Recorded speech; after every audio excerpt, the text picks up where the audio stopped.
Welcome to our live watch-along of the Oscars.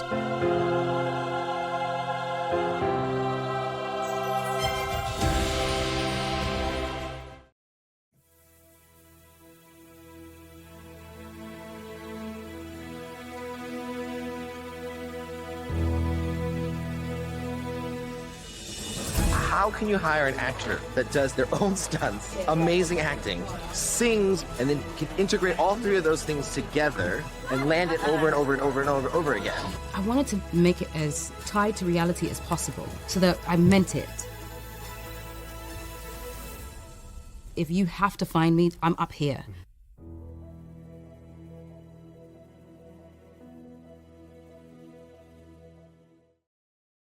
Well, Cynthia Erivo, Ariana Grande, the whole cast of the movie is up there in terms of the quality of the film, and the audiences love it, the critics love it.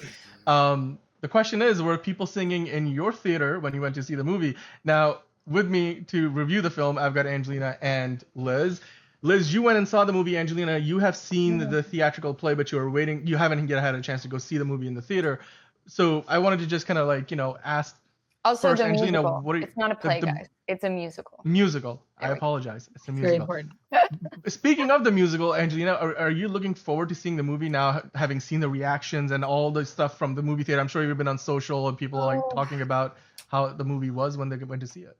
I mean, they did absolutely market this movie. I think Liz had talked about this. They market this movie to death, but that is so fair because it is one of the most renowned musicals ever. I actually went to college where Kristen Chenoweth graduated. That I looked up to Kristen Chenoweth. I thought she was incredible. I went to Oklahoma City University. So when we grew up really looking up to these musical Broadway stars, she was one of the utmost. Obviously, Idina Menzel. I grew up singing Rent. I loved the first musical. It was one of the very first musicals I ever saw. I think it was one of the first ever musicals that I ever chose to go see.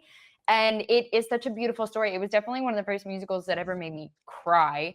I mean, the story is so beautiful and it's so universal and it tells a different story. And it also shows you that what one side of the story may seem black or white. I think this messaging behind the story is so much love and realizing that there's so much gray area that can be manipulated. And I think this story is so beautiful. So I'm super excited. I was actually super torn between going to see Gladiator and Wicked yesterday, but I knew I probably couldn't drag my boyfriend to go see Wicked. So I'm going to go see that on my own. That's fair. That's fair. Now, Liz, you of course did go see the movie. So I want to get your take on this. Were people singing in your theater? And then what did you think about the movie? No, thankfully, I saw it in AMC theaters, Dolby. Thankfully, AMC was really good about asking people to please be respectful in the theaters, as a lot of the other theaters were, Regal, Cinemark, those of those natures. And so thankfully they did not. I went with a friend who is a diehard Wicked fan. She literally wore a Wicked two-piece set that she had purchased. She's about this film. But the number one question she had had, and I'm not trying to spoil anything, the number one question that she had was, okay, well, part one, which is the first half of the play, the musical, was only 90 minutes. How is it that the part one movie was 2.5? And the answer to that is they've combined the book and the musical. And quite frankly, from what I've been hearing from fans and people who have read it and seen it, they've done so seamlessly. And one nice thing that all of the fans have said was they did not add any songs. There are no new songs. This is pure to the musical. This is absolutely all of the original songs that everyone knows and loves. So again, the resistance to sing along was great. People had a really hard time not singing along, but everyone really, really loved it. I was surprised actually because there were some very obvious cameos in the film, which were obvious to me. Again, not really having this background with the musical or the book, but still really surprised fans, which was kind of interesting. They were, oh my God, but it was great. Again, Cynthia Erivo, Ariana Grande. The thing that kills me the most about all of this is everyone's shocked that Ariana Grande was good, and it's but she has an acting background. We all know she's a great vocalist. So many people, I mean, she did Victorious. forget. That's what I'm saying. Yeah. You guys know how she got famous, right? Right. She was on Nickelodeon, right? No. No? She Oh. was in the original 13 musical on Broadway. She was the Oh, opening really? cast on Broadway for 13 the musical. And they brought on like 2 or 3 of those people from 13 the musical into the Victorious I cast. see. So I think Okay. she did that with Elizabeth Gillies, who has gone on to do like a bunch of other stuff, but they're best friends. Yeah. So Yeah. a lot of the Victorious cast actually came from 13 the musical. And Ariana Grande grew up a theater kid. She grew up in Orlando, Florida. Like Nickelodeon was Yeah. like a sure thing. They were filming in Orlando for the majority of my childhood. Yeah. So I just think so many people have like really put her in her box. So that's also why I wasn't so shocked about this. Do I think, listening to the soundtrack, do I think that had she not been singing so much pop music for so many years, she would have been a little bit better as far as like vowel shapes and stuff? Yeah, I do. But that's something that my teachers always really argued with me about. It's like if you come from a classical or musical theater background, you're taught to sing a different way. And so every time you sing like in pop style music with like these overstretched vowels and sort of like people call it like singing with a font, it actually takes away from the overall like vowel shapes that your muscles have learned to create doing like musicals and stuff like that. So I was listening to the soundtrack yesterday and I was like, okay, like some of it is a little like, but I feel like getting to see the movie, it'll tie in way better. Yeah. Like I Well, think and with such a solid yeah. actor, it'll be seamless. Well, and they claim that all of the singing in the film was live. It wasn't a track that was played over and edited and synced up. I don't know how soundtracks work as far as, did they record separately for the soundtrack or was it taken straight from the film footage? That I'm not Generally, they sure. will, even for real Yeah. musicals, they'll separate them. So they Okay. Yeah. won't take it But from a live so recording so just again, because of just the the echoes and fact stuff. that, I mean, when you see it and Ariana's hitting notes that we haven't heard her hit before, at least not me, because like I said, I don't know about her past productions and projects Mhm. that she's been a part of. But she actually has come out and said a couple of times in the press that she's pretty much decided she's missed the theater so much that she's going to be retiring from the music business and she just wants to be on Broadway for the rest of her life. So something really interesting has come out of this film, if that's really what she plans on doing. Mhm. But again, if you are a Wicked fan, if you are even remotely interested in the story, if you've not seen the play like myself, if you've not read the book like myself, I highly recommend it. I think everybody should go see it. It's really well done, and they ended in a good spot. They essentially, again, they're true to the musical from what I've been told. They ended in the right area, so it's not like you don't feel like all of a sudden the movie just stops and that somehow like the story kind of gets cut off. It could be its own movie in itself, essentially standalone, because again, we all do kind of know the story. We know the story of the Wicked Witch of the West. We understand, the land of Oz. So it could be a one-off film if you have no, backstory as far as the musical and the book is concerned. But we are getting a part 2 around the same time next year. And I'm looking forward to it. And I knew I would be. It was just they tortured me with the marketing for 12 Mhm. months and they're going to do it again. And I have to accept that, and that's okay. But I know for a fact anyone who gives a flying frig about Wicked is going to be pleased with this film. So like I said, that's why I'm not surprised by the box office numbers at all. Did you If guys anything, they're see a it? little And low. I should have sent this to you guys, but there was like this viral meme video of like making fun of them for all the PR, and it was like this girl playing Glinda. And it Yes, was funny I because know I what you're talking actually went about. to college with the girl who's doing this meme video. Like she went to OCU too, but she's like crawling into the Elphaba's like lap, like all over her. And it's like kind of funny because I feel like in this PR stuff, like they are kind of over like Yeah. very friendly that it's like, Mhm. Yeah, okay. there's also a great TikTok that the same thing where somebody's just asking like a really basic like boilerplate interview Yeah. question, and the girl in the video like immediately starts crying and is like, "Thank you so much for that question. I will cherish it. I'm And you don't understand this project." dead. Like it was just so funny. And again, like I said last week, I'm so thrilled that they've become best friends out of this and that they stand each other and they lift each other up. It's all wonderful, but good God. I just, as much as I loved the film, I need a break. I But you need know a what break. though? When I remember vaguely, because I do remember I think Wicked's like farewell when the original cast sort of retired from actually doing the show. Idina Menzel and Kristen Chenoweth did this like interview along with a performance on Good Morning America, and I remember it very distinctly because it was one of those things that I like grew up watching. But I feel like their relationship was pretty similar to Ariana Grande's, Yes, and and it still I is. Yeah. I think half of it is the story. Like realistically, they had to have really good dynamic energy and chemistry because the story is really about their friendship more than Yeah. anything else. Yeah. Like that's it. You know what I mean? So it makes sense to me that they have created such a strong bond. Yeah. I actually Well, and didn't it's like an us against the world kind of relationship. yeah. Yeah. And I Yeah. didn't really know much about Cynthia Erivo before. So it was kind of nice getting to know her through the press for this. Yeah. Well, I knew her from the handful of movies she had done prior, and I just really, really like her as an actress. I knew she had an incredible voice, but this has just catapulted her. And unfortunately, I don't know that we're going to see her in a lot of films. She does prefer Broadway. She does prefer being on stage in front of a live audience. So I don't know that we're going to get much more from her, especially after something like this. These I have a reviews are feeling so she's good. going to be getting Tonys after Tonys after Tonys for the rest Yeah. of her life, which is good for her. Yeah. But again, like I said, the real surprising thing for me was for Ariana, for her to say, you know, how much she really loved it, and now she's going to be pursuing Broadway full time. So Mhm. that's pretty neat. Yeah, I love that. Oh, Dan, you're you're on muted. mute, Dan, my dear. I'm good. I figured it out. He I was said gonna say, hello. yeah, we've all made that mistake at least once on this show today. Look, Maybe today is maybe just not one of those John. days. Not The last. he'll get there.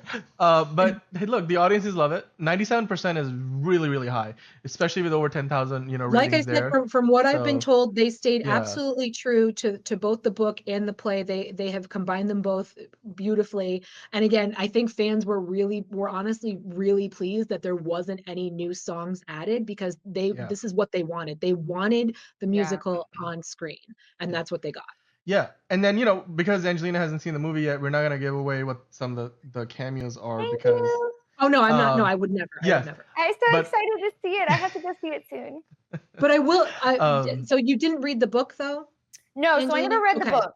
I So knew there a little are bit about the story, and then I knew about obviously I saw the musicals. So like So I will say there are talking animals in the Land of Oz, and one of them is a very well-known actor that I've not seen do a lick of press for this film. Granted, I'm not looking for it, but I was very, very surprised to hear their voice and be like, "Wait a minute, I had no idea you were a part of this." So there are a couple things thrown in there that might surprise some people. yeah, I mean not only that, but there's the whole thing about we were having a conversation on this before the show. This movie has been advertised as Wicked, just Wicked, but when you go to see the movie in the theater, at the very beginning when the movie title comes up, it says Wicked Part 1, which I think was very clever on their part from a marketing standpoint, because when you think about it, like the only movie series that has ever really done well where they did like part 1 and 2 was the first one that did it, which was Harry Potter and the Deathly Hallows Part 1, and they decided to split that book in half. Now, of course, those books are so dense that there's enough in there. I still think they could have done it in one movie, but like people went to see both movies and they both made $1 billion, part 1 and 2. But when it comes down to it, most movies since, including the Twilight Saga, and then I don't even think there was another young adult one that didn't even get to finish as part 2 because the part 1 was so badly received that they kind of killed it. But it's rare that even Mission Impossible recently, Dead Reckoning Part 1, now it's Dead Reckoning and then the Final Reckoning. So I think it was really clever on their part to just call it simply Wicked. And now when you go to see this movie in the theater, you get to see it's part 1. And then, But obviously at that point you're in the movie theater, so you're going to watch But again, it, have a great time. the fans knew the whole time, and I know. interviews, they've been very open and honest about Yeah. it. They haven't. It's not like they've shied away from it. They're not trying to keep it a Right. secret. And Well, again, we all know true. the second one's coming out the exact same time next year as well. Right, but here's the thing. There's a lot of, the vast majority of the people are not going to be the super fans who read all that and knew all those details. To them, this versus Dune Part 1 or Dune Part 2, I think this was a good decision. I'm just complimenting the marketing team and like the studio for making a good decision there, because now people will go to see it, they'll love it, and then they will go to see the next one because they know if there's a part 1, there must be a part 2. Don't compliment them. I've been tortured for 12 months. Don't compliment them. Well, before we move on from Wicked for the day, I did want to get into all the records already been breaking at the box office, because it's just crazy. I mean, we talked about it earlier in the show. It got off to close to $120 million at the domestic box office, and well over 160, almost $170 million at the global box office in its opening weekend, which is amazing. I think it's broken pretty much every record there is for, for musicals. I still think what was the name? The Bohemian Rhapsody is like the one that's still like at the top of the list for a lot of those records, but like now Wicked is climbing up that list. So and let's not forget award season. I don't see that it's going to be the movie of the year, but it is going to sweep a lot of awards for sure. It is. But before we finish up, a couple of the records here. Biggest global and domestic opening for a movie based on a Broadway show. Now that's like a very specific thing, but again, there's comparisons like Disney's Into the Woods and of course Les Miserables from 2012. So both of those movies, I mean, Les Miserables opened to 103 million, but Wicked of course beat it out with 114 million. And then of course a global number too. It's going to be all over. When Phantom comes out, that'll be a wrap on that. People are chomping for Phantom. Yep. I mean, and of course, it's the biggest opening for Ariana Grande. It's the biggest opening for a pop star, which makes sense. Harry Styles, Lady Gaga. I mean, Lady Gaga hasn't had a great year at the movies. Biggest opening for Cynthia Erivo, which I mean, she's not a big movie star anyway, so that makes sense. So those are easy ones. It's the biggest opening for John M. Chu, and John M. Chu is somebody who's worked with like big franchises before. Now, granted, G.I. Joe Retaliation wasn't the best movie in the world, even though it had Bruce Willis, Dwayne Johnson, and Channing Tatum in it. But it's still a great start for John M. Chu as a director, and we've been talking about him earlier, and he's working on Crazy Rich Asians and doing a Broadway musical that's a sequel to that film.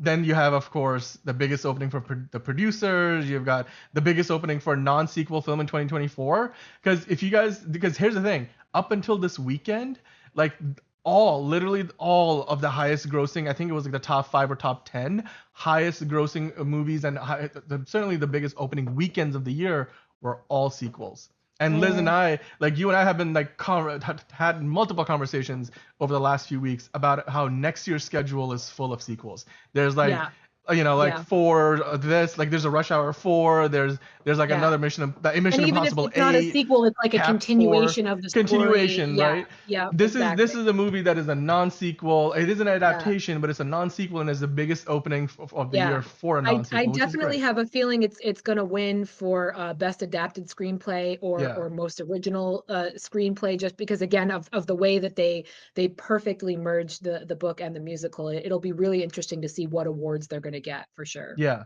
No, absolutely. And then biggest first day for a movie based on a Broadway musical. I mean, that's, again, now we're getting into some very specific stuff. But when you look at, again, the 5th biggest domestic opening for a musical feature ever, of course, it's behind The Lion King, which made $1.5 billion, and The Beauty and the Beast, which also made almost $200 million on the opening weekend, and then Barbie. But those are all big movies. For Wicked to be in the same conversation is great. It is great. And then the other one I wanted to quickly point out is the 3rd biggest opening weekend of the domestic box office for 2024 at the time of the post. Of course, that could change because we've got Moana 2, Mufasa the Lion King. There's still a couple of big ones yet to come out this year.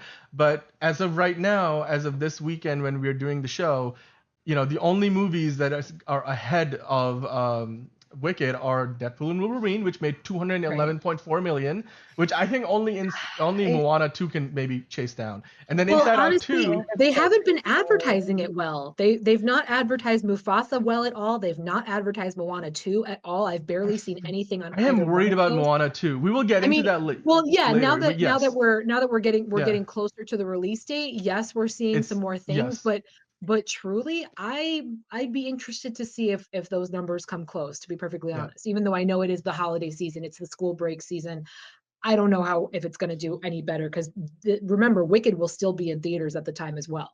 So we'll see. I mean, literally the second weekend for these two movies, Gladiator 2 and Wicked, is going to be Moana 2.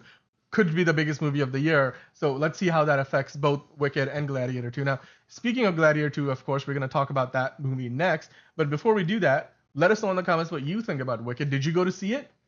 Were people singing obnoxiously loud at your movie theater? Or did Jeff Goldblum come up on the screen before the movie started and it was like, just don't do it, like be quiet, and like nicely and not so nicely told you to shut the fuck up and just watch the movie and enjoy and have a good time. Let us know in the comments what you thought about Wicked, and if you haven't seen it, like Angelina, who's gonna go see it, is your level of excitement going up now that you're seeing how much money it's making, and of course how well all the critics are reviewing it, and even the audiences, 97%, it's almost perfect. Hit that like button, of course hit that subscribe button, and hit the notification bell if you are new on the channel.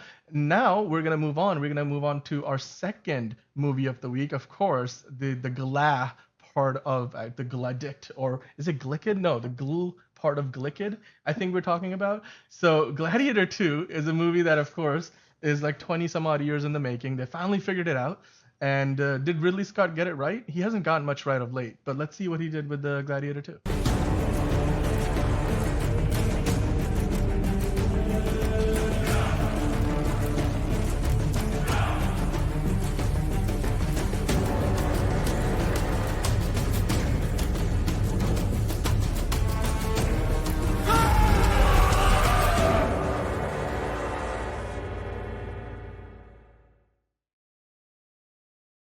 The real question is, were you not entertained? Or were you? I don't know. I guess that's the question we are here to answer, because there's a lot of crazy moments in this movie, some that just don't feel very historically accurate at all, others which feel very, much in line with the first movie. So there's a lot to like about this film. It's certified fresh on Rotten Tomatoes, the last I checked. We've got a pretty good audience score as well, and the movie's making plenty of money. It got an early release pretty much in most parts of the world, a week early, and now it's also released in the US and China. So we got to talk about it. We of course want to know your opinion, so if you're in the chat, drop your comments down below. Did you go to see Gladiator 2? Are you into the Roman Empire? Did you enjoy Denzel Washington, Paul Mescal, and Pedro Pascal, and just everybody else? The cast for this movie was stacked. Now, I personally have not seen the movie yet, so I'm going to step away and I'm going to let Angelina take over, and we've got John and Liz, all three of them. It looks like they went to see Gladiator 2, so they're going to give you their review, and then I'll be back on the next segment. So Angelina, I'll let you take over. What did you think about Gladiator 2?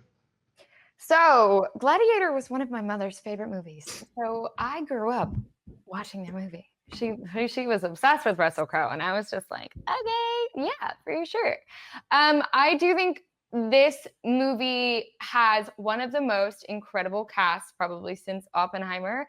I have been screaming and raving about Paul Mescal since he was in Normal People. It's one of the best shows of all time. I knew he was going to be a phenomenal actor after that. I knew both of them had a long career in front of them, so I was super excited to see him headlining this. Obviously, we love America's Daddy, Pedro Pascal. We even have the kid from Stranger Things. I always forget his name, but he's incredible. So this is truly just like an incredible cast, an incredible revival of a long-term name. Both of you guys went to go see the movie too.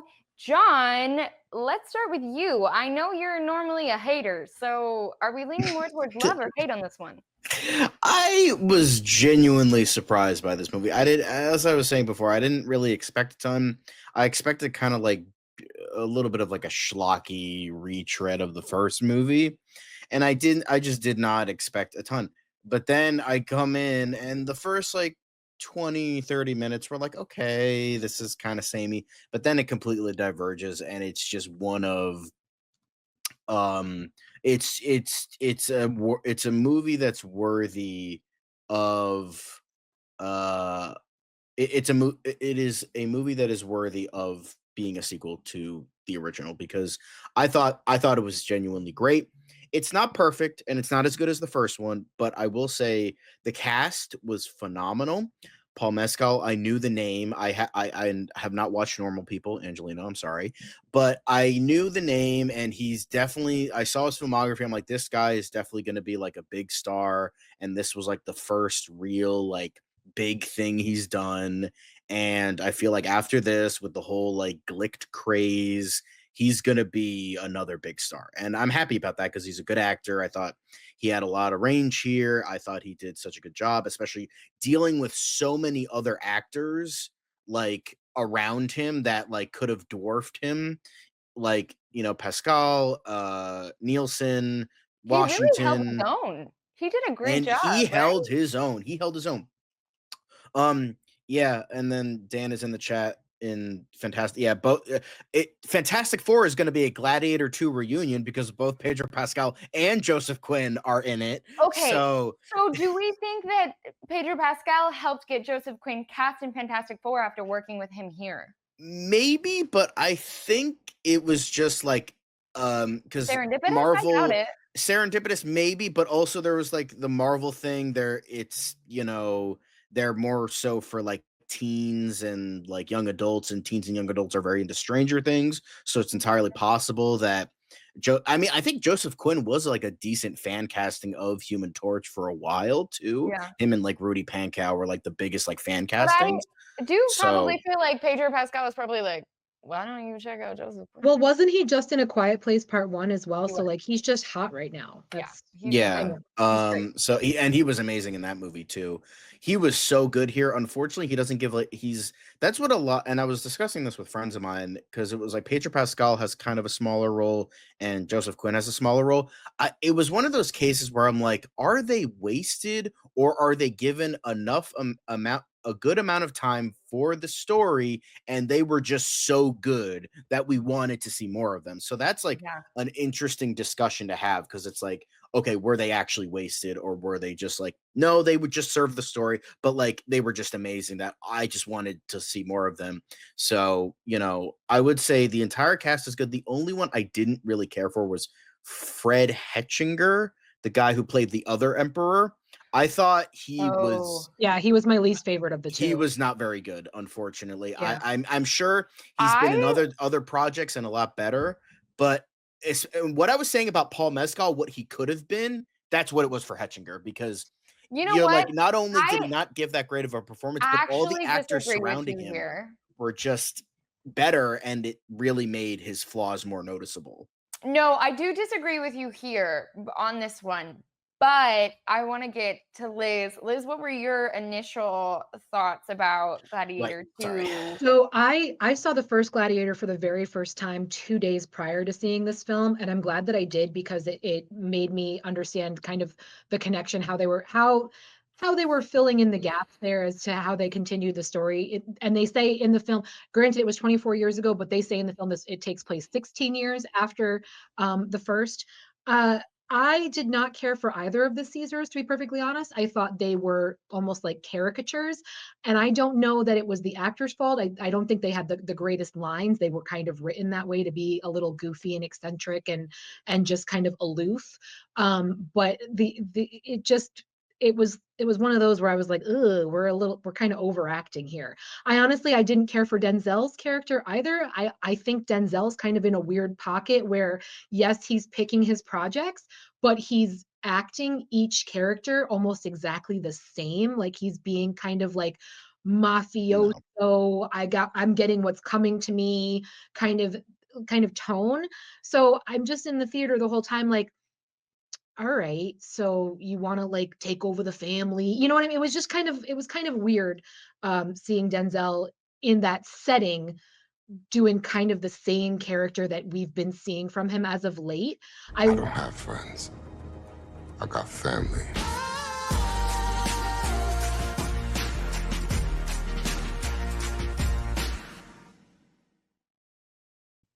I mean, Dan, as much as I love that, I don't love it when you're cutting me off, but thanks. But so I liked it, but I was also kind of I didn't like it on an individual character basis, is the way I can explain it the best. So but I understand why everyone's flocking to the theater. It's definitely a blockbuster film. It's definitely one that should be seen on IMAX, which is where I saw it, or in Dolby if you can possibly get one of those theaters going. So I definitely highly recommend it.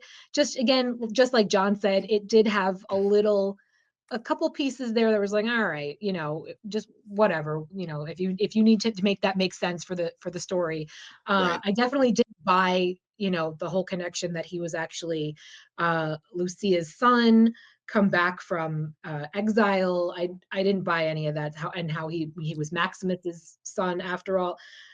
So Okay. that's actually why I was happy I didn't see the first movie. I haven't seen it in years. So I was Yeah. a little confused at that, and I just had to buy into it. But Well, so in the first film, they hint that Lucia was always in love with Maximus because they kind of grew up together and they were close family friends.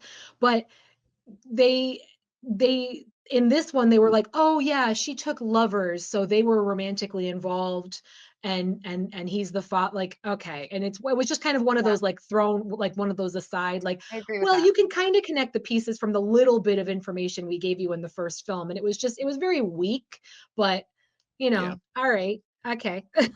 Okay. So speaking about my experience on Gladiator 2, following these two, like your guys' ideas, I kind of want to play devil's advocate in a few spaces, because I actually really liked the Caesar's performance, because if you guys look at real Roman history, those Right. people were fucking freaks. Like, excuse my language. Exactly. They were That's fair. freaks. That's fair. Like, you're talking like the makeup they had going on. I was like, yes, that feels 100% historically accurate. One of the Caesars was interested in women. The other was interested in men. That's a huge part of Roman history. Then you have so many, I mean, the architecture was beautiful. The way they set up the shots was stunning. No, 100%. I bought into every ounce of the gaudiness, because that was actually the fall of Rome. Like, they talk about it all day long. Like, they even hint like Rome is dying. Okay. And I wanted to look up today, like, the historical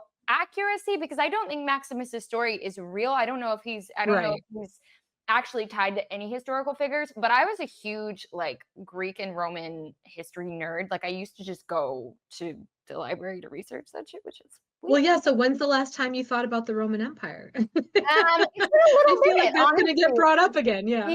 And so it was really interesting to sort of see all of this different, and then you have Virgil, like, you have the poetry that they're tying back into it, and I really bought into every ounce of the gaudiness, and I think it really helped the picture. So when it was also hilarious, because they hinted that one of the Caesars had syphilis, right? And I was like, oh shit, I died, and I said it out loud, and Keith was like, oh my God, that's why he's acting so crazy. That's where Amadeus Mozart comes from. Like, they think that Mozart died from syphilis, and he was but it makes sense for his character. So when they did explain that in the film, I was I meant like what Dan was saying, like in I'm terms not of even being historically I was so accurate. interested in my own story.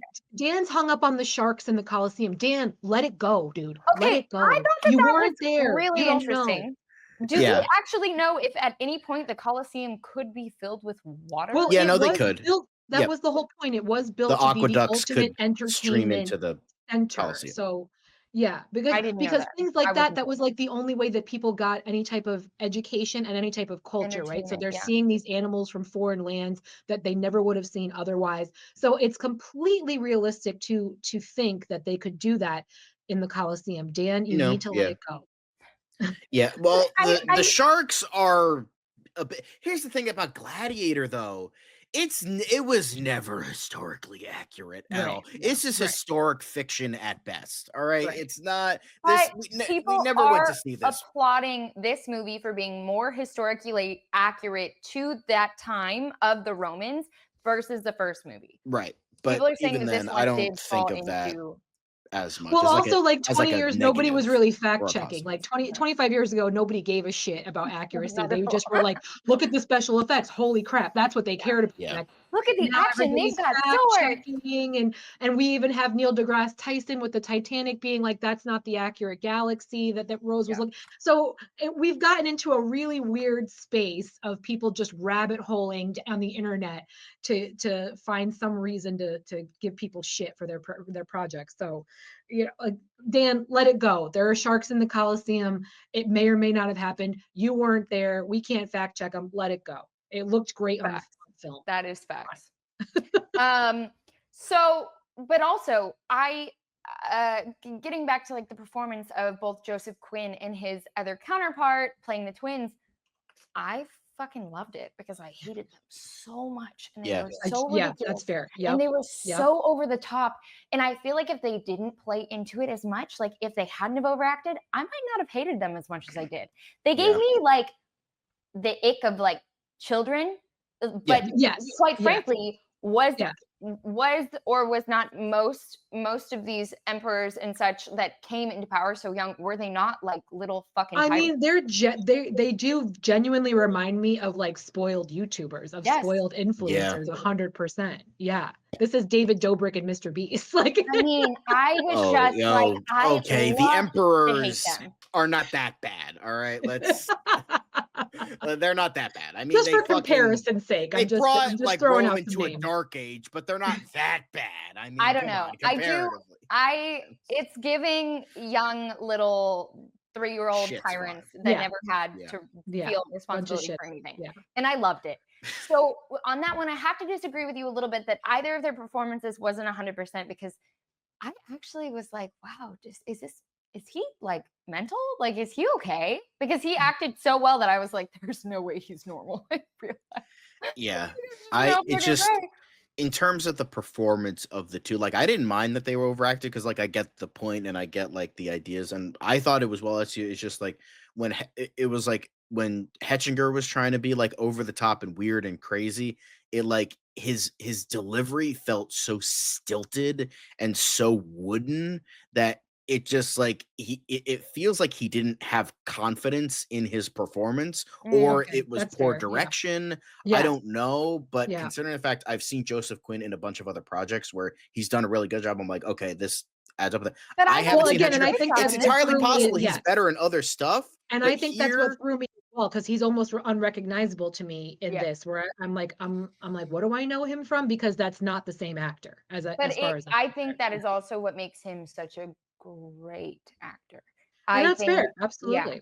But I also want to throw something else out there that I noticed that I don't think other people, if you are not acting, might have noticed. So there are certain parts of this movie that made me think that Ridley Scott purposely had people only do 1 or 2 takes, wouldn't let them stop no matter what, and shot from a multicam. And I say that because there are multiple scenes in this movie. There's one specific scene where Lucilla goes to sit down as she's talking to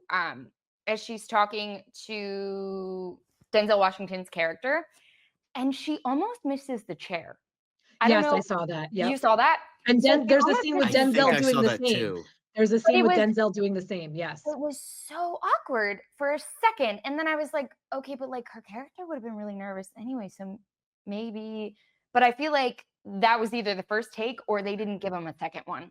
Yeah. Then there was another one with Denzel Washington with the head. So he goes to open the bag and it doesn't open all the way. And it seemed like a genuine, honest mistake. Like he went to go flick, like all of his movements are very like, which is fine, but it was like obvious that it was an accident that it didn't open all the way. And then he went back in that scene. So I feel like Ridley Scott, and I don't know much about his directing style in the sense of like whether or not this was purposeful, if this was like a time constraint thing, but because it happened so many times, I feel like he chose to only give actors like 1 or 2 takes to do these scenes. Yeah, well, it's a lot of film to shoot, so I completely understand if that's where he was coming from, because it was going to be a big project. I will say more incredible. I think. Yeah, and I will say though, especially after just seeing the first one for the very first time, I'm happy with how this one ended and how they kind of. Ridley Scott has a real problem, in my opinion, with knowing how to end a film. Like the very first one, like these 2 guys died, and it's like, okay, they're dead, end of movie. Whereas this one, there was a little bit more, but same kind of thing. I was like, oh, so the movie's over now. All right, good job, Ridley. Like it was. He doesn't really know how to like. He doesn't really know how to like tie it up with a bow at the end. You know what I mean? It just kind of falls off. Yeah, I can kind of see this one was a little better than the first, but still, I will say though. Sorry, just a quick tidbit. Do you think it should have ended like a couple minutes beforehand? Yes. I think it should have Yeah, ended with them saying, absolutely. "Hi, hi," and like that Yeah. end of like him like Yeah, bringing everybody together. completely. I get why he did have that little ending. It was supposed to, bring everything An full homage. circle, Yeah, very character yeah. driven. I get that, and I don't hate the ending. I didn't I like it. just think it should have ended like 5 minutes No, beforehand 100%. because It it would have been a more bombastic ending Yeah. to this Yes. To very End me, on a high. Yeah, bombastic movie, epic movie. I yeah. mean, yeah, the last line for me, and I remember taking an English literature class, and the best thing I ever learned from that teacher, she was like, you can almost always cut the last line from your story and it'll make it a better one. You overthink the ending. And I feel like Oh Ridley yeah. Scott could have learned from that, because that Yeah. last scene really leaned into like my biggest issue with this movie was that it was really slow for the first 30 minutes, to the point where I was kind It of like, was. I'm almost gonna check my phone, like I'm like kind of bored. And I was like, oh shit, I really hope this is not how this movie. So the And then pacing it of this movie, yes. ramped Right. up. And then it Ramped never up. slowed down after that. And I was in it. I I loved will it. Every moment I say, said, oh, for me, there was a bit of a lull in the second half of the second act. I think there was a little bit of Yeah. repetitive nature, Yes. but it didn't like stop me from like I was still intrigued. I still like I was like still paying attention. It didn't okay. I will say I'm the type of guy that like if I am at a very comfortable temperature in a place and I'm very comfortable in a chair, I will fall asleep. That's what happened when and I mentioned this backstage. I watched the original after a really long shift at work, and Gladiator. First Gladiator is an amazing movie. I thought it was fantastic, great movie. I was so tired from it was like 10 o'clock at night, and my family we were all up late and we wanted to watch a movie, so we watched Gladiator for some reason, and I was watching it, and I'm like I'm really intrigued. I really want to pay attention, but I was like so comfortable that I was just like. And that's what I almost did in this one. I guess it's like I'm cursed with this one. But like don't knock that on the movie. That's on me. That's with my poor metabolism and poor sleep schedule. That's totally on me. So I just found that to be kind of funny. So like Yeah, the James lull kind kind of of pacing. was a Yeah, little bit, you're right. but Like yeah. even then if I if still you're felt gonna the keep pacing it was like good. you got to keep it going. You got to keep it moving. And a Yeah, lot of but the people have. pacing But was for the most part and that's very, the very problem good. when people see a runtime like that.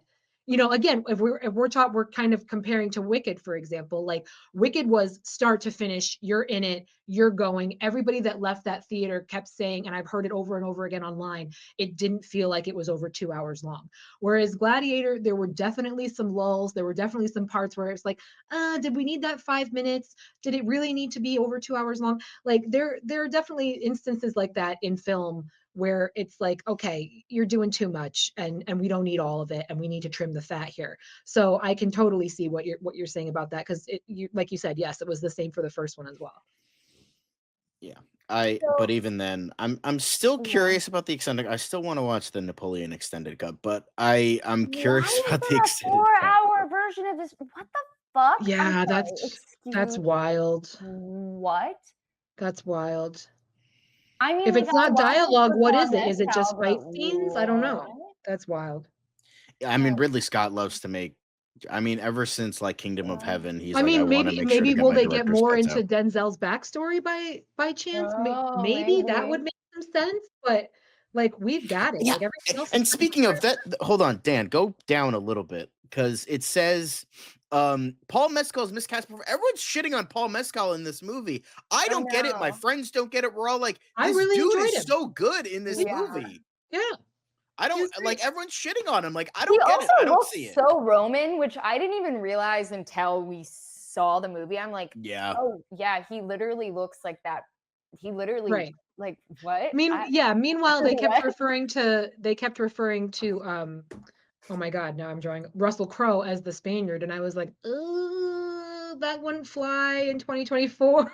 Like they would definitely say he was miscast if that's the character. Like that would have been a Yeah, whole I other can of mean, worms. But it could be yeah, worse. He could have been like wearing like brown face or something. So like, I'm just saying, to Angelina's point, like, yeah, I don't it's like when understand what Sean people's Connery criticism played a is. Spanish guy in Highlander. It's like, Sure, right. I'm saying I just don't understand where this criticism is coming from because he was Yeah. fine.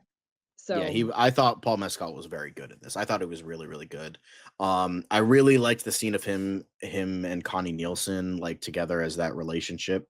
I felt you felt the See, drama and the connection of those scenes, that in my personal opinion. I had an issue with that relationship too, because initially she comes to him and he like hates her guts, and then all of a sudden it's like, oh, okay, I killed your husband. Now I love you and I miss you and I'm so sorry that we've been apart for all this. Like, I forgive everything. Like, it was, I don't Maybe know. that's what's It was a explained in little the too director's cut. rushed. Yeah, that the reunion was a little too rushed in It my was a opinion. little It's like, rushed, oh, but now you love her? Okay. Like, I felt that maybe there was some like emotional stuff there that could have been a little bit better, but I still thought it was good. I thought it was.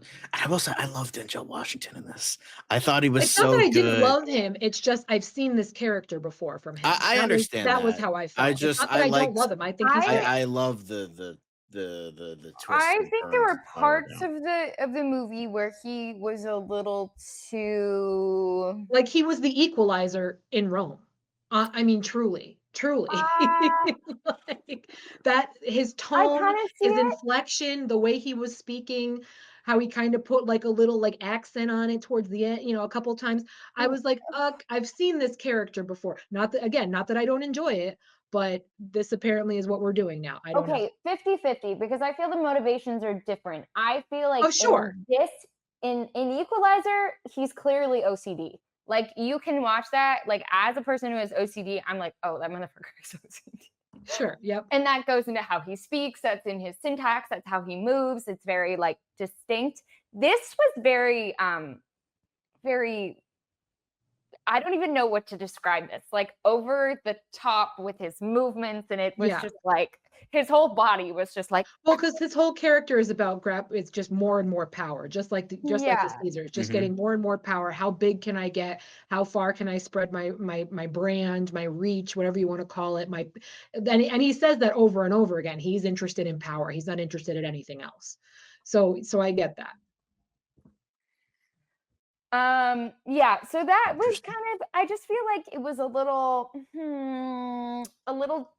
too much. Like, it was a little too much at times. But then there were certain choices that he made in line with that I was Yeah. like, Yeah. Well, but all again, for like that, like right. you said with the emperors, was back in those times in Rome, anything goes. So, and he had even made that comment in character that sometimes he preferred men, and he was kind of back and forth.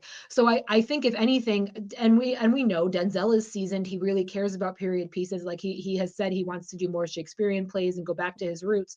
I think, just to your point, Angelina, before, is he was kind of playing up to that Rome, anything goes kind of Right.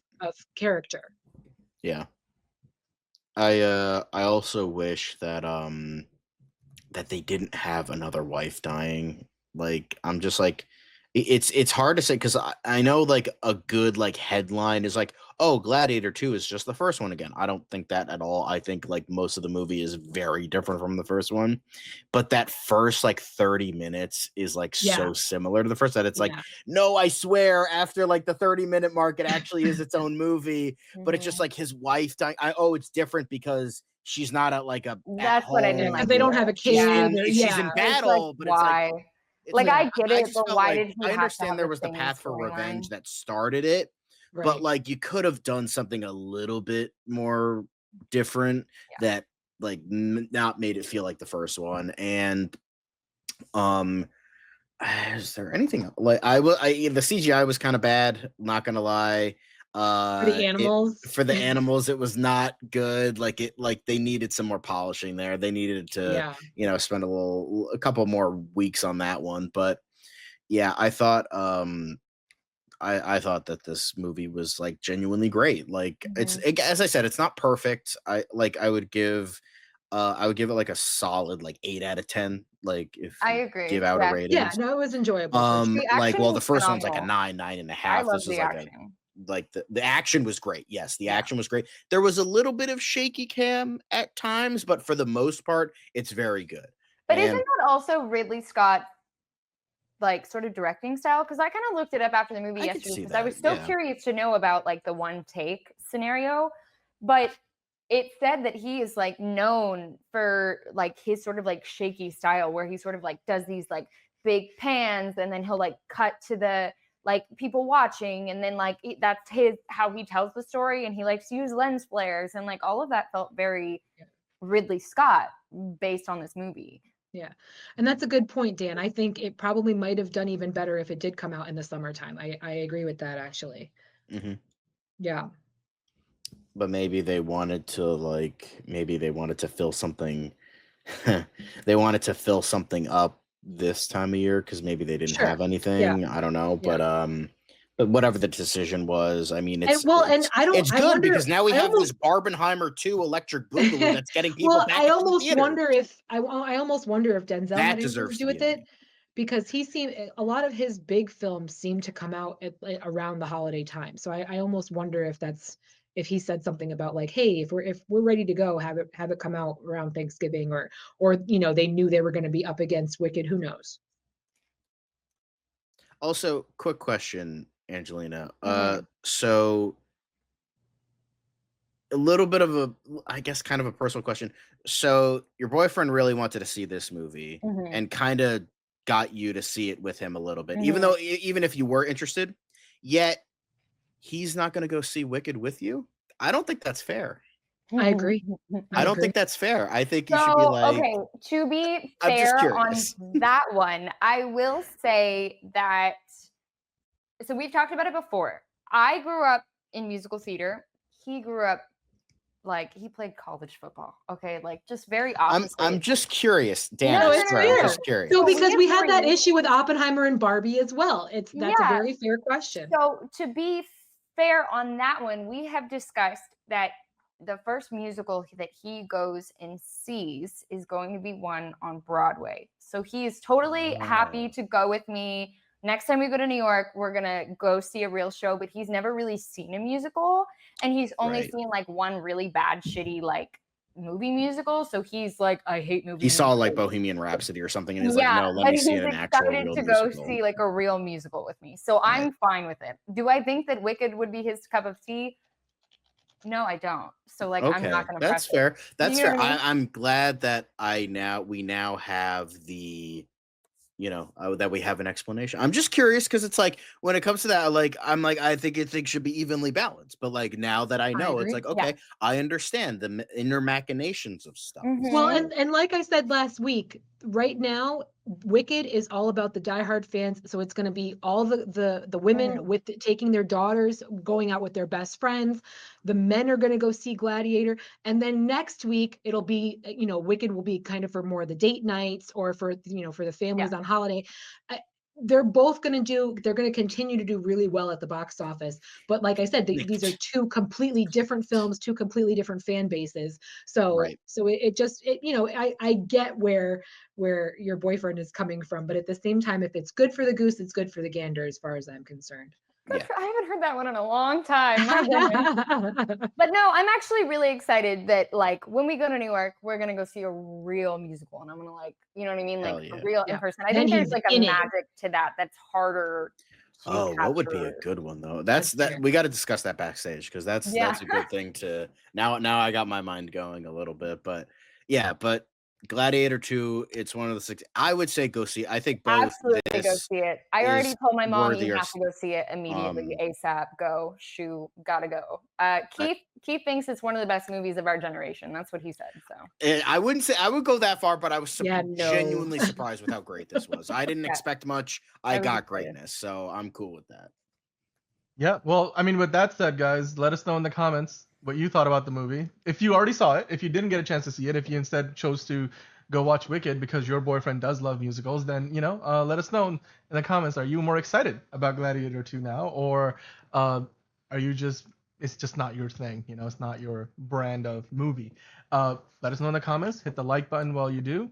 And of course, if you're new to the channel, we do movie reviews pretty much every week. So hit that subscribe button and then tickle the notification bell, so that way you know when we have a new episode going up, whether it's uploaded or whether we go live. We are live here 5 days a week with DCU Daily, and of course once a week with movie reviews and also Curious times DCU Daily. The Brutalist, it's gotten nominated for like literally almost like a dozen different, you know, awards at the Oscars. It's picked up a few at the Golden Globes, and it's been doing really well for itself in the award circuit. The award season is here, so we want to talk about it because Liz went and saw this as well. And Liz, I want to ask you, A, did you like the movie? And B, will it win all the awards?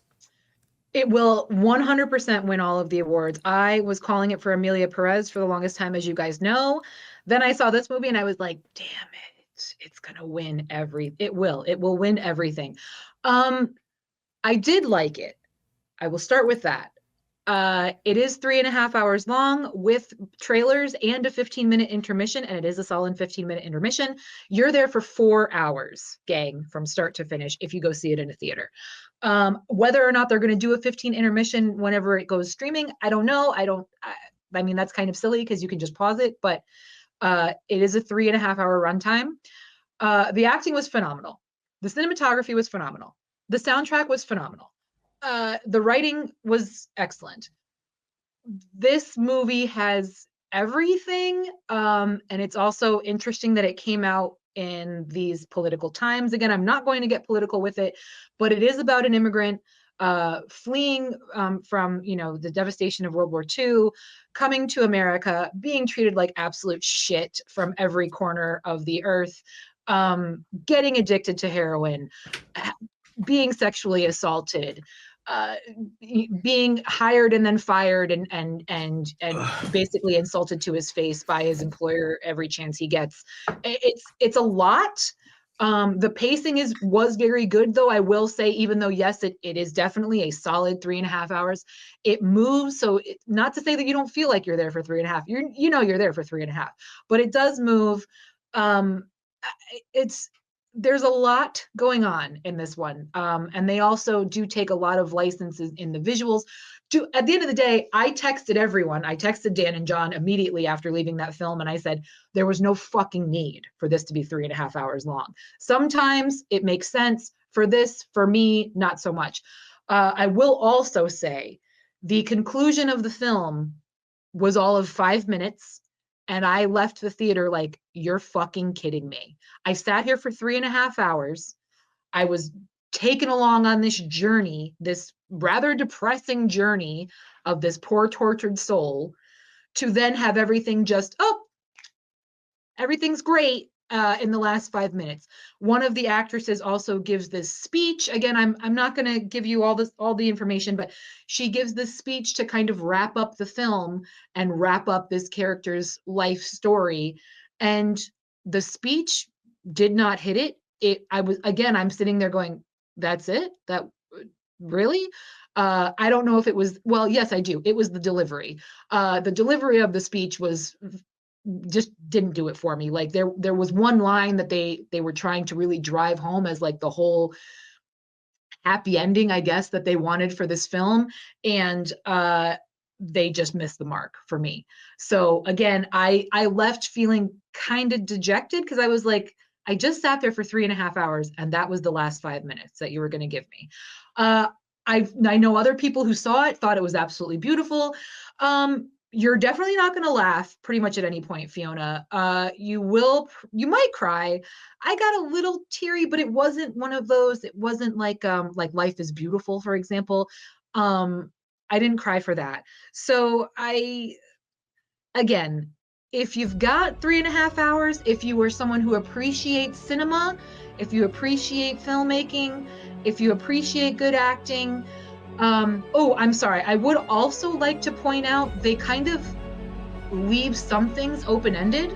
Like, oh, we think this happened with this character, but we're never actually going to tell you. We also think this might have happened with that character, but we're never actually going to tell you. So in that regard as well, I left with a lot of questions. And again, my friends that have seen it said the same way.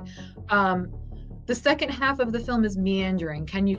I would say the pacing is pretty consistent, but like I said, the last 5 minutes was it seemed like they just tried to just end the movie. They just tried to wrap it up. So that was a little disappointing. Adrian Brody was incredible. was incredible. His accent was spot on.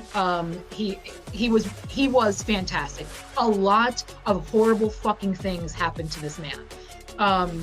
So I thought truly the acting with everyone, with the exception of maybe Josh Allen, was it Josh Allen or is it Joe Allen? Joe Allen, excuse me. Joe Allen. I was like, Josh Allen's the Buffalo Bills quarterback. Yeah, not Josh Allen. That's why it's on my mind. Yeah. Joe Allen quite frankly, could have been replaced with any actor, in my opinion. But Guy Pearce, Adrian Brody, Felicity Jones, all of the actors, with the exception of Joe, I think were phenomenal. So yeah. So again, check it out. By the way, TC24's. Go ahead. I was gonna say, quick. TC24's question was not only about like the AI just holding back the performance. He was more asking about, is it gonna stop it from winning like more Oscars? Like, is Adrian Brody not gonna win for Best Actor because of the performance? What the issue with the being AI enhanced by is, AI. I didn't see anything that made me think, like, again, flight risk, very obvious special effects here and there, like criminally so. I didn't notice anything like that, and certainly nothing that detracted me to make me pause and say, oh wait, was that fake? So no, I would say no. Guy Pearce, yes, does deliver his best performance, but again, he's an absolute son of a bitch in this movie, so it's not gonna make you walk away liking him. So, you know, Felicity Jones, maybe. I still like Zoe more, as far as that category is concerned. But again, after seeing this film, I know how the Academy votes. This is going to win everything. So if you want to skip the Oscars this year, I've already given you, I am like Nostradamus. Oh shit, it's late. I'm like Nostradamus. I'm telling you right now, this movie will sweep the Oscars. It just will. It just will. So. Yep. I will say, in terms of sorry, just gonna pipe in with that. Hey, John, very good timing on my part. I think I will say the Academy, they're like hit or miss with like stuff they normally like, and then stuff that's experimental. Like for a couple of years they have something like Everything Everywhere All at Once, or Parasite, or something like that, where it's very weird, very bonkers. But then other years they do stuff like Green Book or like Coda, which isn't like, it's not a bad movie. Neither of them are like, well, Green Book is kind of a terrible movie, but the pacing for Green Book isn't great. Where they play it safe, and then, oh, this is the stuff we like, and then so I don't know. I mean, The Brutalist is the favorite to win, but like I don't think it's as cut and dry as it used to be, because like we could have an Everything Everywhere All at Once here where Emilia Perez sweeps everything, or we can have or we can have The Brutalist, immigrant period piece World War II. So here's the thing. So I originally said Emilia Perez, especially because from how everybody feels, Hollywood is so woke. So of course they're going to give it to a film about a trans subject matter. However, like I said, this man is an immigrant. He is an addict. He is abused. He is sexually assaulted. It's got all the things. You know what I'm saying? That is what draw people to drama, especially because he's a male getting sexually assaulted. That wins every time. That trumps everything more often. Again, if you're going by how the Academy votes. Angelica asked what my number is for this. I feel bad because I just gave Stupid Flight Risk 7.5. I'll cut it down to 7. I would give this an 8.5 because, again, no need for it to be 3.5 hours long. Absolutely no need whatsoever. Again, Joe Allen could have been replaced by any actor. And also, I did not care for the way they ended the film after all of that. So I'm giving it an 8.5. Yeah, I mean, this movie it's got 10 nominees at the Oscars, which is like the second most. It's tied for second most, I believe, with Wicked.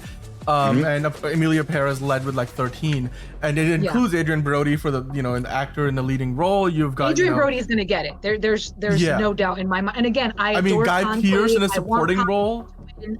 Yeah, I want Conclave to win more than it probably won't win anything, unfortunately, at this point. I think it's going to be completely overshadowed, which is a real shame. As far as the actors are concerned, Adrian Brody's winning. He's winning. Yeah. I mean, also Felicity Jones is nominated in her category for like best actress in a leading role, also best film. So it's got a long ways to go, and probably hopefully a runway to win a few awards for itself. 93% fresh in Rotten Tomatoes, 81% audience score. So the audience score could be a little bit higher, but like you said, maybe perhaps for a movie that is as long as this one is, like what'd you say, about 3.5 hours, like. A lot of people don't have the patience. Solid 3.5 hours. Yeah. So that will definitely have an effect, and that I can imagine that. Well, and again, the people in the Academy are movie people, so they'll endure it. They will sit through it. This is not coming from audiences. This is not a popular vote. This is coming from people who are in the industry. There's a lot of people in the comments talking about Dune 2. I agree. It was really disappointing. They got like 1 or 2 nominations. They barely got a thing. Which is a real shame in my opinion, because I thought Dune 2 was wonderful. Wild Robot, I really hope it wins. Than the first part, easily. Completely agree. And then also, Wild Robot, I agree. I hope that wins as well. It's looking like it might be Flow, but we'll see what happens. Either Flow or Inside Out too, because Disney has that. Which is a shame, because I went into Wild Robot thinking I was going to hate the film, and it's my favorite animation of the year. It blew my mind. Didn't you fall asleep, Fiona? Didn't you fall asleep during the movie?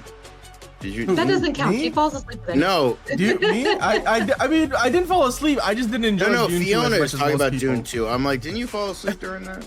Just saying.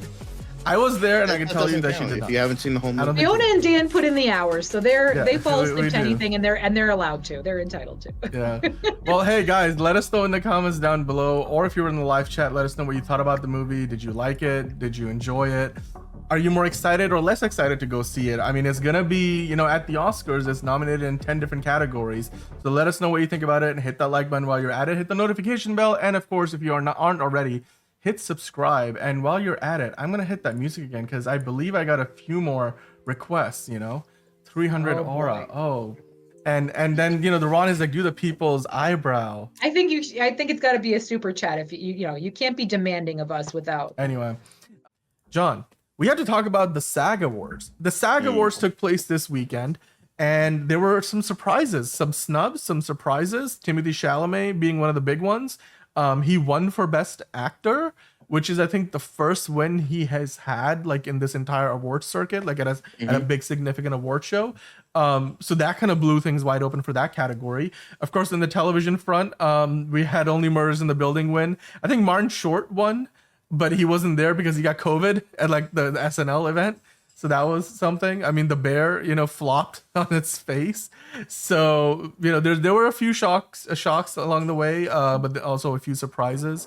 Adrian Brody lost for The Brutalist, and that's been basically the leading contender in recent weeks. I think Lizz said that The Brutalist should be the one to win, and Adrian Brody had won the BAFTA and the Golden Globe, 2 of the big ones leading up to the Oscars, but Timothée Chalamet took that away.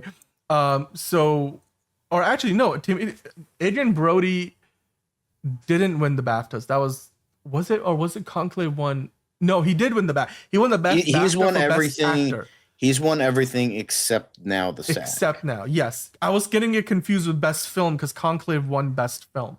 And we're gonna get into. And I think Mikey Madison was the only wrench. Yes. I think she won the BAFTA, right? Or no? Yeah. No. Demi Moore won the BAFTA. She won something. Well, we will get into won everything else, but we've got we've got a graphic to kind of talk about that. And so anyway, it's going to be easier when we have it visually organized. It's okay. Also, but like Timothée, get rid of your private messenger. Whoa, what the heck is that doing there? I'm sorry about that. That's literally my uncle who sends me random things every once in a while, and what family member doesn't? My fucking sister and my dad send me random shit all the time, and then they get mad when I don't watch it because I'm like, I don't fucking care.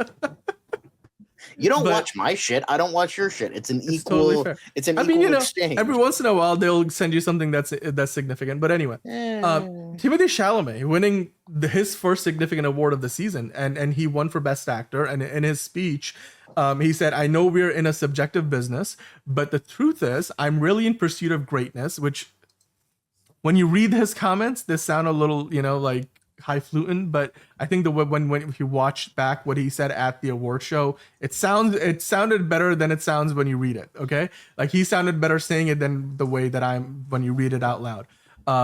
But he said, "I know people don't usually talk like that, but I want to be one of the greats. I'm inspired by the greats. I'm inspired by the greats here tonight. I'm as inspired by Daniel Day-Lewis, Marlon Brando, and Viola Davis as I am by Michael Jordan, Michael Phelps, and I want to be up there." So I guess he's putting it out there. He's like, this is my intent. I want to be known and remembered. I want to be one of the greats. He's in pursuit of greatness, Sean. What are your thoughts on Timothée Chalamet? This might be the only big win that he has of the season. I mean, who knows? But he's certainly put his name in the conversation now for the Oscars this upcoming weekend.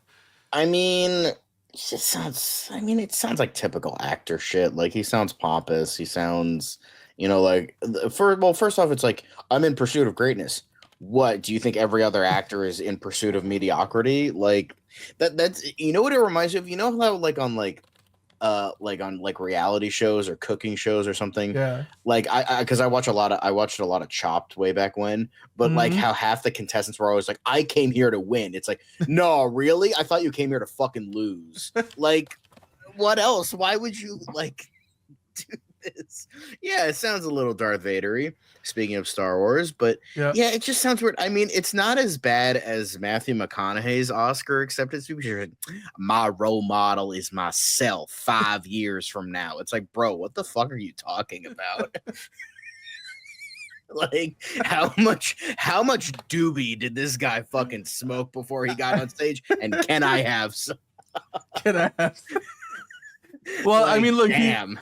I was just like, you know what? He wants to smoke. Let's see if he's going to be able to back it up. He's been on a pretty good win streak so far. I mean, recently he's doing the Dune movies. Wonka was pretty good. Not my favorite version of the Wonka story, but like pretty good. And of course, winning for this movie. Again, he's been doing well for himself of late, and certainly he's on the trajectory. And even though this comment sounded a little like, a lot of his ego showing up, I think the way he tried to say it was, well, like, I want to humbly just admit that I want to be one of the greats. But it's just one of those things where you can never say it and not have it come across as a little like out there. But nonetheless, we'll see whether he wins this year at the Oscars. Now, speaking of the Oscars, Sean, this is a graphic I wanted to talk about from before. This mentions the 5 big awards on the way, including the Oscars, of course, but the 4 leading up to the Oscars and then the Oscars themselves. Of course, we don't know who has won the Oscar yet. We're going to find out in roughly a week's time, this upcoming Sunday. But the Golden Globes, since the Golden Globes give out, 2 awards for Best Actor and Actress, one for drama, one for comedy, you ended up with 2 people winning in each of those categories. Of course, you had Demi Moore winning for The Substance, Fernando Torres, I forget what was the name of the movie that Fernando Torres was a part of. Somebody let us know in the chat, but she won, I believe, for like Best Comedy. And then you had Adrian Brody winning for The Brutalist, which was, I'm pretty sure, the drama. And then Sebastian Stan won it. That wasn't for The Apprentice, but it was for the other movie that he did. Because he's been nominated for like 2 movies this whole award season. So, of course, we had Sebastian Stan sharing, in the accolades. But then, as you see, from then onwards, the lead actor and lead actress conversations are a little wonky. Whereas supporting actress, Zoe Saldana for Emilia Parra, she's going to win. She's won every award up till now. Kieran Culkin winning for, what's the name of the movie that Kieran... Real Pain? A Real Pain. I always forget. I keep wanting to say something else, which I'm like, that's definitely not the title. But he's pretty much a lock. Zoe Saldana is pretty much a lock. So where the conversation gets interesting is Best Actor and Actress, because Adrian Brody was pretty much leading the way up until the SAG Awards. Now, you guys got to remember what's significant about this is the SAG Awards are the ones that pretty much predict who's going to win at the Oscars, because the SAG Awards are voted on by the actors, and the actors in the Academy vote on all the acting categories. So it's pretty much, you can use it almost like a cheat sheet, that when you get to the Oscars, that, you know, if you want to predict who's going to win all the big acting awards, you can just go off of, you know, what happened at the SAG Awards and pretty much get most of your picks right. It's rare that you see something where there's an upset. I think pretty much the last like 10 or odd years, the winners at the SAG Awards have always gone on to then win at the Oscars.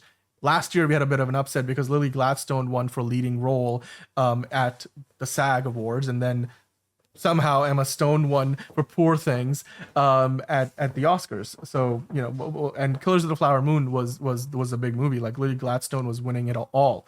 So every once in a while we do see the trend get upset, and now it looks like if Timothée Chalamet is the one who won at the SAG, John, question for you is, do you think he is now in the lead for the Oscars as well? Because I mean, Demi Moore is clearly a bit more of a leading contender for the lead actress, even though Mikey Madison came in and won the BAFTA. I don't know if that means she's gonna be, but I guess, you know, Fernando Torres and Mikey Madison are in that conversation alongside with Demi Moore, but Demi Moore still stands above them all, especially given she won the SAG award. So she's got all the actors who voted for her there also potentially voting for the Oscar. But then the best actor, do you think all those people will also vote for Timothée Chalamet at the Oscars, or do you think Adrian Brody still has it in the bag? I'm willing to bet about Adrian Brody. I feel like he, you know, I don't think it's based on one thing. I think it's based on like the majority. I think Zoe Saldana's pretty much locked in. I thought Jeremy Strong was locked in for supporting actor, but I guess not. I mean, obviously there could be an upset, as you said, but now there's like, technically there's two contenders now because Sebastian Stan was not nominated for A Different Man.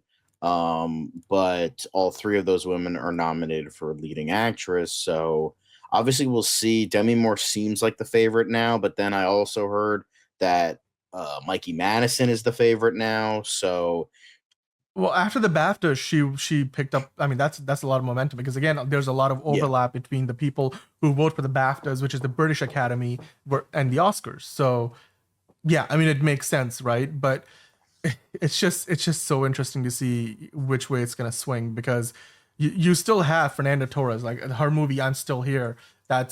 She's the ultimate dark horse. Like, I wouldn't be surprised given that she did win a Golden Globe, but yeah, or Sebastian Stan. He's hanging out in the background in there, so you never know. You never know. I mean, Jeremy Strong is probably. I don't think Jeremy Strong is gonna get anything in the Best Supporting Actor role because Kieran Culkin's got it.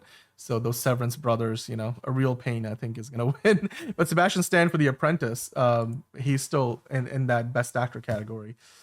Yeah, it's gonna be interesting to see which way things go. As of right now, it looks, you know, the momentum goes with who won the latest award, which is the SAG Awards. The other thing I wanted to mention at these SAG Awards, their best film equivalent is like best ensemble cast. So who won that one was Conclave. Conclave won for best ensemble cast.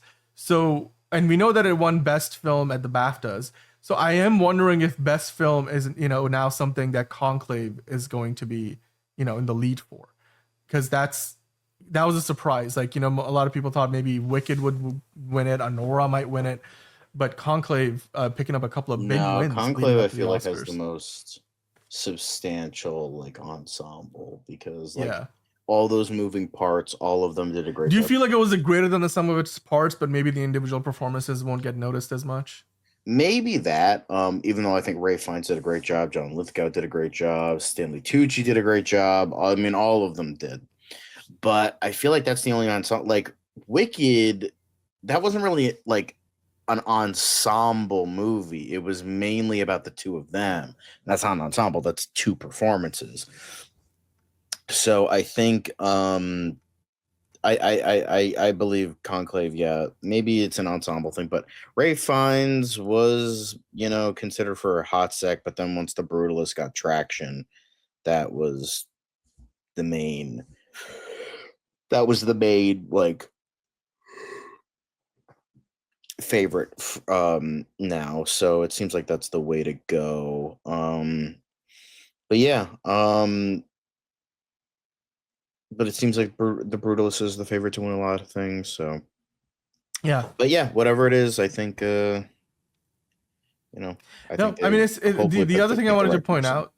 Yeah, no, absolutely. The other thing I wanted to point out was because the SAG Awards not only award for movies, they also give awards out for TV shows. Of course, the Oscars are only the movies. So there were a couple of significant ones on the television side I wanted to quickly go through, John. I mentioned earlier Only Murders in the Building won for the best ensemble in the comedy series, which is basically the best comedy TV show equivalent. Best drama series ensemble went to Shogun, which no surprise to anybody, it's won pretty much every award. It swept every category and every award show leading up to this point. Hiroyuki Sanada winning the best actor in a drama series, Anna Sawai winning for best actress. So again, Shogun.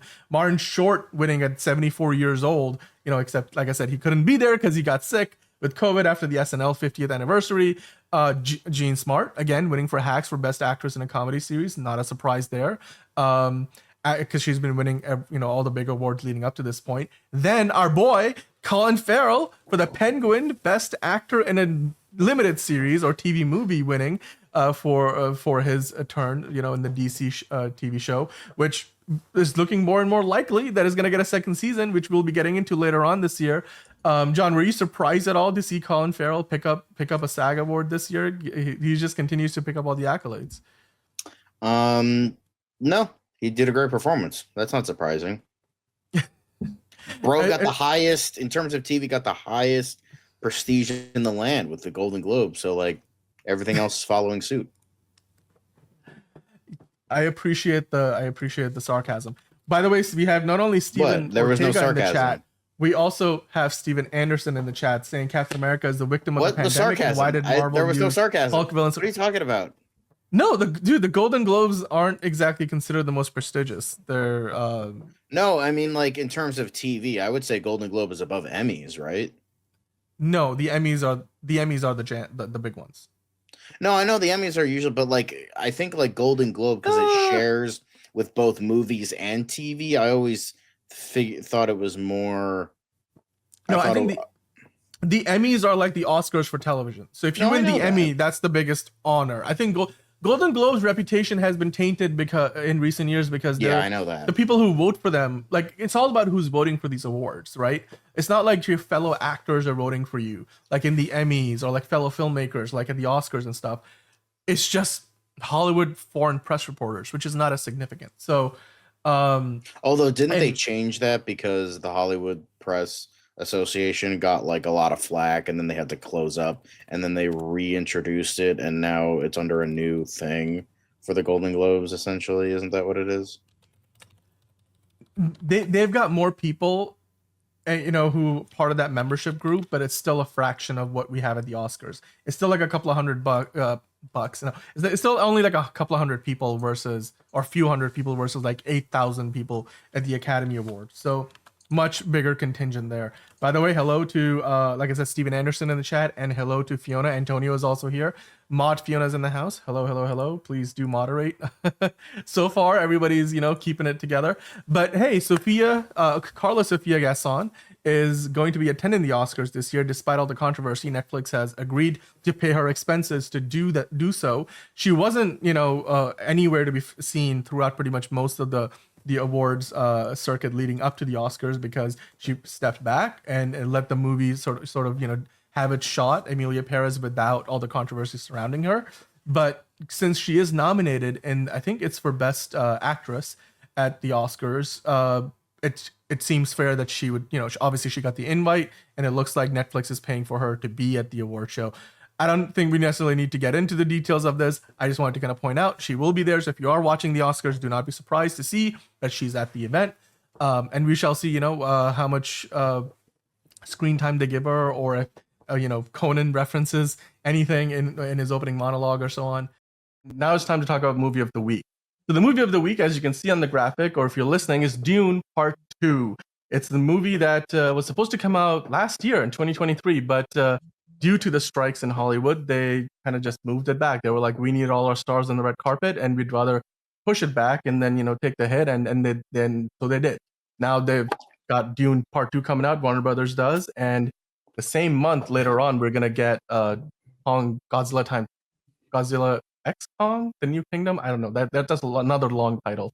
But we'll get into that, when that comes out. For the time being, we're going to focus on Denis Villeneuve's masterpiece. I mean, the first Dune was called a masterpiece. So if that's what it's got to live up to, I wonder, how they can raise the bar up from there. But then again, there were some people who were like, it's not even a complete movie.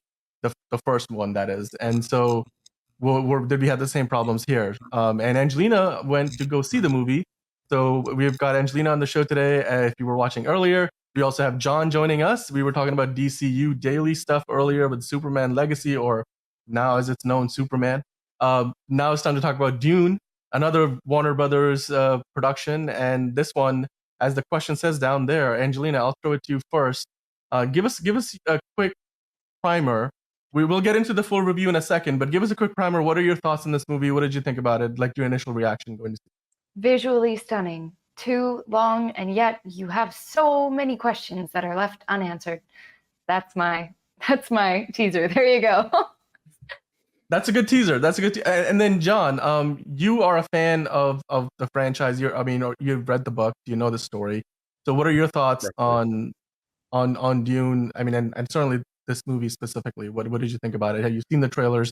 Yeah, I'm definitely looking forward to it in a rough sort of sense. I didn't really like the first one.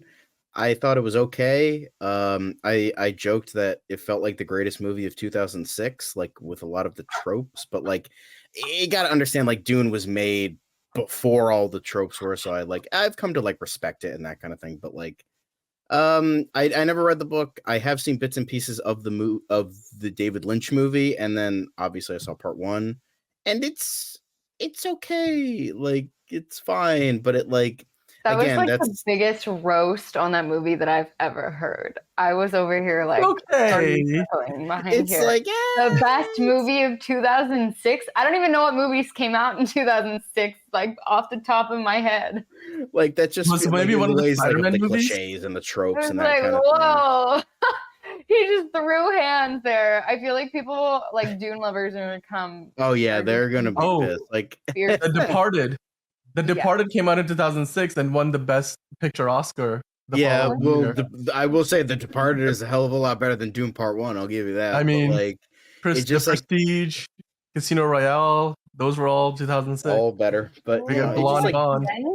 Dune Part 1. It's like as many have said, it's a technical marvel. Definitely outstanding. It won a lot of Oscars for that technical aspect. Yeah. Like some of the best CGI like I've ever seen in a movie. Like that and Ex Machina on more like a personal level. The second one, 100% just sort of encapsulates that and does it even better. It is truly visually one of the most beautiful, stunning movies I've ever seen.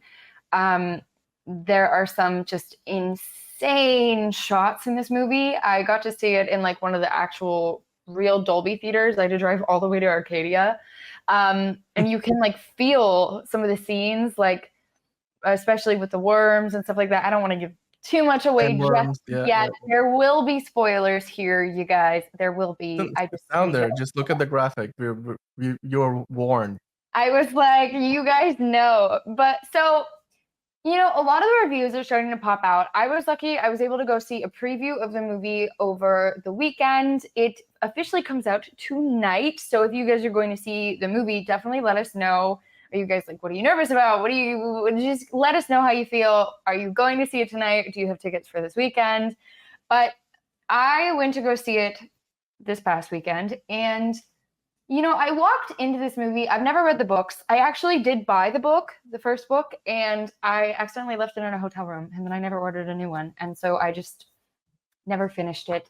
But my biggest issue with the first and the second book, or the first and the second movie that make up the first book, is that they take so much time showing us all of this stunning camera work and all of these certain scenes, just beautiful, right? Beautiful shots. But then they fail to give you the necessary backstory that you need for things to make sense. Like They just take all of these leaps and bounds, and it doesn't matter how many times you've seen the movie. If you haven't read the book or you don't know someone who knows sort of the lore of the original book, there are things that will just never make sense because these movies are made for people who have read the books. These are made for you Doonies, not for the normal people that are trying to enjoy a movie and connect all the dots. There are no dots to be connected if you've never read the books. So I think that's still my biggest issue is you just have to suspend so much belief in order to make this movie mentally work and understand how these characters interact within each other and how everyone's story intertwines.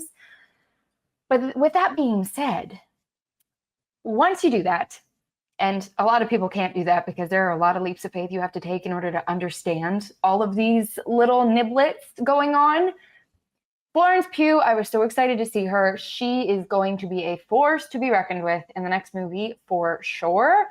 You and Messiah. Austin Butler playing Fade Rutha. Freaky, creepy, scary, absolutely horrifying. However, He looks crazy. Yeah, Scary. nuts. Nuts. But I ended up reading this part of a review that it was like Dune Part 2 contained a beautiful, terrifying short film in the middle called Meet Fade Rutha, which is so accurate. And I think I'm pronouncing his name right, Fade Rutha. It literally, there is like a 10-minute sort of interlude, if not a little bit longer, in the middle of the movie where you go to the Hera. I know the word. I'm so sorry. Are we talking about the planet that they're on? Yes. Oh, Harkonnen. Arrakis. Sorry, I was like, it's not coming to me. Yes. So they go to the Harkonnens planet, and everything, because they have a different sun, which is also why they're so pale, which makes so much sense. Everything is almost in black and white. So it's a completely different part of this movie. It literally becomes looks like Harry Potter and the Deathly Hallows for 5 minutes. Longer, like 10. There's this whole fight scene where he's actually murdering one of the a few of the characters from the first movie in this sort of like gladiator style situation. It is hardcore. The visual effects are super cool because they still have that from the first movie. I forget what it's called. It's like they press a button and it like essentially activates this like force shield. So you get to see all of these little things. Technically, again, the movie is just incredible. I'm not a Doonie, so please go easy on me for this review, you guys. As I'm speaking through it, I'm like, wow, I sound like an idiot. I'm so sorry. But essentially, this whole middle of the movie is to introduce Austin Butler's character. But then at the end of the movie, he dies. So I feel like the only reason they gave him that much time was because it was Austin Butler, or he's gonna come back to life, but he's dead. So I didn't understand. Well, that's definitely a spoiler. Yeah, I didn't understand the whole exposition right there because why are you introducing me to a character for more than half John, do you have any? Kill him. I'm totally in the dark. The thing is, I know a lot about Dune. I've never. You did get a little bit wrong. I apologize. I don't mean to call you out, but I have not read Dune. The most I've gotten about Dune is that I've seen bits and pieces of the original. I've seen the first one, and I read and watched a lot about Dune after the first one came out. And a buddy of mine is a huge Dune head. That's why I'm gonna go see it because.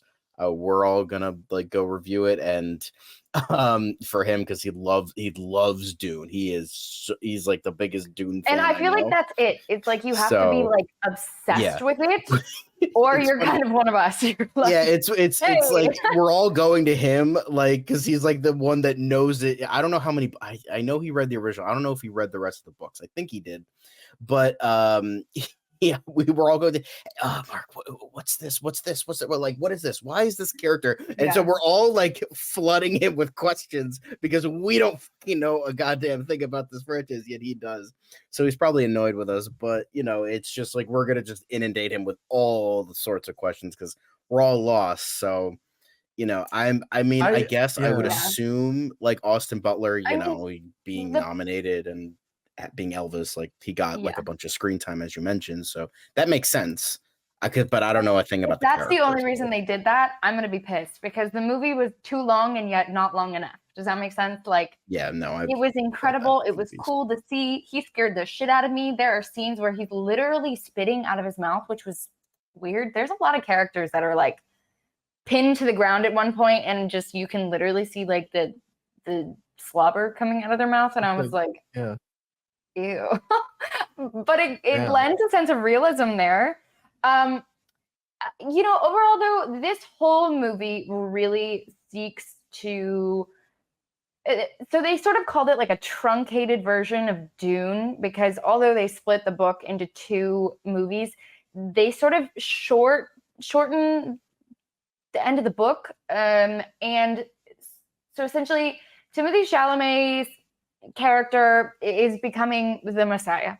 He fights it for a while, but his mom, who becomes the Reverend Mother, is really, really making sure that he is known as the Messiah. Paul Atreides, you end up finding out Paul Atreides is not an Atreides, which is kind of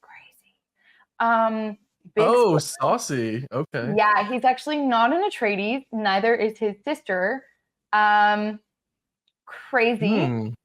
So this is me, average fan, reacting. Yeah, exactly. I'm like, they have more to do with the Harkonnens than you would think, which is also so gross to me. Wow. So yeah, Paul essentially through this whole movie is becoming the Messiah. He steps into that role pretty well. He's a really strong force to be reckoned with this movie. His acting is phenomenal. I think he did a great job. Zendaya did a great job.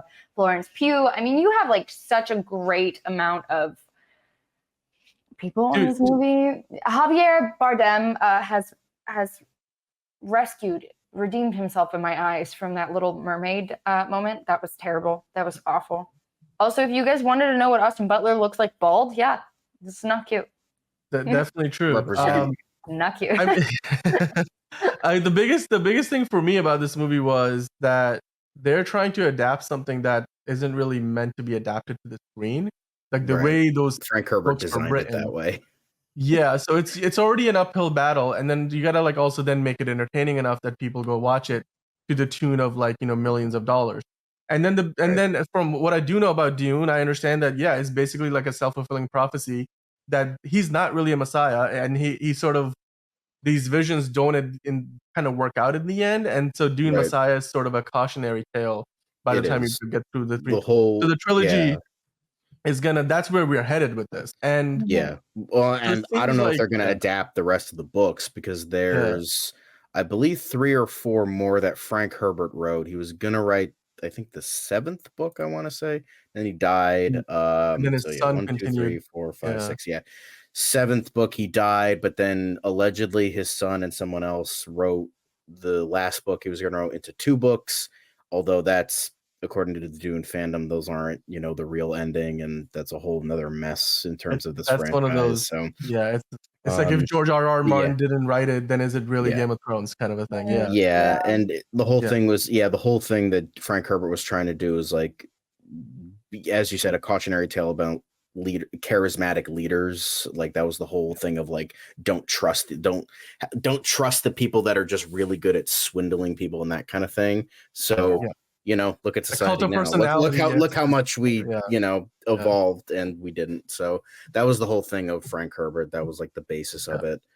But so I'm intrigued with how this will go if they are going to adapt all the books. I know Denis Villeneuve said he's going to stop after Dune Messiah, and then whatever. And he's like, he might pass the baton, or he might become like the shepherd of the franchise, right? Like maybe he'll bring it. We were actually talking about off air who would be a good director to kind of come in and be maybe like MCU format where you got a TV director that's going to stick with the stylings of Denis Villeneuve, but just continue the story forward. Or maybe like a David Yates who took over the Harry Potter franchise from Chris Columbus. But then again, the look of that franchise changes over time as the kids grow up.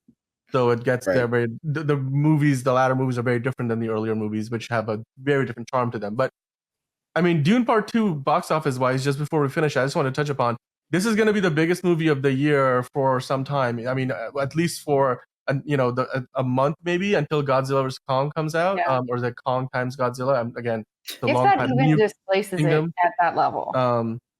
I mean, their opening preview numbers are insane, you guys. Like, Yeah. Deadline was calling it spicy for a reason. Yeah. Yeah, I mean, we were looking at this article before we started, right? Here's the one. It's spicy $10+ million previews. Now, Yeah. $10+ million previews is considered a good number for some movies coming out in the summer months. And, you know, in a post-pandemic world where the box office still hasn't quite recovered all the way, this Right. is the end of February, early March. That's when they're getting these kind of numbers. That's a good number. Not only that, I was reading, another article on it because they do a great job of covering the international box office. Is starting out well internationally, and we know that the first Dune movie they released internationally much earlier in a lot of the markets, so that they got ahead of it during the pandemic, and they made a bunch of money and had some momentum going into the domestic. And they did a little bit of that here too. So people in Europe got to see it almost a week sooner, and then put out reviews, get the word of mouth going. In addition to the critics, and even some of the critics didn't get to see it until after some international markets. So they've done a good job of trying to replicate that model, which made the first movie probably, I think it was definitely the most successful movie Warner Brothers put out in that era of the pandemic, certainly with the whole day and date situation and, this pissing off Legendary who's been financing this movie, and they're really a 50-50 partner in this.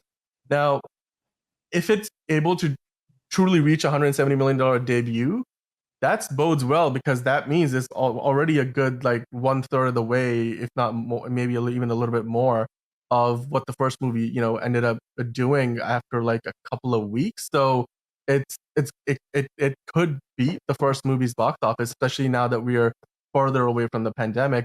But there will be competition from Warner Brothers themselves with the Godzilla times Kong and New Kingdom, and there will be other movies that start coming out in a couple of months. The good thing though is a lot of superhero movies from Marvel side and DC side are out of the way. And so this movie will have a good run. There's not a ton of competition.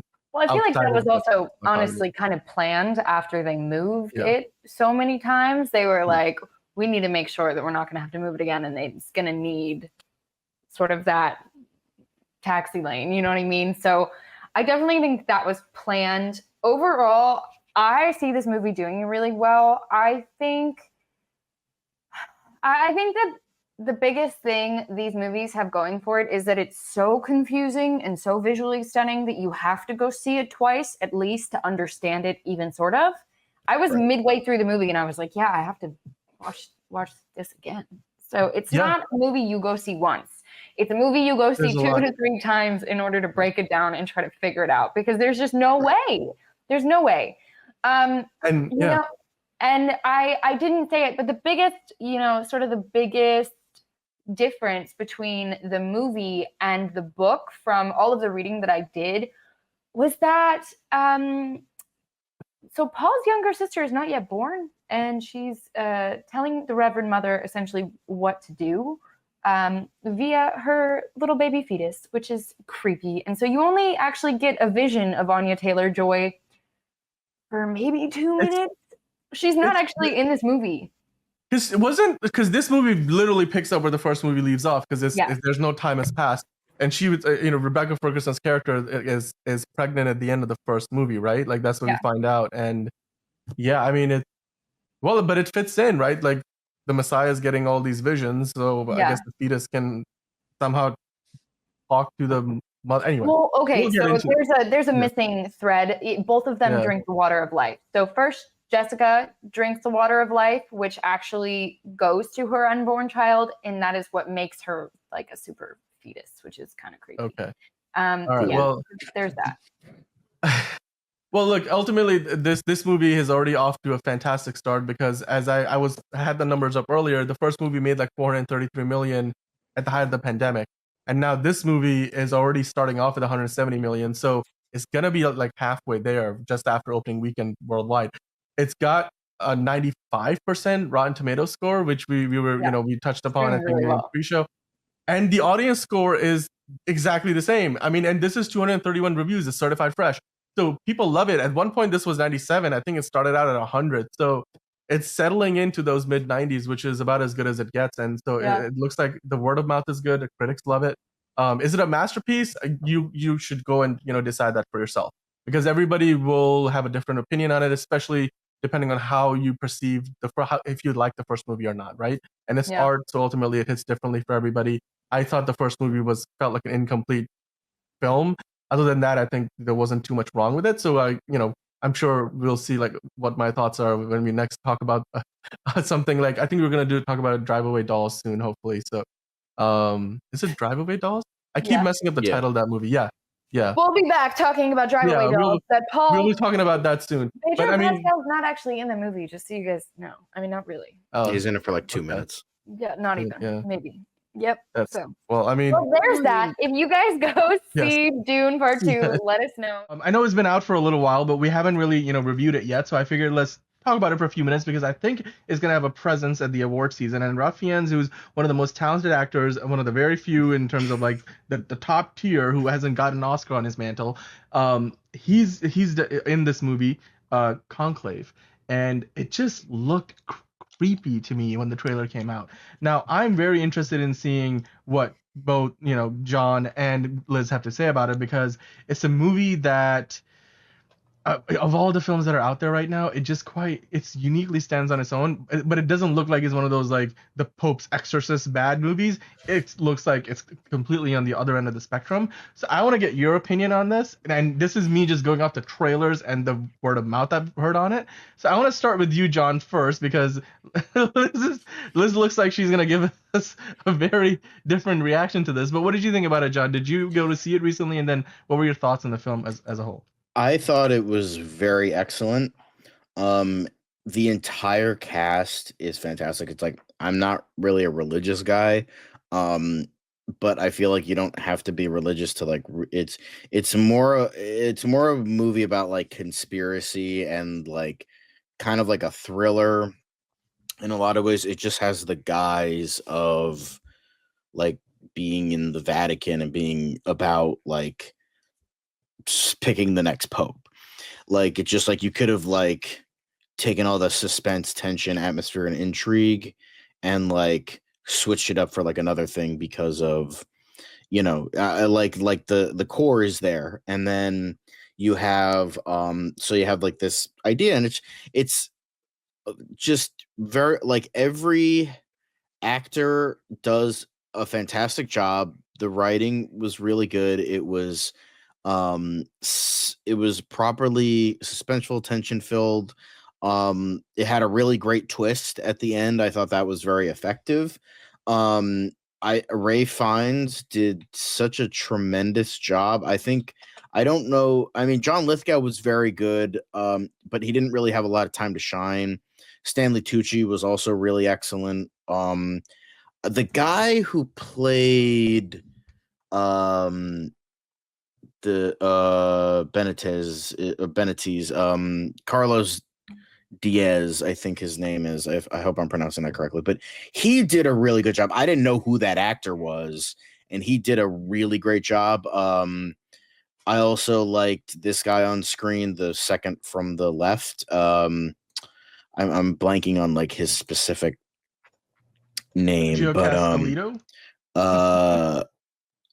Tedesco was the character, but yes, Tedesco, he was Sergio also really good. Like, he like just played a really good like hateable person. It also helped that he vaped, which made me hate him even more. Honestly, that's probably the worst. Honestly, that was probably the worst thing about the movie. Nothing is the most horrifying thing about this movie is the fact that you had a cardinal vaping. It was just so like funny to me, because you had like, there was like, they made a point stand like this, these are like older men, traditionalists, so they're like smoking a lot of cigarettes. There was like the pile of cigarettes in the beginning of the movie, and then you would just have Tedesco would just be like this, like witnessing all this stuff, and then he would just like take a hit, and it's just like, I mean, sure, fine, but it's like weird. Okay. It was just like funny to me. And I will say it was like at points it was a little poorly paced. Like, it was very slow. Like, it was also like I was wearing like my sweatshirt. It was very warm in the theater. So I was like, almost, and I didn't get a lot of sleep last night, so I was kind of nodding off. But it wasn't boring. It was just a bit slow at points. But and oh yeah, Isabella Rossellini was also very good. I didn't even recognize her until my mom was like, "Oh yeah, that was Isabella Rossellini." I'm like, she has come a long way since Blue Velvet. Like, damn, I didn't even recognize her. But overall, this was a very well made, intriguing, like drama thriller. You don't really know where it's gonna go, but that's like a good thing. Like a lot of like you think it'll go this way, but it goes this way, and it just like it's simple yet effective. It just goes to show that like movies that have like a lot of Oscar buzz and a lot of like just like it just has to be effective. Like that's all. Like it's just like picking a new pope. Okay, cool, let's roll with it. There was like it did have like, and I'm not saying it like it wasn't deep or anything like that. Not saying that at all. It's like it had a lot to say about like even within like the church, like the traditionalists versus the progressives of like holding on to like those like older values of like gay people are evil and like all that shit. And then you have like the progressives like trying to be like hold on to the values of the church, but like gotta understand that that like time is like it's happening. Like it's like you can't change time. You could still hold on to those traditional values, but like believing that gay people are people and like treating women with respect, that's like something it's just normal now. It's what you got to do. So there was like a lot of like power dynamics in that respect that I thought was very effective as well. And I liked how Ray Fiennes was, I wouldn't say he was like wimpy, but he like you don't really see like a performance like this from him. Like he's usually like I know this is not even close to like top tier Ray Fiennes, but like the first thing I could think of, we were just talking about Mission Impossible, and you mentioned James Bond. I thought of M. So like M is like, you know, the guy, like he's the head of everything. He's the head of, you know, of all of that. So he's like has the authority, is like the guy in the room that's like, okay, we're He's the gonna do this, dean. this, and this He's my way. overseeing the process. Yes. Like, Yeah. and he is overseeing the process, not saying he isn't, but like the way he goes about it is very unlike what you would suspect Fiennes to do. Like, he's not like he's doing it because it's his job, not because he has the charisma or the gumption or the confidence to really be behind what he's doing and what he's saying. He's very, I mean, he did play Alfred. He played him in the Lego Batman movie. So so I really liked that when it comes to like he was like kind of like very like again, I don't want to say wimpy, but like I can't, that's the only like word I could think of. Like he was kind of like into himself, like he was just like he's like I'm not really like sure about all this. I don't really know what to do. You know, and I really liked that how he was like the head authority, but he was not, there was nothing behind that authority, I guess. Like there was like very little. And I mean, sure, he can do like some rash decisions and some major decisions that will lead to all of this, but it was like the man behind those decisions was very like introverted and kind of into himself. And I really liked it. And there was a lot of layers to his performance. I would say he would he would most definitely get a nomination. I think, I mean, in terms of what I've seen this year, I haven't seen every like Oscar buzz kind of movie, but it's definitely one of the best performances I've seen all year. I think Stanley Tucci should get supporting. I would say Carlos Diaz would also, I think he could earn a supporting as well. I don't think he would get it, but I think he would be up there. But I think this would get a director, and I like in terms of nominations, best director, but I think so, because I mean, All Quiet on the Western Front, a lot of people like that, and I think this is another win. It's same director. I think this is most definitely another win for him, and a lot of like pretty much almost everything about this movie did it right. So most definitely, I would highly recommend it if you I mean, and it's also want to like see something like this. By the way, there's like there was like some archbishop of something who just quit his job because of like some kind of controversy. So I'm like, in terms of like the subject matter, There's stuff going on in the real world that, you know, I think it's, if you wanted to go, I mean, I don't know if there's no connection really, but there is actually a little bit. So it's Yeah. really interesting because so I absolutely love movies like this. Visually, it was absolutely stunning. Again, same thing. I'm not religious. I'm not Catholic, but I do have a basic understanding of how the church works and you know what the traditions are. So it was really cool to see.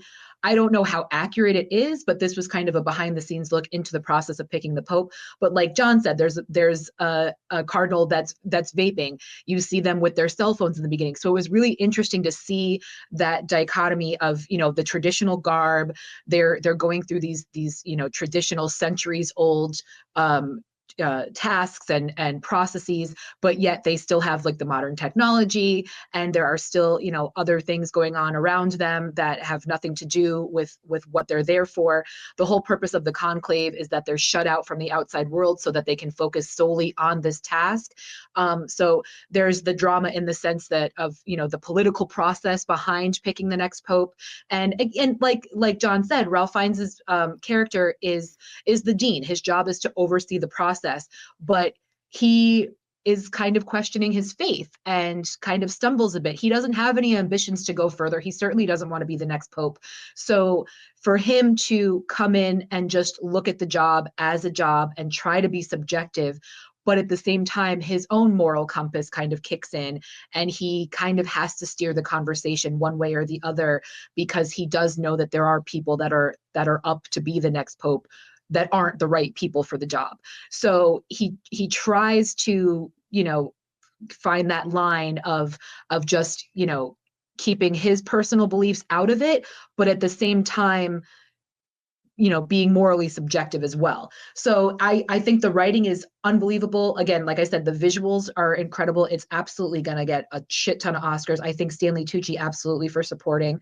And it's nice because, you know, again, you've got these controversies, that very well-known controversies, certainly in the Catholic Church, but those controversies don't come up, and instead they kind of go a different route. And some of these cardinals have other things that happen that get brought up that, you know, thwart their chances of becoming the next pope. So I thought the way that they told the story, and like John said, the twist at the end was something I didn't see coming at all, was really good and really thoughtful. Isabella Rossellini, again, was incredible, but she really didn't have a whole lot of lines. She's in it for all of 5 seconds, so I don't expect her to get any nominations, unfortunately. But truly, for me, I think this movie is we're going to hear a lot about it, and it's certainly going to take home the majority of the awards at the Oscars for sure. Yeah, I mean, and it seems like one of those movies that, again, it comes out, it kind of goes under the radar, but like, you know, around the time that the Oscars would come to town, and you know, the award season happens, like all of a sudden people are going to start hearing the name Conclave a lot more. I definitely think it's going to be one of those movies where the majority of the populace are going to be pissed off because it wins all the Oscars because none of them saw it. But at the end of the day, it's probably the most deserving this year, so for sure. Yeah, I mean, and you know what? When you look at the Rotten Tomatoes score, it's rated really highly. I mean, not only just by the critics with 92%, it's completely certified. It is a beautiful film. 85% for the audiences too, and that number also, like, you look at it, over 2,500 reviews, so it's not like it's a small, you know, sample size. And the consensus says that, you know, the movie is just it's just thoroughly entertaining, at edge of your seat, you know, suspense. And Ralph Fiennes, you know, or Ray Fiennes, sorry, I keep mispronouncing his name. Ray Fiennes is finally, hopefully, gonna get his turn at, you know, getting that Oscar, which I think he's probably earned at this one. And like you said, John, too, like Stanley Tucci will hopefully also get a nomination for Best Supporting, and this will probably get nominated for Best Picture as well. So we'll see about that. You're watching the Oh So Curious live coverage of the Oscars. We'll be right back.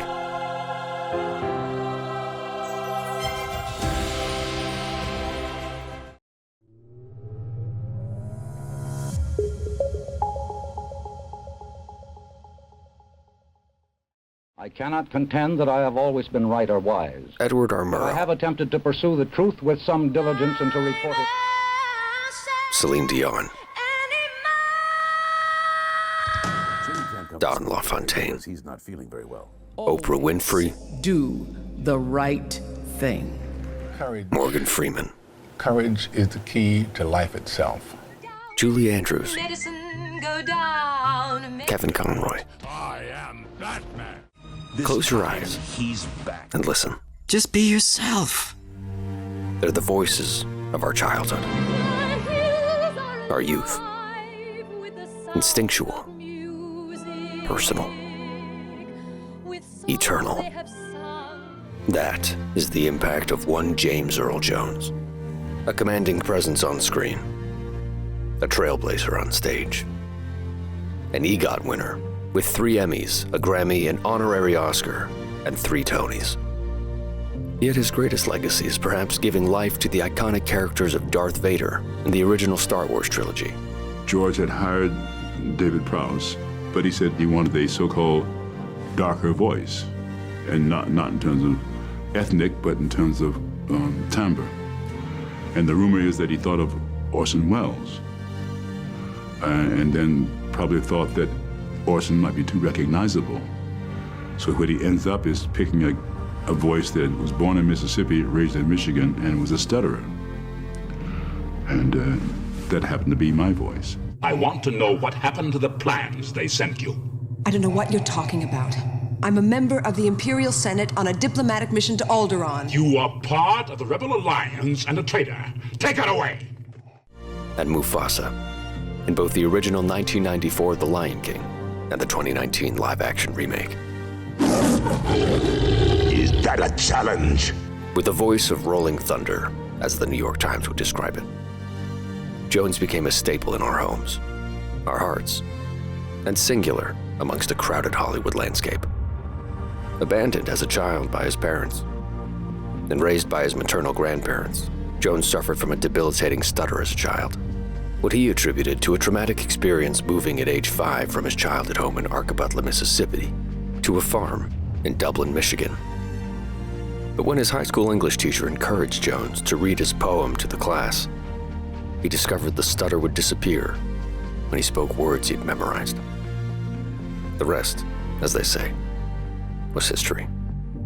Making his cinematic debut with a minor role in Stanley Kubrick's Dr. Strangelove, or How I Learned to Stop Worrying and Love the Bomb. His star would rise with the role of Jack Jefferson, based on the real-life boxer Jack Johnson, in Howard Sackler's Great White Hope, a role he'd reprise to award-winning praise on stage. Y'all so lazy!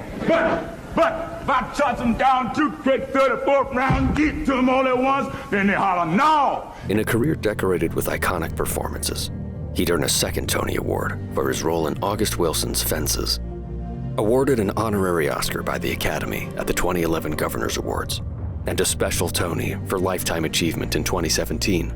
Jones earned his praise with a tireless work ethic, amassing nearly 200 screen credits spanning a 60-year career, once appearing in 18 plays in 30 months, often featured in a half-dozen films a year, not to mention his television work. From the famous This is CNN promo campaign, This is CNN. to guest roles in The Simpsons, To pronounce it correctly, I would have to pull out your tongue. Frasier, Lois and Clark, The New Adventures of Superman, and more. In Field of Dreams, Jones told us people will come. Well, here we are, left to marvel at a legacy etched in our memories. A career unparalleled. When I first saw the dialogue that said, Luke, I am your father, I said to myself, he's lying. I wonder how they're gonna play that lie out. No, I am your father. From the humble beginnings of working in a diner and living in a $19 a month cold water flat, to Broadway and Hollywood stardom, Jones showed us what's possible when we apply our talent to the best of its potential. And as he leaves us at the age of 93, his triumphs remain a reminder.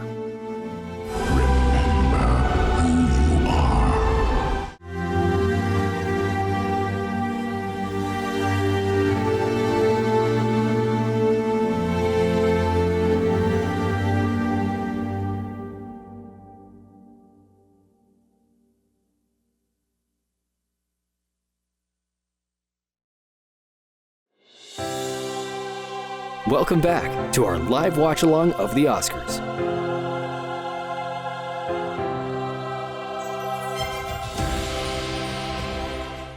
A Complete Unknown is a movie that, well, Timothy Chalamet, Chalamet. He certainly is not a complete unknown. However, the character that he is playing in the movie, Bob Dylan, was once upon a time a complete unknown.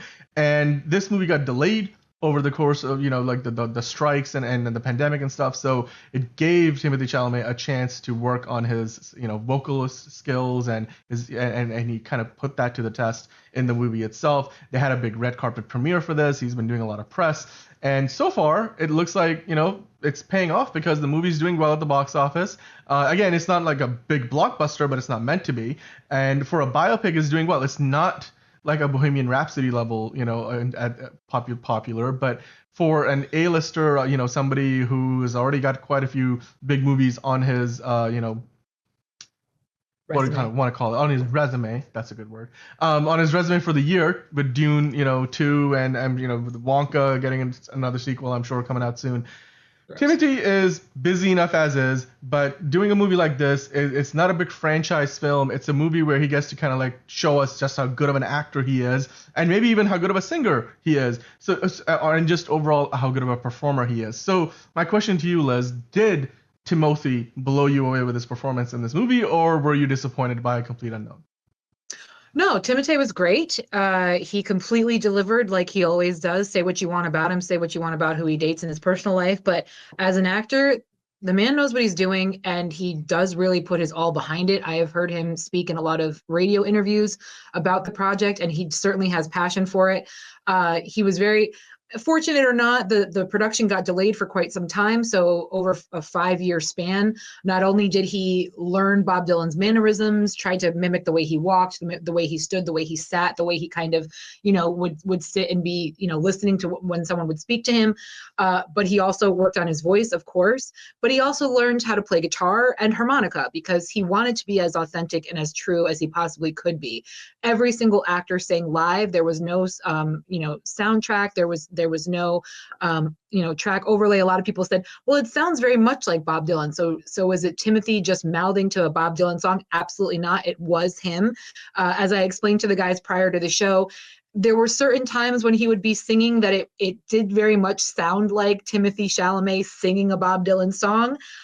So I don't know at what point in the filming, that they filmed those particular scenes, maybe in the beginning or maybe it just kind of fell off towards the end. I'm not sure about that.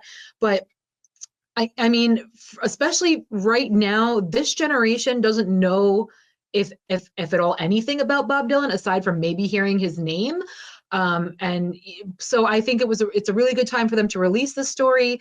My theater was pretty packed. This is going to be a great one for our parents and our grandparents, certainly, just much like the SNL film was a couple months back.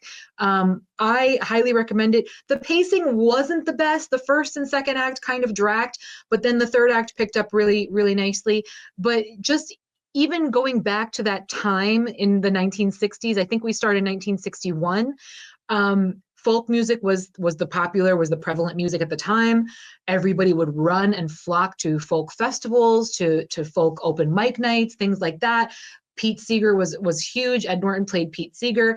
And that's actually where the film begins, is Pete Seeger was dragged into a court case because of what the content or the lyrics of one of his songs was very controversial. And you think about it now in 2024, when we've had songs like WAP, for example, and you're like, a folk musician was dragged into a court case. So already it kind of sets the tone to give you an idea of where the world was, but also reminds us that throughout history, music has always been one of the most important pieces of storytelling that we've ever experienced as a people, as a species. So important, in fact, that people will actually get sued over their songs. So it's a great film. Like I said, the third act really picks up because that's when Bob Dylan decides to go electric, and holy shit, the folk community can't handle it. Again, talk about, silly controversies back then, but it's true. So it was just, I thought it was really great. It told a really good story. Bob Dylan's not exactly the nicest guy. He was kind of a dick. He kind of, but all he cared about was making music. So when you look at it in that regard, it is what it is. But I thought all of the actors were great. Elle Fanning was in it as well. There's a lot of people that you'll recognize in the film. It's going to win all the awards. Certainly, I completely anticipate Timothy getting an Oscar. Very much along the lines of Walk the Line, how they swept that year. But I loved it. And quite frankly, you guys, if you don't know fuck all about Bob Dylan, or maybe you know like one or two of his songs, I recommend you go see this, because I'm sitting there and I'm like, yeah, my parents never played his stuff cover to cover. So I would hear a one-off song here or there, what have you. So I was familiar with most of his catalog, but I'm in the theater and I'm like, damn, he had bangers. Like he really, for what it was, he really was the pioneer of our time, and still the only musician to ever win a Nobel Prize for writing. So definitely check it out. I think everybody will appreciate it for sure. Yeah, I mean, and like you mentioned, like, hey, throughout history, we have seen, like, when Elvis started gyrating his hips on television for the first time. Oh, yeah. Oh, the my world goodness. was like, oh, no. Like, oh, no, we can't put that on TV. Even with Michael Jackson, like, people were like, now we have what is he doing? Now we have Euphoria on TV. Like, high schoolers get fucked and snorted cocaine. Exactly. And Bob Dylan, of course, like, he had similar struggles, or like at least how people tried to censor his Well, they work, kept trying to tell him what to do. Exactly. And he wasn't one that was going for that. Yeah. Well, he was a trailblazer, a pioneer in his own way, much like we talked about Elvis, Michael Jackson, plenty of other examples out there throughout history. And like you said, it speaks to, again, the importance of music in our cultural zeitgeist, and how much it means to us, and how much, we associate that with, a means to express who we are as people. And in terms of, like, one of the biggest things that anybody, if you meet up with a stranger and you're playing 20 questions, I bet you one of the first 5 questions is like, what's your favorite song, or something like that. It always, it's a core part of like how we define ourselves is the music that we enjoy. And Bob Dylan, of course, is, I'm sure, a huge part of a lot of people's, iconic, the music that they keep on their shelves probably has a little bit of Bob Dylan in it. I mean, he's released over 55 albums. So when you've got a span of work like that, it's just, it's not something anybody can ignore, for sure. No, I just had I don't know if you guys know this, or maybe you guys know in the chat, is Bob Dylan one of those artists who sold his entire collection off? No, he has not, and he is still touring. He is still performing. He does a lot of stuff overseas, mainly right now. But no, he still, as far as I know, still has the rights to everything. That's good. So he still has the rights to his catalog. Of course, you got also Monica Barbaro there, who was in Top Gun Maverick. She was Joan Baez. She was excellent. Yep, she was in that Arnold Schwarzenegger movie on Netflix, I believe, too, right? Like there was one where it's sort of like, well, they're both super spies, and it's basically, what was that movie in the 90s that Arnold's, and why am I forgetting this right now? True Lies. True Lies. It was basically True Lies, except it was him and his daughter instead of. True Lies is so good. But yes, James Cameron. James Cameron, one of the best action movies in the 90s. I mean, the way that third act goes down, you're fired. Anyway. But like I said, the pacing wasn't the best. It was still, again, far superior to Baby Girl. Baby Girl felt like it was 4 hours long. Probably better than Nosferatu too. Well, I will say the whole movie wasn't bad pacing-wise, just some bits here and there. Yeah, but I mean, look at the Rotten Tomatoes score. 79%. Rotten Tomatoes. It's certified fresh. It's got 177 reviews, which is more than the other 2 movies we reviewed today, but between Nosferatu and Baby Girl. Not saying the number of reviews is a reflection of the popularity of the movie, but certainly as far as the promotions go, this movie they've been really just putting it out in front of people's faces a lot more, because A, it's a Bob Dylan biopic, B, it's Timothée Chalamet involved with it. He's one of the hottest names in the business. And then when you look at the popcorn meter, 96%, that's certified hot. Like, and that's a good number. Yeah, it is very entertaining, and like I said, take your parents, take your grandparents. It'll if anything, it'll bring them back to their childhood, and I just think it was a great film. It really was, and it's gonna win all the awards for sure. Yep. Well, they're getting the buzz, and I'm sure that he'll get nominated. Hopefully more than Baby Girl, that's for sure. Yes. Now, of course, if you guys enjoyed the movie, let us know in the chat what you thought about it. If you're in the comments down below, not watching us live, then drop down below and give us your opinion on whether you enjoyed A Complete Unknown. If you haven't seen it, are you more excited to see it now that Liz has given it her, vote of approval to it, and she enjoyed it? And of course, while you're at it, hit that like button, and then hit that subscribe button, and then of course toggle the notification bell so you know when we go live with a new show. Baby Girl, did it get you all hot and bothered at the movie theater? Did you go see it? Let us know in the chat, because Baby Girl came out this week. It's one of the 3 new movies at the Christmas box office, and it's a movie that features, of course, Nicole Kidman, who, if you went to an AMC, you may or may not have seen her before the movie. And of course, she told you, if you did see the promo, that heartbreak feels good in a place like this. Except I don't know if the hearts were being broken or something else was being broken in the movie. The trailer didn't impress me. It just feels like it wasn't committing to the genre that it's trying to be a part of, if I want to put it correctly. And this is just me going purely off the trailer. Like you said, Liz, the chemistry seemingly wasn't there between the 2 leads.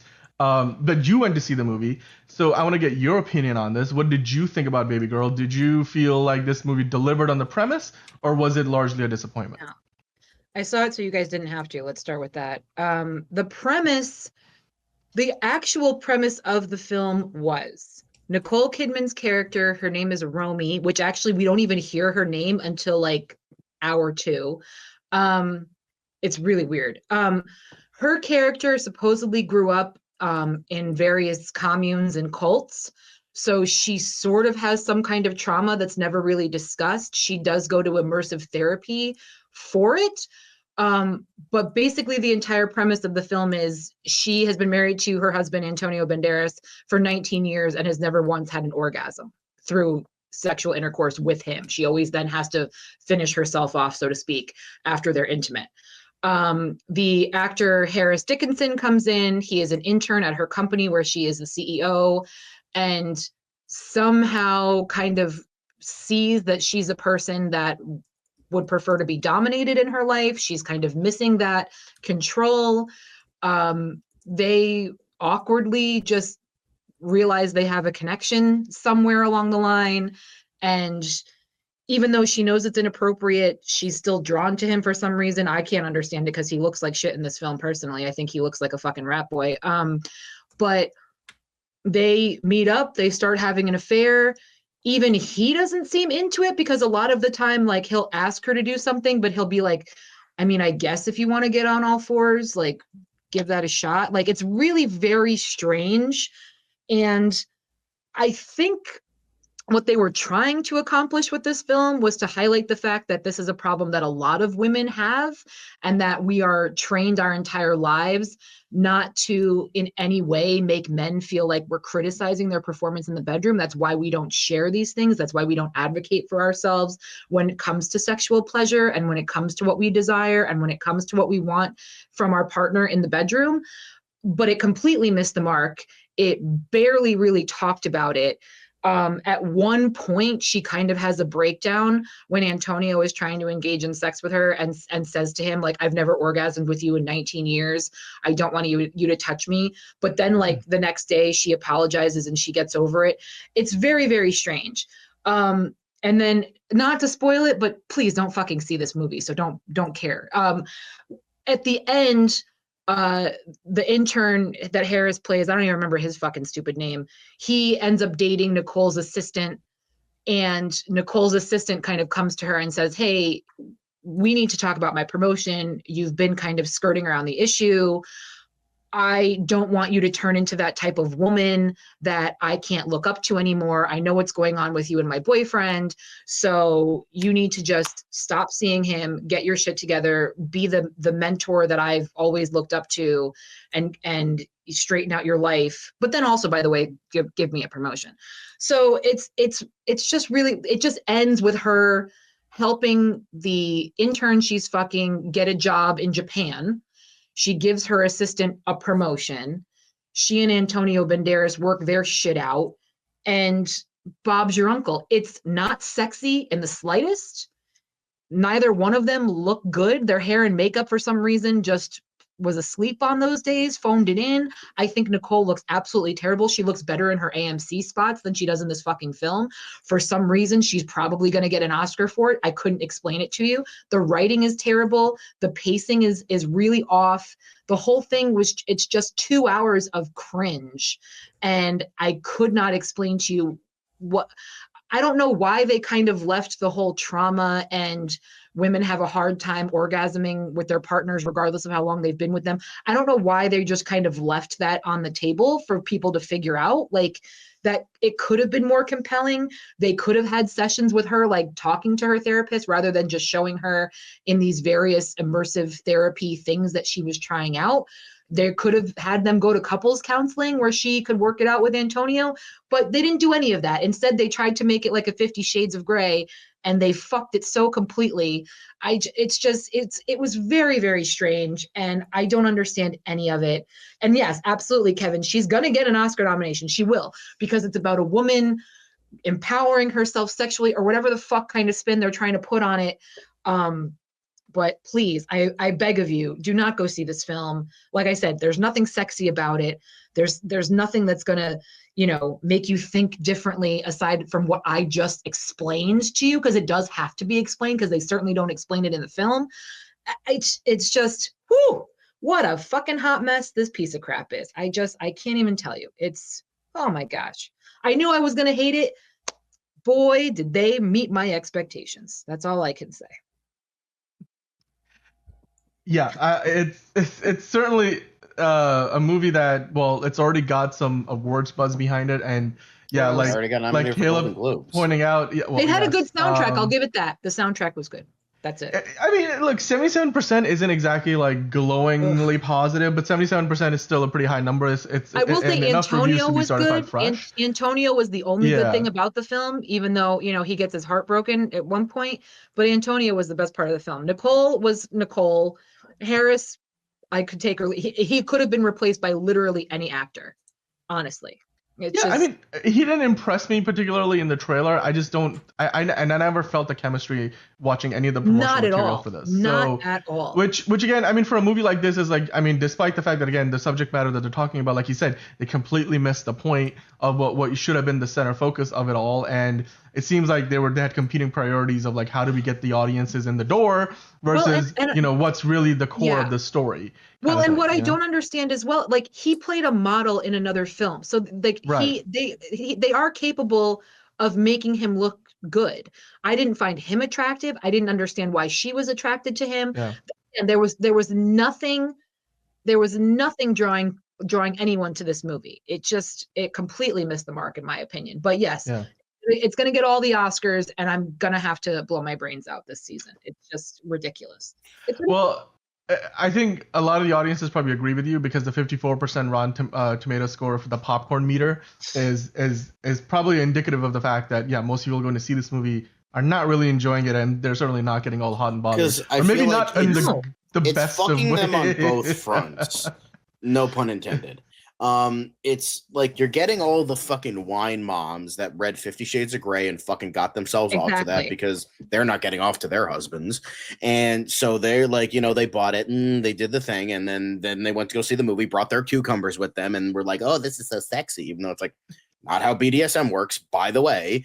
And then on the other side, you have the people that are like, okay, this could be like what you were saying, Liz, like, okay, this is like, woman owning her sexuality, like finding out what she's into after this marriage, and could have been a good drama, but then they're like, oh no, it's actually trash. And so you're getting, it's like both fronts are just, it's like both are unhappy, because it's like, it's not sexy, but it's also not a well-made drama. So it's like, what are you doing? Right. I mean, I didn't see Night Bitch. I know Night Bitch got really mediocre reviews, but I would imagine it's trying to say the same thing and probably does a much better job and certainly more entertaining than what we were given here. Yeah. Well, hey, it's a movie. It's out there, and if you guys are watching it, let us know what you thought about it. Yeah. It's I mean, hey, Nicole Kidman, heartbreak feels good in a place like this. Maybe you went to the theater and your heart was broken because you were like, this movie was supposed to be a lot better than it should have been.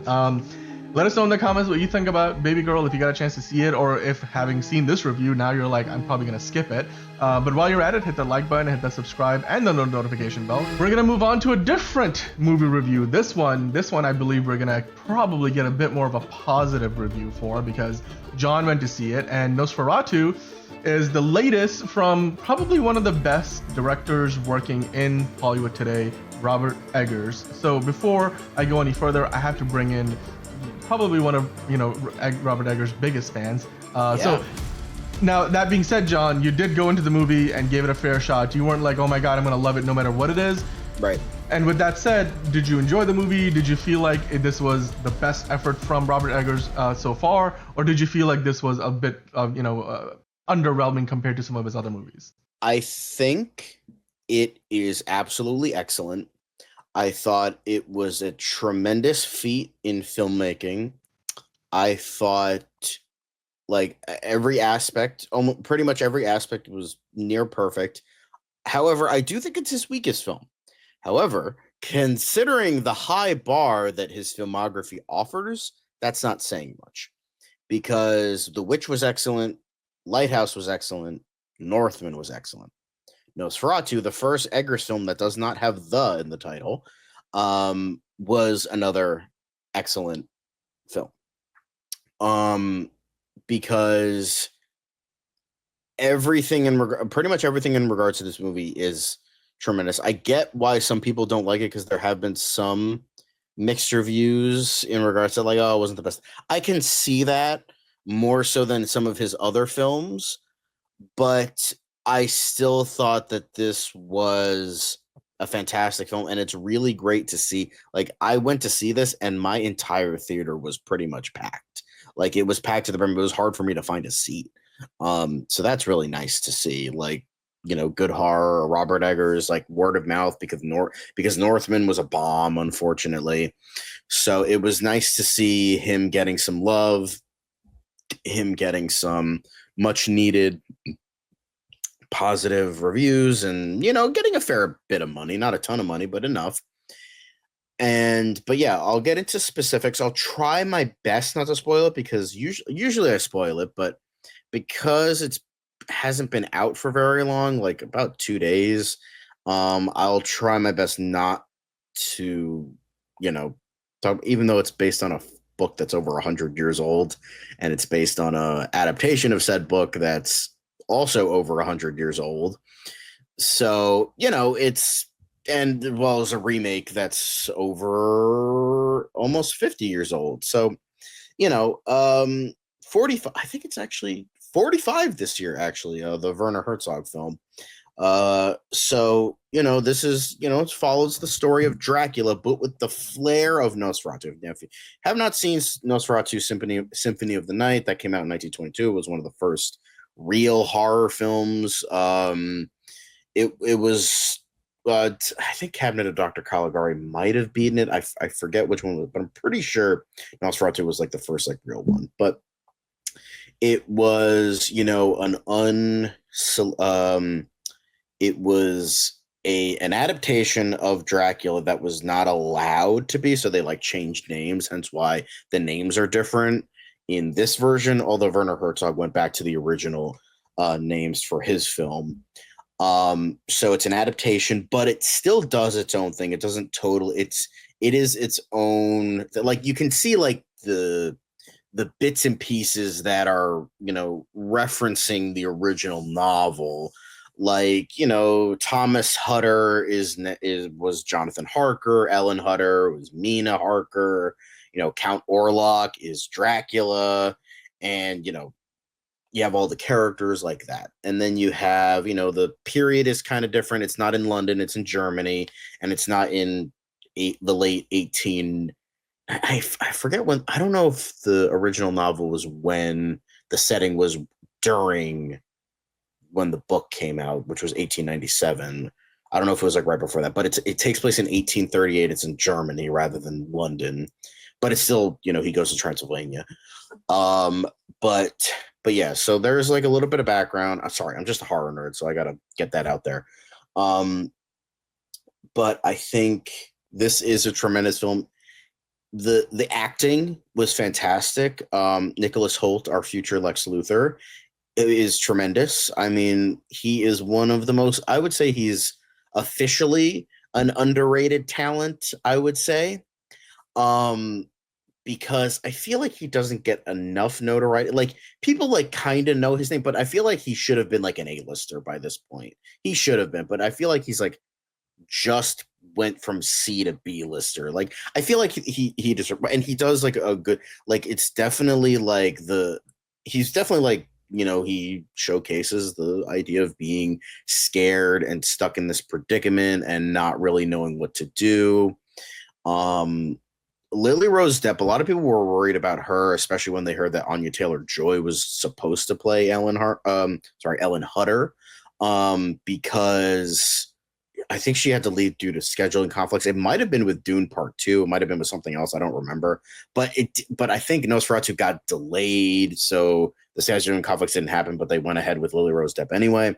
But I thought she was really good in this. Like, I don't think she's a bad actor. I know people are going to scream and cry about nepotism, but I do think she's a very good actor. I know, like, she's been in garbage before, like Yoga Hosers and shit like that, but I think this proves that she is a good actress. I don't know if she's like one of the greatest of all time, but with what they did here, like, it was sort of like that even balance of like submissive and scared to, like, by the end of the film kind of owning what she has become and like trying, like, there's like this fucking tearing herself apart because she's under the guise of like Count Orlok, but she also tremendously loves her husband of, you know, Thomas Hutter. So there is that push and pull. I think her mannerisms are a little bit over exaggerated at some points,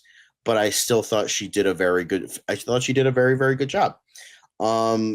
Aaron Taylor Johnson, our boy Craven, has redeemed himself from Craven, so that's good. He was great in this, especially after a certain point in the film towards the end. Obviously, I'm not going to spoil it, but shows how good of an actor he is. I know we kind of forget that, but I was just watching. There's a certain scene I was like, whoa. And I was like, I can tell he put his all into this, and I could tell he put like a personal like touch on it. To the people that have seen the film, you might know what I'm talking about, but it was like, holy shit, this guy's good. Like, I know we know he's good, but it's like, he's been in like mostly, I mean, the last fucking movie he did a couple weeks ago was the shitty Sonyverse movie. So it's like, it's so interesting to see him go from that to like prestigious Robert Eggers production. So it's interesting. And that was wow. That was like, and I'm not saying like the rest of the movie he was bad or anything, but it was like a very different performance, but he was still really good. Emma Corrin, they play his wife, who is the Lucy character. I think Anna is her name here. She's very good, although she's not in the movie that much, comparatively, but there is a certain point in the film where, you know, I feel like where she becomes more noteworthy, and I thought that was really good. I thought she did a really good job there. Willem Dafoe as the Van Helsing character, I forget, he's Professor something. He's very good, but you know, that's, you could just say that about I mean, look at that. That's just Willem Dafoe in a nutshell.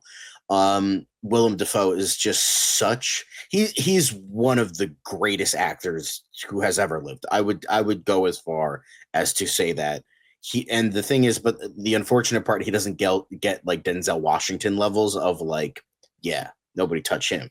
He's Denzel Washington. He's Willem Dafoe. He's like, he was Green Goblin, but it's like, everything he's done, he has understood the assignment, as many of the kids say, and he just owns it. He's not in it as much, but like, I feel like that works because it's like we're aching to like see more of him.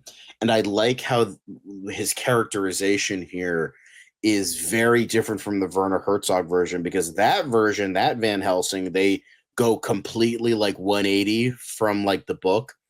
where he's like, I think he's like a man of God and he's a non-believer in vampires.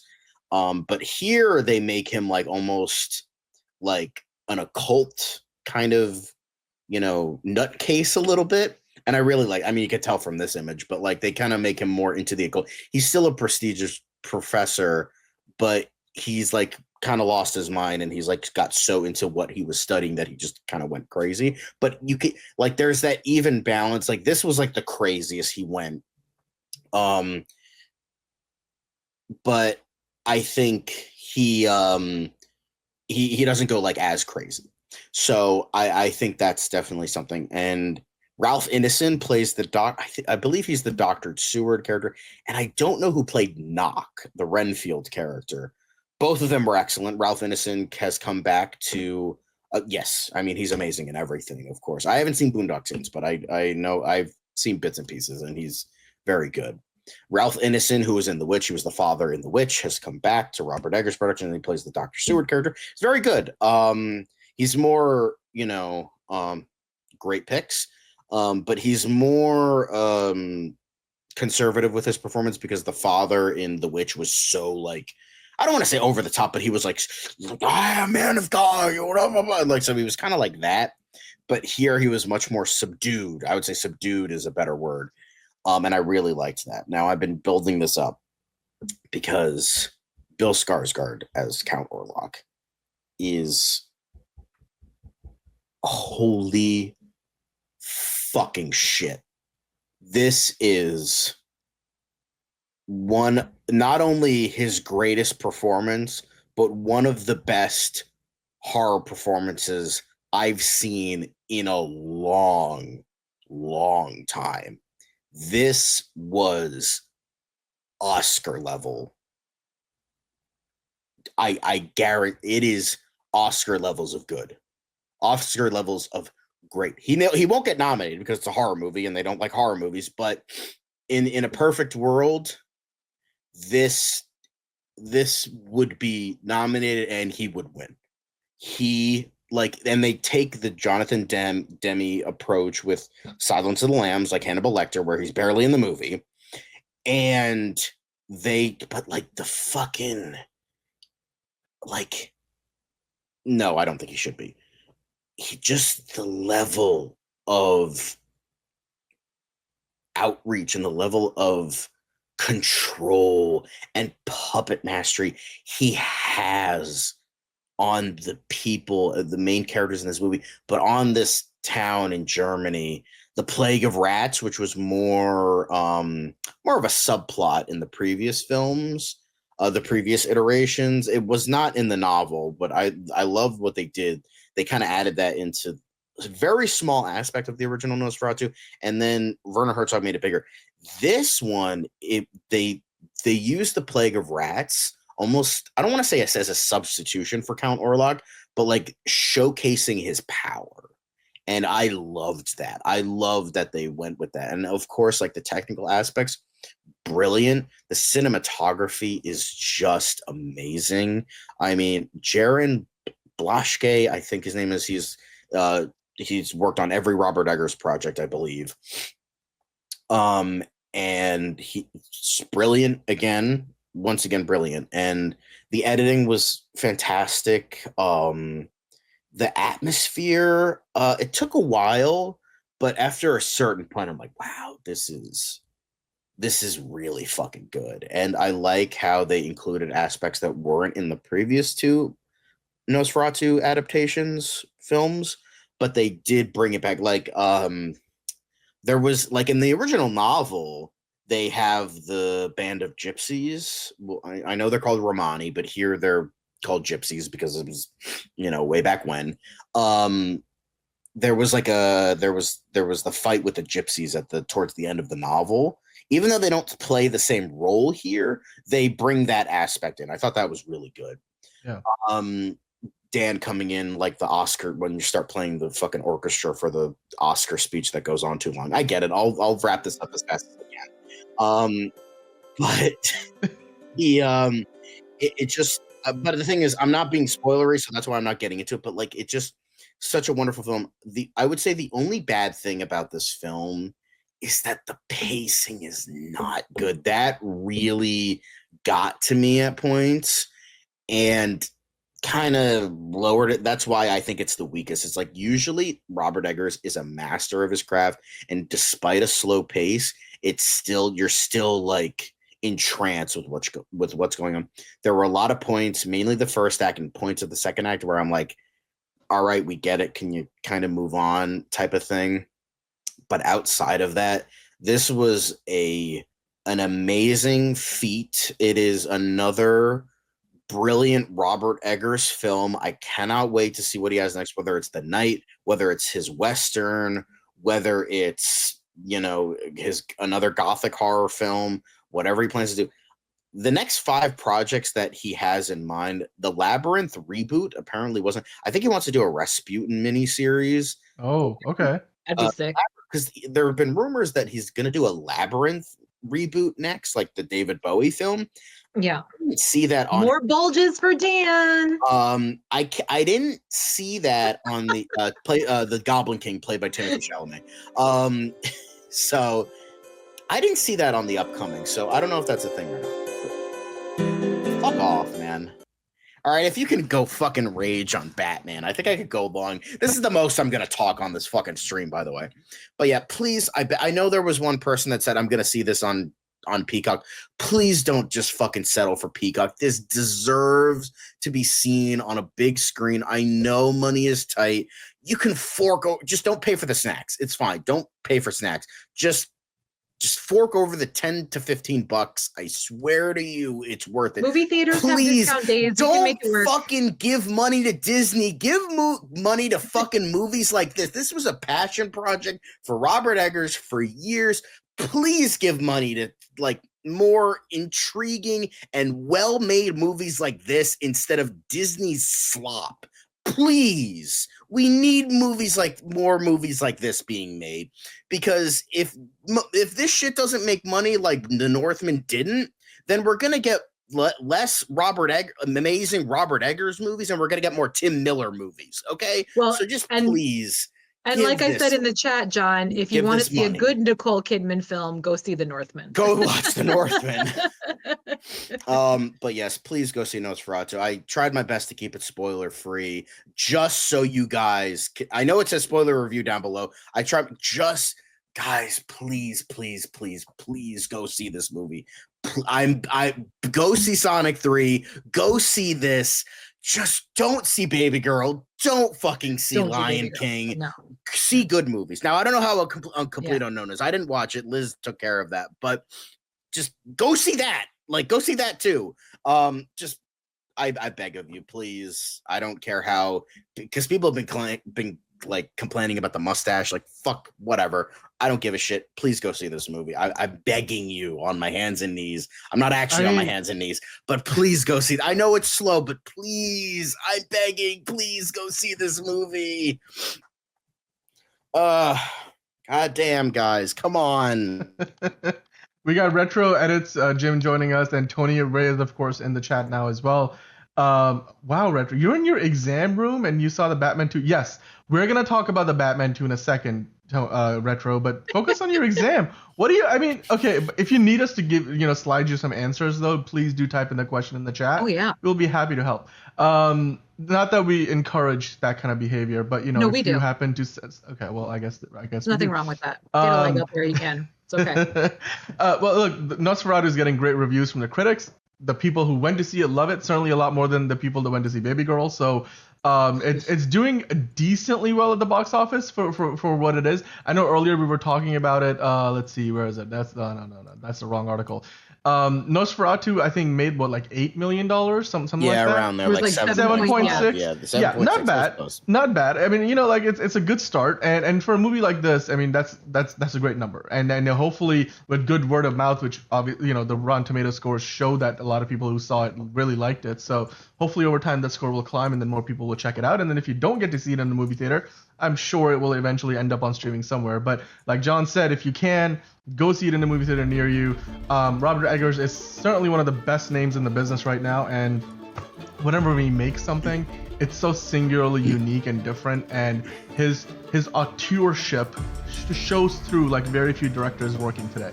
So yeah, we hope that you enjoyed the review. Let us know in the comments if you are more likely to see the movie because of John's enthusiasm for it, or if you already saw it, then let us know what you thought about it in the comments. And then while you're at it, hit that like button, hit that subscribe button, and hit that notification bell, because we are here each and every week talking about the movies. Welcome on in to another episode of Movie of the Week. I do not have a graphic for that today, but we are talking about Wallace and Gromit today. Wallace and Gromit is a movie that, of course, it did come out with one like every 5 or 6 years. We wait for it very patiently. They're usually amazing.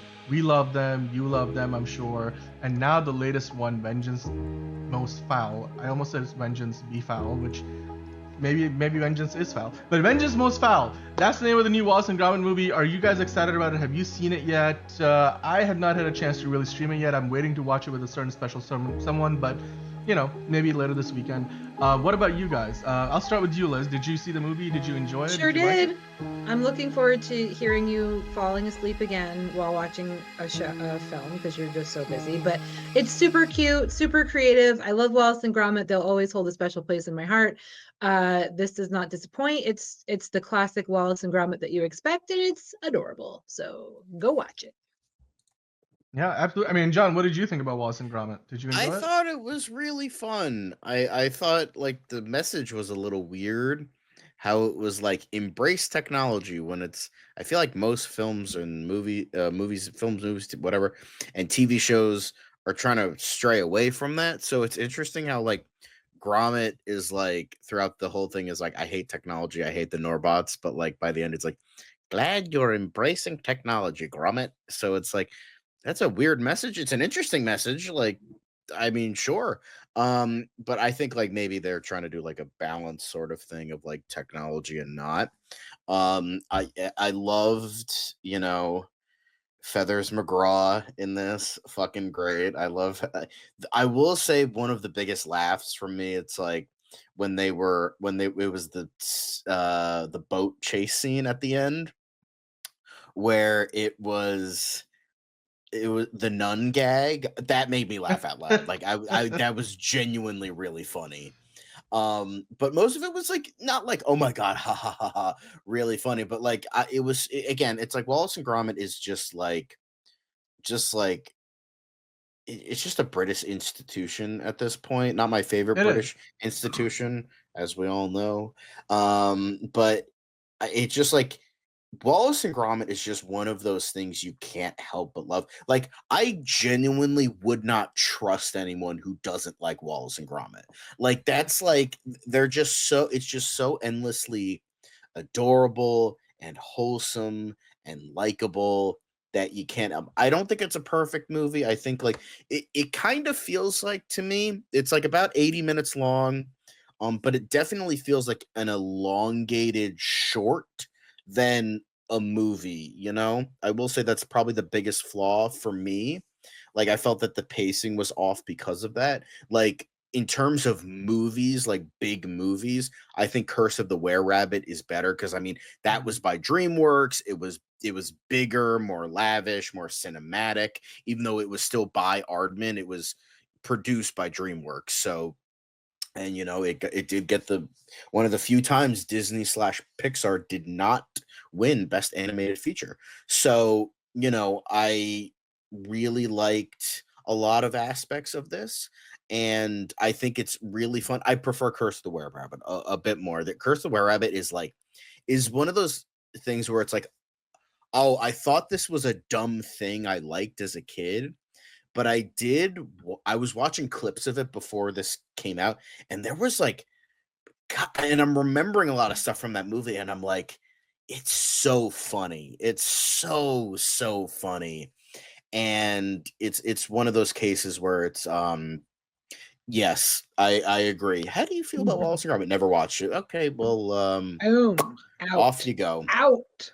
But I mean, the guy who replaced the original voice actor for Wallace did a very good job.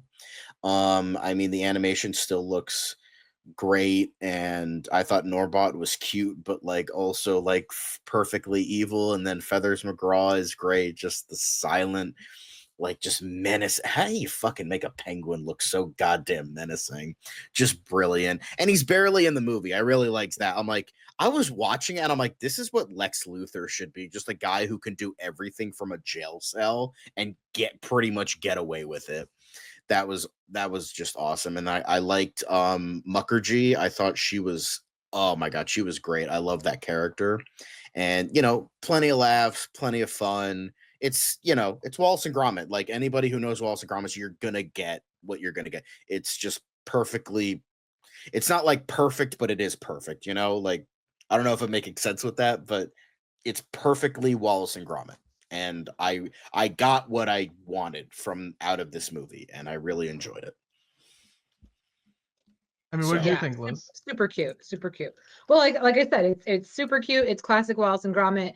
I just love how creative they always get with the inventions, and you never know where the story is going to go. And I really enjoyed it. It just brings back that nostalgia that warms your heart. It's like when I watch Paddington, I feel the exact same way. Exactly. That's another British institution kind of thing. There's another one coming. I need to binge the Paddington movies before Paddington in Peru, because I definitely want to watch that. I can't wait. They're great. I mean, it's fucking Pedro Pascal's character in fucking Unbearable Weight of Massive Talent. Like Nick Cage, like, I don't know how you identify like the greatest movie of all time. You got to think the greatest movie trilogy of all time. So what would you think is the greatest movie of all time? It will be Paddington 2. Right. Like that was like one of the best gags in that movie. But yeah, that's just because I love, that's like, again, kind of like a Superman story where it's like not exactly that, but a character that's perfect, but because of his perfection, like the people around him develop and grow. There's a name for that type of arc. I forget what there's a name for it.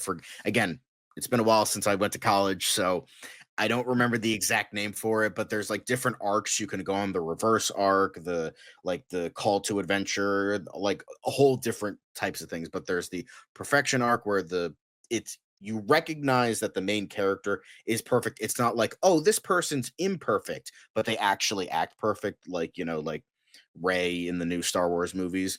So where it's like, oh, it's a Gary Stu or a Mary Sue, where it's like they act like they're not perfect, but they're actually really perfect.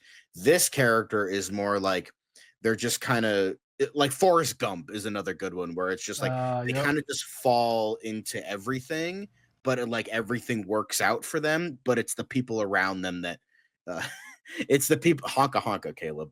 It's the people around them that grow from them, and like deserving. Definitely deserving. It has a higher tomato score than Better Man. Go fuck you, monkey. Anyway, but yeah, I think it's just perfectly, Wallace and Gromit, Paddington, it kind of has that vibe. So yes, thank you, the watcher. But yeah, very, very brill. Very brill. Yeah, I mean, look, it's as British as anything gets. The movie did get an early release in the UK, as a lot of movies that have like just British roots. Like it's a British franchise. Like I remember back in the day when they were making Mr. Bean movies, they would come out in the UK before they came out in the US. And similarly, Wallace and Gromit: Avengers Most Foul was released by I think it's Universal making it. They put it out in theaters in the UK around Christmas time, and then a few weeks later it shows up on Netflix. Now you can watch it on Netflix pretty much across the world. And for those of us in the US, it's time now that we can get into the movie. I'm really looking forward to it. Like I said, I haven't seen it yet myself, but when you look at the Rotten Tomatoes score, 100%. It's perfect score with over 100 reviews, and the audience rating is 94. It's amazing. I mean, it's a movie on Netflix. I mean, the Netflix getting their hands on this one, it's fantastic for them. And also, there were rumors that this might be the last Wallace and Gromit movie. I mean, Johnny, do you think this is indeed the last one that we're gonna get? No, I thought it was going to be, but Aardman clarified that they found clay, and then they'll find like another like supplier of the clay that they use. Okay. Which is another thing, like, to point out, claymation, stop motion, Always, like, no matter how bad the movie is, like stop motion, like that'll always get me. That'll like even if I don't love the movie, like some of the Leica films, not great, like Box Trolls and Missing Link. Not amazing movies, but it's like the fact that it's stop motion and claymation and all that, whatever you want to call it. It's, that's always very, it's kind of speaks to me like just how much passion and work went into the film of like doing that by hand, doing it in the traditional way. I think that's very special, and I really like that as well. Yeah, I mean, Liz, from your perspective, do you think this is a franchise that can, I don't know, keep on going just pretty much forever? It's also like, because they're claymation movies, you're making something that's claymation for a feature length, story. It takes them 5 or 6 years. I mean, how many more do you think they've got in them? Like, it's not like a big studio that's got thousands of people working on this. Do you expect there to be more theatrical versions? Do you think eventually they're just gonna replace? Because really the magic is in the claymation, but do you think they're gonna ever replace it with like something that looks like claymation but is really just animated? I mean, I can see the technology going that way. Of course, it's up to the discretion of the creators if they want to do that or if they want to continue making these films the way they have been.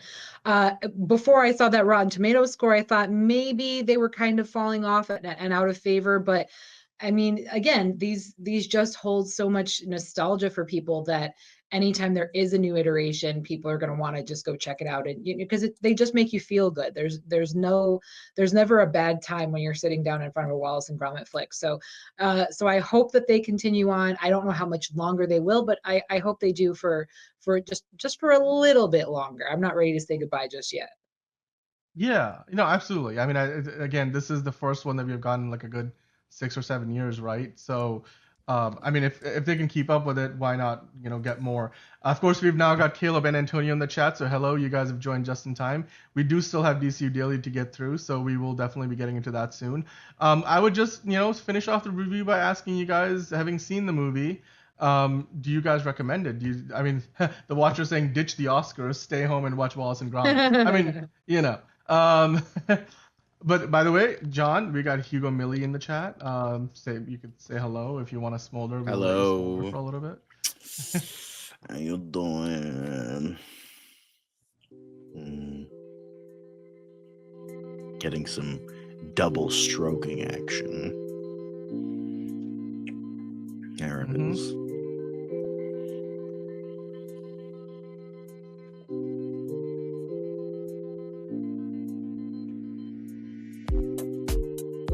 Unfortunately, I cut my beard, so it's not quite as long, but I hope it's good for you as it is for me.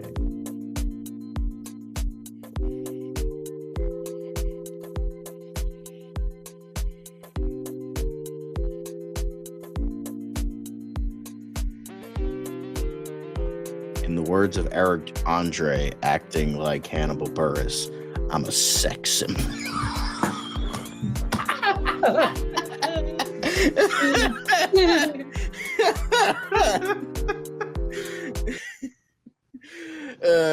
Anyway, speaking of sex symbol, Wallace, everybody. I also love how, like, when they were going through their bills, they just have Wallace. There's no last name. Yeah, that was another that got a good laugh out of me too. There it is. We're just adding to this, like, guys. We're gonna make like a book, like a little pocket book of the great wisdom of the wisdom of the great John, and then you can just get all these quotes in there. Like, they'll be like, you flip a page, and in the center in small text will be like double stroking action. They'll just look like little quotes that you can then just use in your day-to-day life, because of course it's wisdom from the great John. That's for the shop whenever we do launch that. Fiona saying Wallace, unlimited British sex symbol, ultimate British sex symbol. Him and Colin Baker are the pinnacle of British sex symbols. Yep. Just saying. So I mean, like you said, the penguin's pretty badass in this, and I thought you were talking about. I thought you were talking about. No, Colin I knew you thought you were talking about Colin Farrell. No. I knew you were talking about. No, I'm talking about Feathers McGraw here. He's got a little smolder action going on to him too. Gets a lot done without many words. So cheese, Gromit. Anyway. Jeez, Gromit. I love it. I love it. Love it. Love it. Love it. The Wednesday, Watcher, by the way, yeah. you might have scared the Watcher, John, with all that beard stroking. Anyway, the Wallace and Gromit, Vengeance Most Foul. You can see it on Netflix now. It is available wherever you are. I believe it is available on Netflix pretty much everywhere around the world. But Ron, let us know if it's not available to you in Canada. Then we will try to find it for you elsewhere. But in the meantime, of course, both Liz and John do recommend it. You don't even have to go to a movie theater to watch it. So let us know in the comments if you liked Wallace and Gromit, having now heard the reviews. 2 thumbs up, guys. 2 thumbs up. Double stroking action, as John said. So, and why don't you just grab yourself a little bit of cheese and sit by the warmth of some not. Okay, I was gonna say warmth of a fire, but in light of events in LA, let's not say that. But maybe just grab yourself, a little chunk of cheese and maybe a glass of milk, and then sit by, your loved ones, your friends and family, and check out Wallace and Gromit, Vengeance Most Foul. We don't get these many, very often. They come out every 5-6 years because it takes so long to make. But you know what? When they do put them out, they're fantastic. So we hope that you enjoy the movie. And if you did, then let us know in the comments down below and hit that like button while you're at it. So that way we know that you did enjoy it and we can get this review out in front of more people who can hopefully then go and check out the movie as well. This is breaking news. I think one of you guys mentioned in the chat, and I want to mention Enterprising. Thanks for bringing it to our attention. Roberto Orci, who was, of course, famous for his work on Transformers, the Hawaii 5-0 series, and of course the new version of Star Trek. I would always remember seeing his name the J.J. Abrams Star Trek movies aren't necessarily the best representation of the franchise, but they're still pretty serviceable. I like them. And, Roberto Orci was a big part of the writing staff for all those projects. So at age 51, no less, that's a very young age. They say here that he was born and raised in Mexico City. Orci moved to the U.S. with his family when he was only 10 years old. He started off as a writer-producer on Xena, the Warrior Princess, and Hercules, the Legendary Journeys. For most of his career was partnered up with Alex Kurtzman. So, yeah, Alex Kurtzman's still like the head of Star Trek, right? Like he's still over there. So, yep, the cause of his passing, it looks like, was due to losing a battle with kidney disease. That's not fun. Kidney disease can really suck the life out of you. And he was only 51 years old, passing away in his home in Los Angeles. So, yeah, 2 decades of work on movies sad. and TV. I'm gonna say this. It's sad that happened. It's sad he had to deal with that. I'm not gonna act like I'm gonna pretend his work was good. I'm gonna say that I'm sure he was a nice dude. I'm sure he was surrounded by friends and family. Hopefully he was at least kind of comfortable. Maybe he was on a lot of drugs. Let's hope. Because that really sucks. But at the same time, I'm not gonna pretend I'm not gonna act like, oh yeah, he was the great. Everything I've ever seen from him has been terrible. I'm just gonna say that now. Yeah. I'm sorry, but it's sad to see someone pass away. But I'm not gonna act like I'm not gonna be a great remembrance of his work when I have liked nothing that he and his writing partner have done over the course of their respective careers. So I'm sorry that he passed away. I'm sorry to his friends and family, but I'm also not gonna act like what he did was good. So I would want to say that. Maybe I'm a dick for saying that too soon, but just wanted to voice that as well. Yeah. Well, hopefully, his friends and family in this time of mourning can find some solace in that. The work that he did is still significant in the sense that a lot of people first got introduced to Transformers and Star Trek through the work through the movies that he wrote. And Hawaii 5-0, also a show that's still running. Nickel Boys, you wanted to talk about this, so I'm curious to know your thoughts. Yeah, so thankfully my movie theater, whenever films get nominated, they re-show them. So I did get the chance to actually see it on the big screen.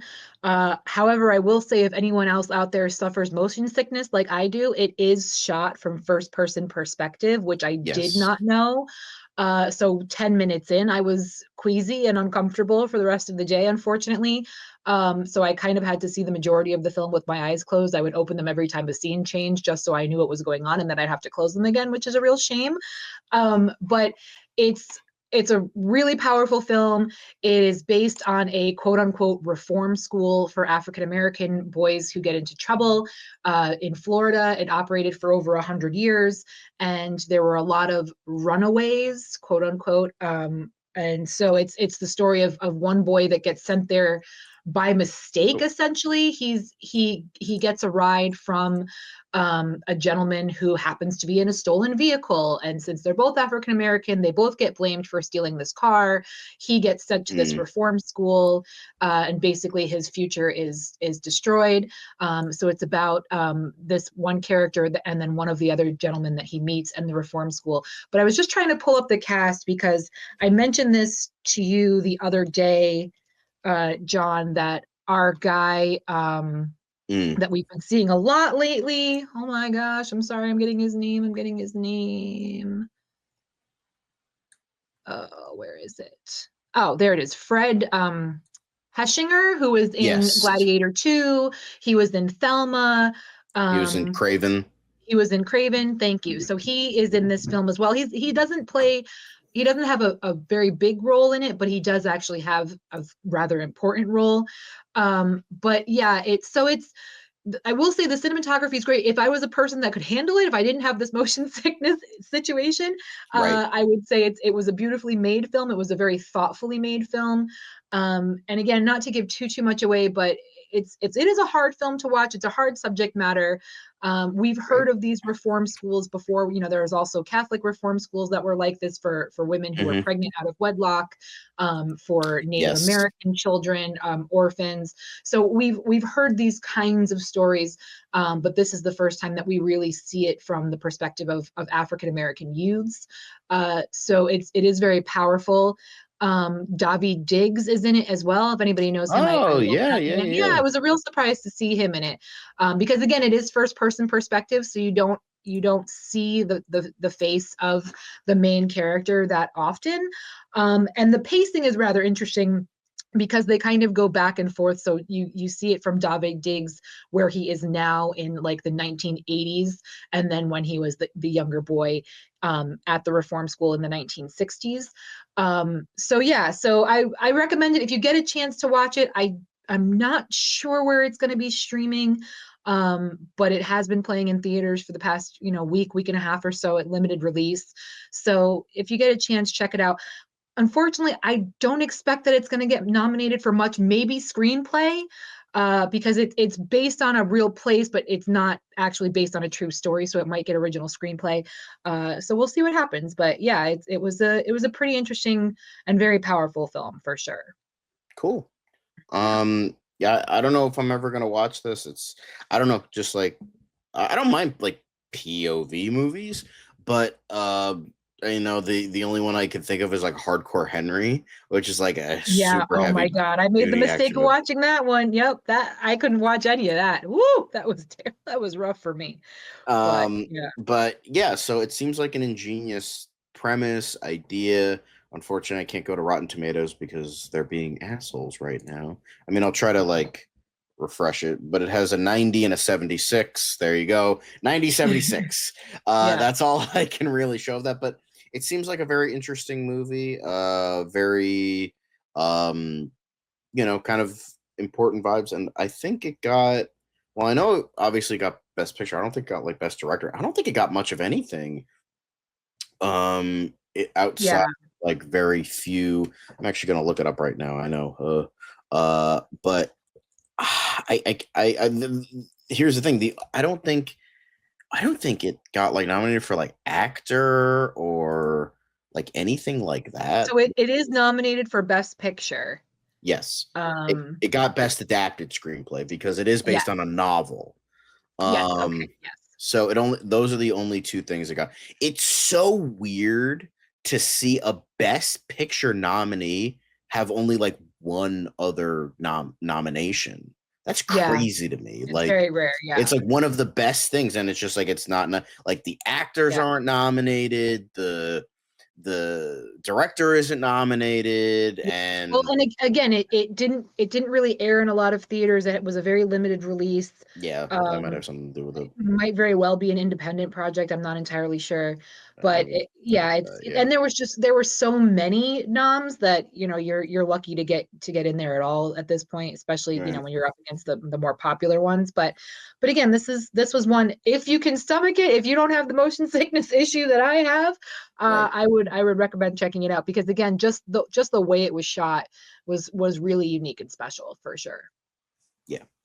But that's I hope it wins, you know, the only other, I mean, I don't I mean, I don't have like a skin in the game in terms of like adapted screenplay for the other movies I've seen.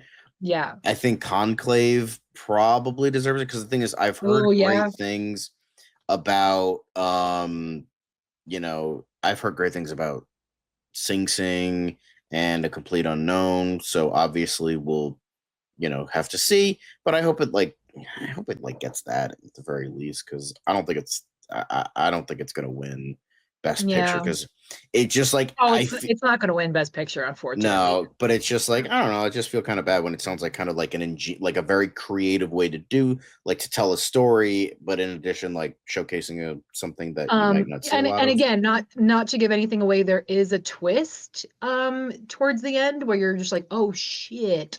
So that's all I can give you. Sorry, but yeah. All right, yeah. No, it's very, very original, very creative. Yeah, I think I don't know. I might watch it, I might not. Who knows? But yeah, that seems.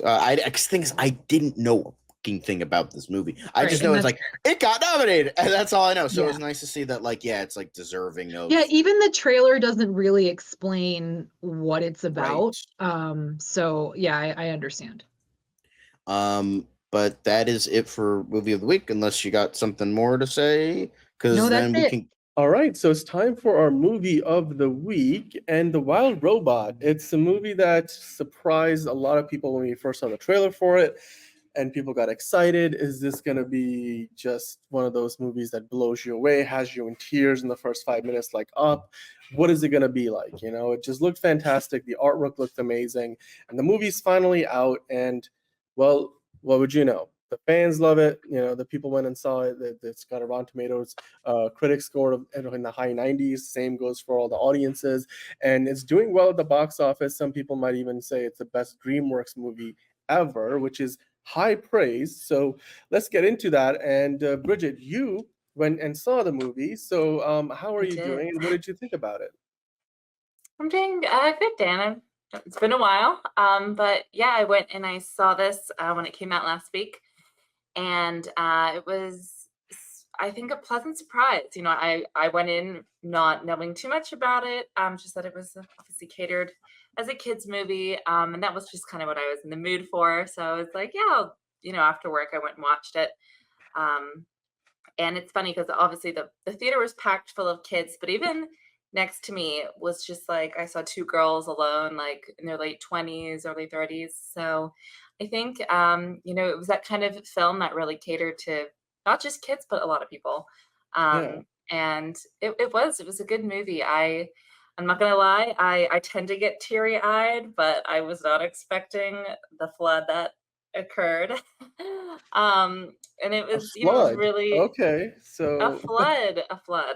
There were just moments where it was like, oh my gosh, it was surprising, because I thought too, maybe like that this film was kind of maybe some kind of commentary on like AI.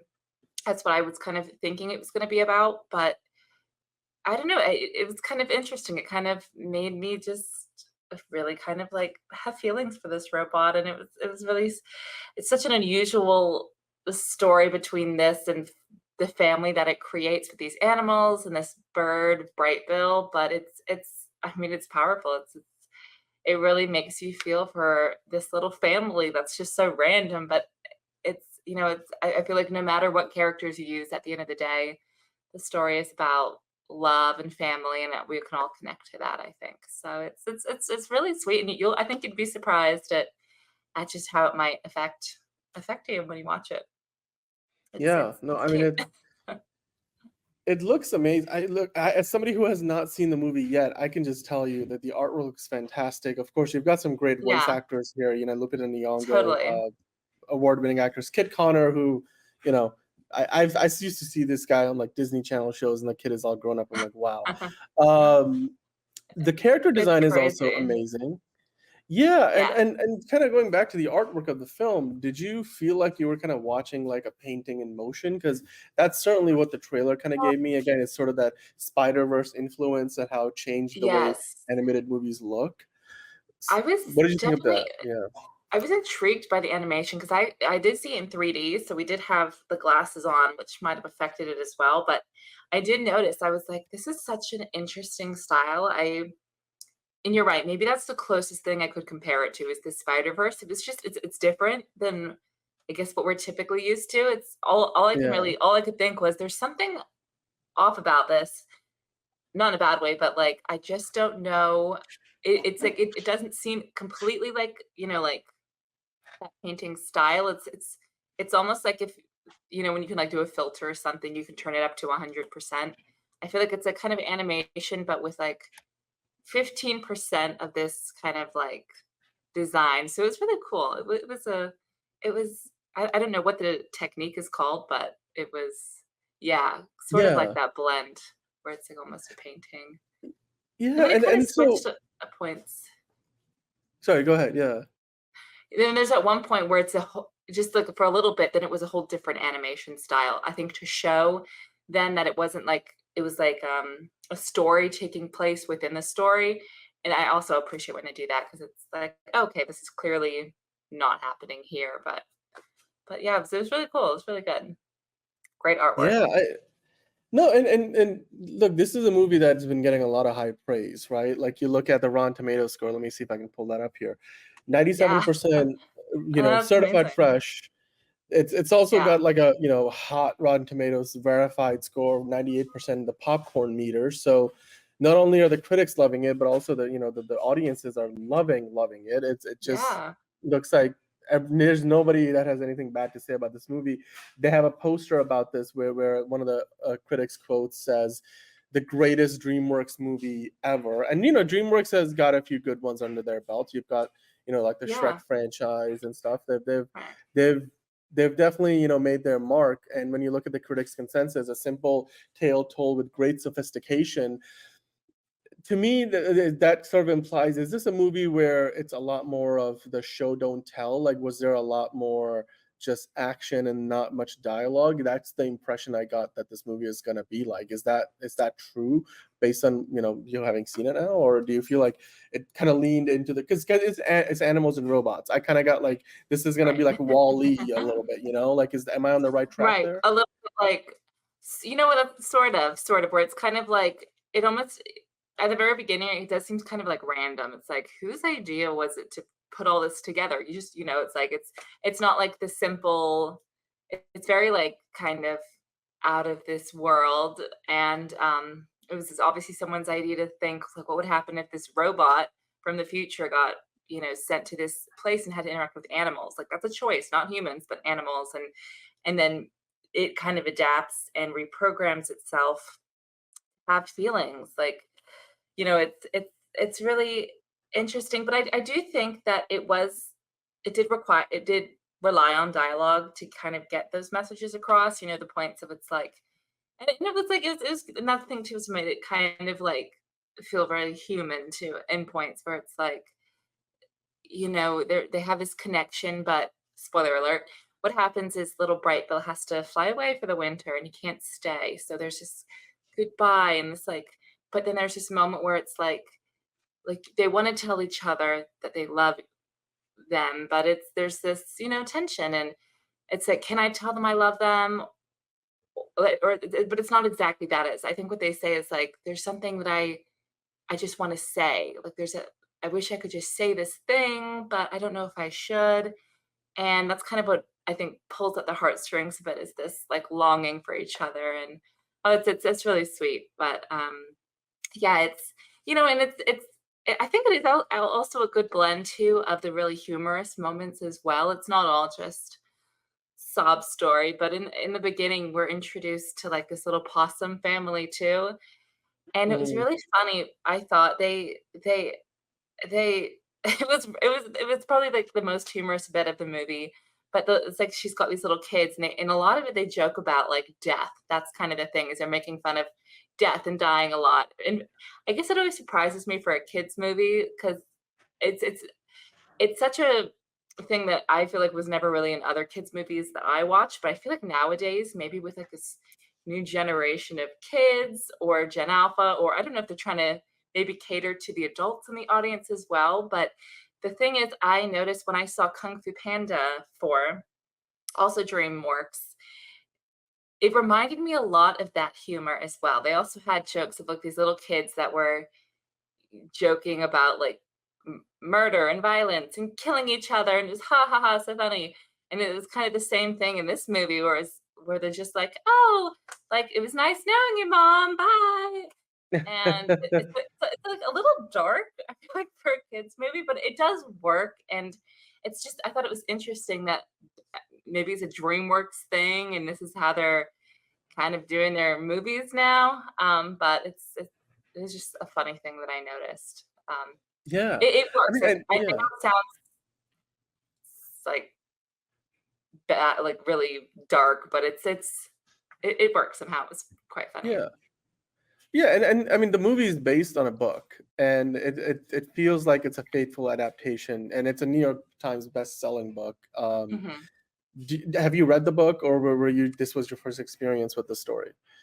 Yeah, this is my first experience. Yeah, it wasn't until after I saw the movie that I had realized it was Yeah. based off of that. But then, yeah, it was. Yeah, I think it was. It made kind of sense that that's where it stemmed from, but Yeah. yeah, I don't know how much of the art too might have been influenced by the original art in the book as well. Yeah, and you know, talking about the movie itself, it's got a great start to the box office, right? It actually Yeah, landed at number 1 over the opening weekend, I scoring $35 know. million at the domestic box office. So that, you know, that Amazing. being like US and Canada. I mean, hey, Megalopolis flopped on its face with 4 million. Like Yeah. I've seen headlines like Apocalypse Bow, you know, because it's like Oh, because Francis Ford I Coppola made know. Apocalypse Now. I just love the puns, but Yes. yeah, it just amazing to see. Yeah, it goes to show you that hey, when you make a good movie, it doesn't matter if it's an original story, an adaptation, a sequel, prequel, whatever. It doesn't need to be a Right. part of a big franchise. People will go see something that's good, and it feels like it's a Yeah. great year for animation in general. I mean, not only did it get off to $35 million domestic, but 53 million worldwide, and you still Right. have Transformers 1, you know, in theaters making plenty of money for itself.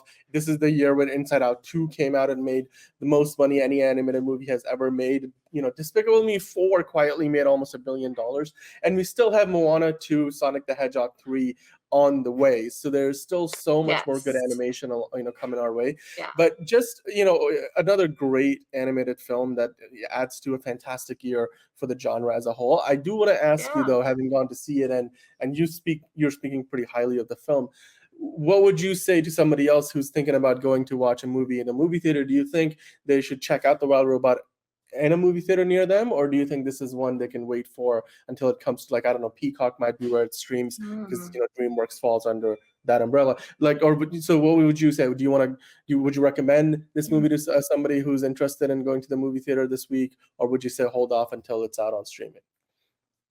It's a good question.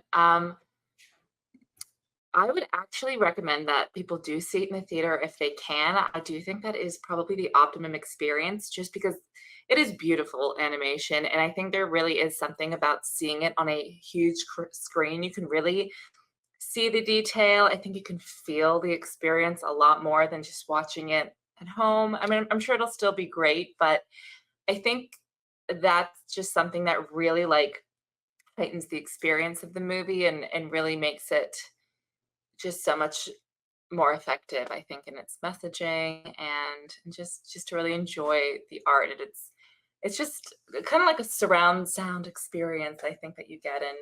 And maybe for other movies, I think you can get away with watching them, but especially, and I said the same thing about the Kung Fu Panda movie. I also found that was a really beautiful animation, and I enjoy it a lot when it's you know, you can go in and see it, and I honestly feel like that's also too what makes it so much more powerful.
Oh, I am muted this whole time. We'll we'll try that again. Yeah. Where did I get cut off before I start talking? Right after I said my little spiel, it was powerful. Okay. I couldn't hear you. Yeah. Well, I mean, it looks like the makers of this movie have just put their heart and soul into the film, and they've been doing a fantastic job. And the results show. Like, you know, we've got a situation here where the movie is getting off to a fantastic start at the box office, and people are loving it. And of course, it's a great year for animation. It's a month of October where we're still got a little bit of leeway before Moana 2, that big, you know, jumbo jet that's going to land and just completely take out whatever is in its path. And then, of course, Sonic the Hedgehog 3 is still, you know, a ways off. It's coming out in Christmas. So whether it's Transformers 1 or whether it is The Wild Robot, you've got a couple of great options to go see in the movie theater. And of course, as always, guys, hit that like button and hit subscribe if you haven't already. So that way, you know, when we go live with a new project or with a new video or with a live event, you can hit the notification bell. That will let you know when we have a new DCU Daily, new Also Curious show. And as always, if you haven't already seen the movie, then of course, what are you doing? Bridget says it's great. Go check the movie out in a movie theater near you. And if you have seen it, then let us know in the comments down below what you thought about it. Bridget, it's been great as always having you on. Used, okay. What was that? Let me know how many tissues you guys used. Oh God, yeah. I'm like, you know what? The way you described it, it's it just, you said it's a flood. I'm like, a flood. Okay. So I'm gonna because I'm like, okay, so I'm gonna cry more than I cried watching Up or something. You know, it's like those, or Toy Story 3. Toy Story 3 really got me towards the end. That movie was like, oh my God, like when Andy's going off to college and this, I was like, I don't know why. Maybe it was just the right place at the right time. But you know what? That's what the power of movies is. I might have also just been having a really emotional week, so anything might have gotten me. But let me know if I'm crazy.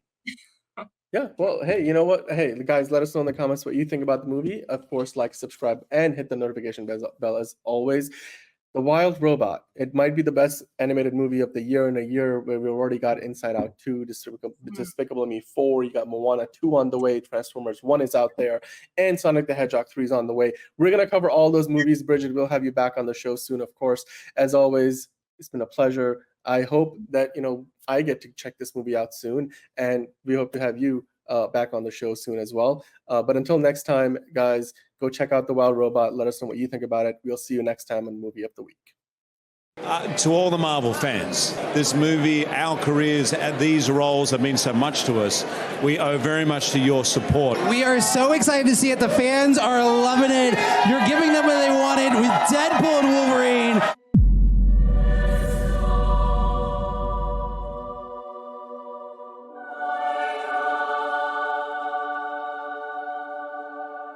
My entire world needs you. You got the wrong guy. Shake on it. Ah! Nicked it. Just got the tip with your little steak knife.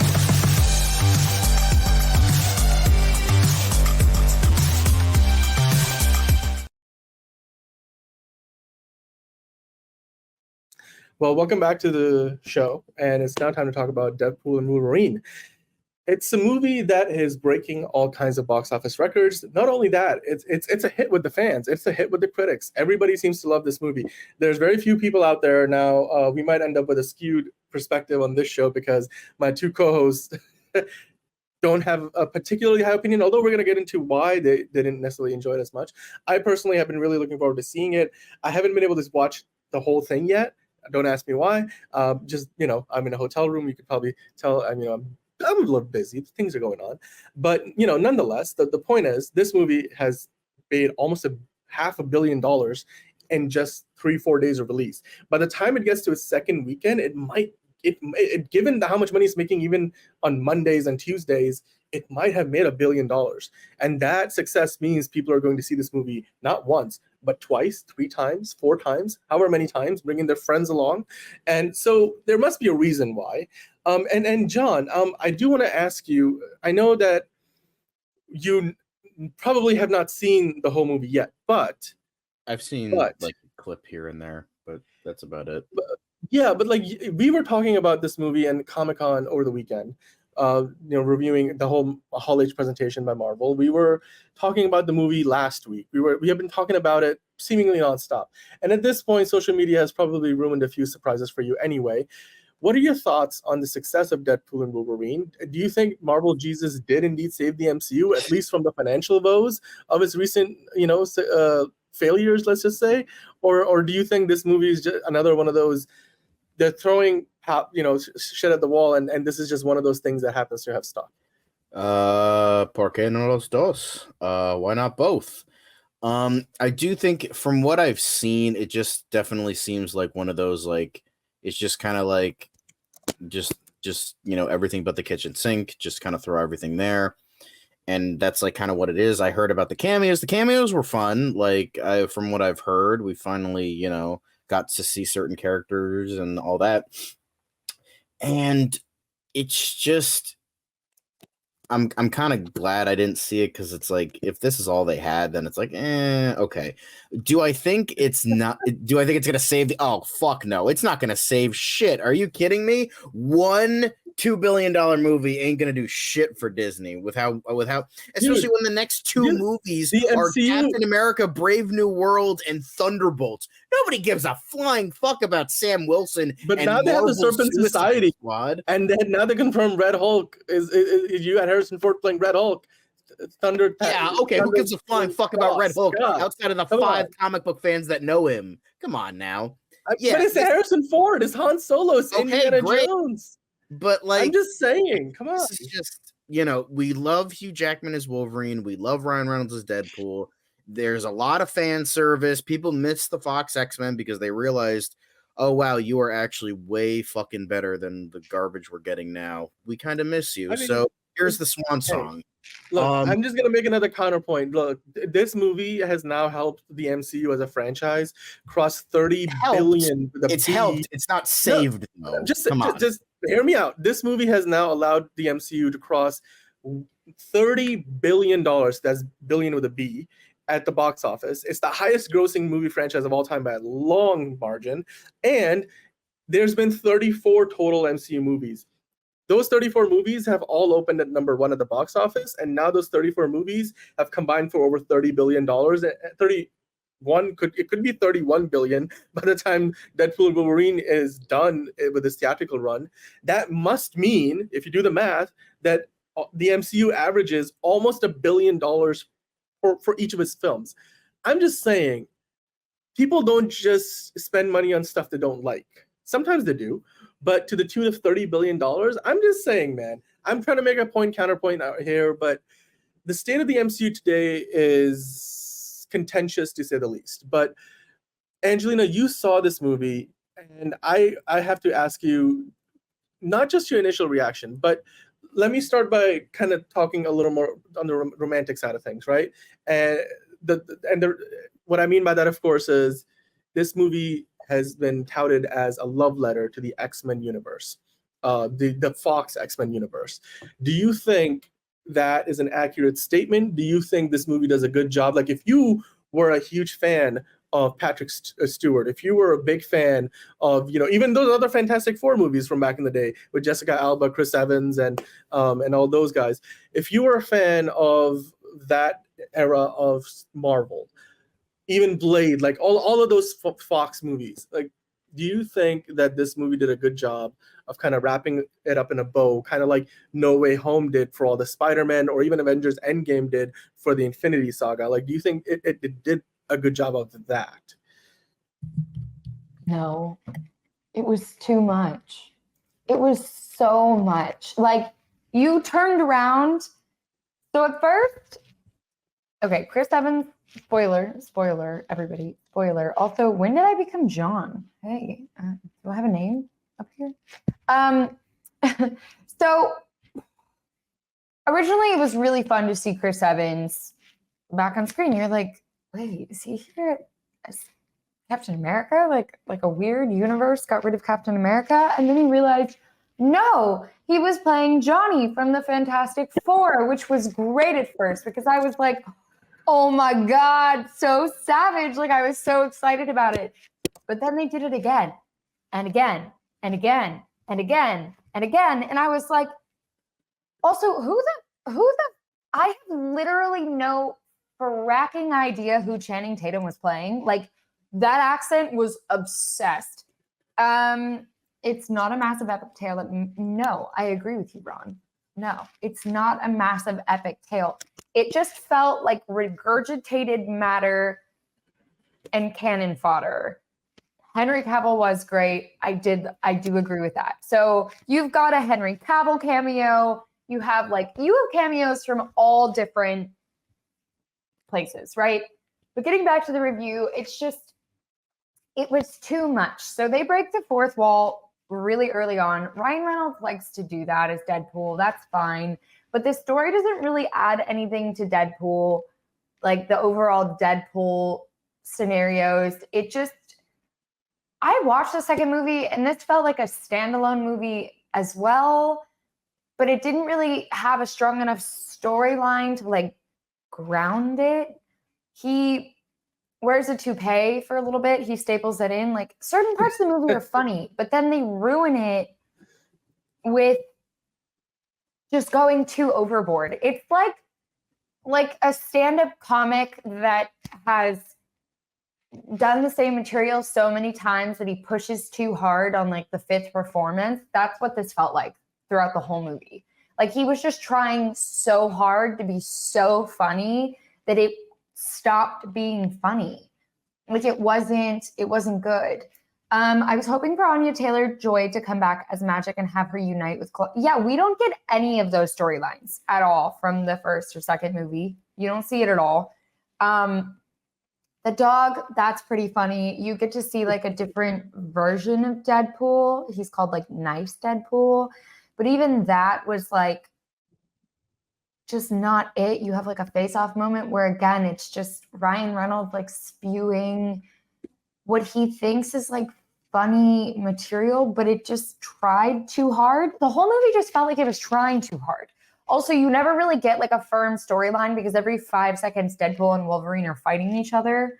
Like, at a certain point, like, they should have had that one big face-off fight while they were like trying to figure it out. No, they get like 4 of them.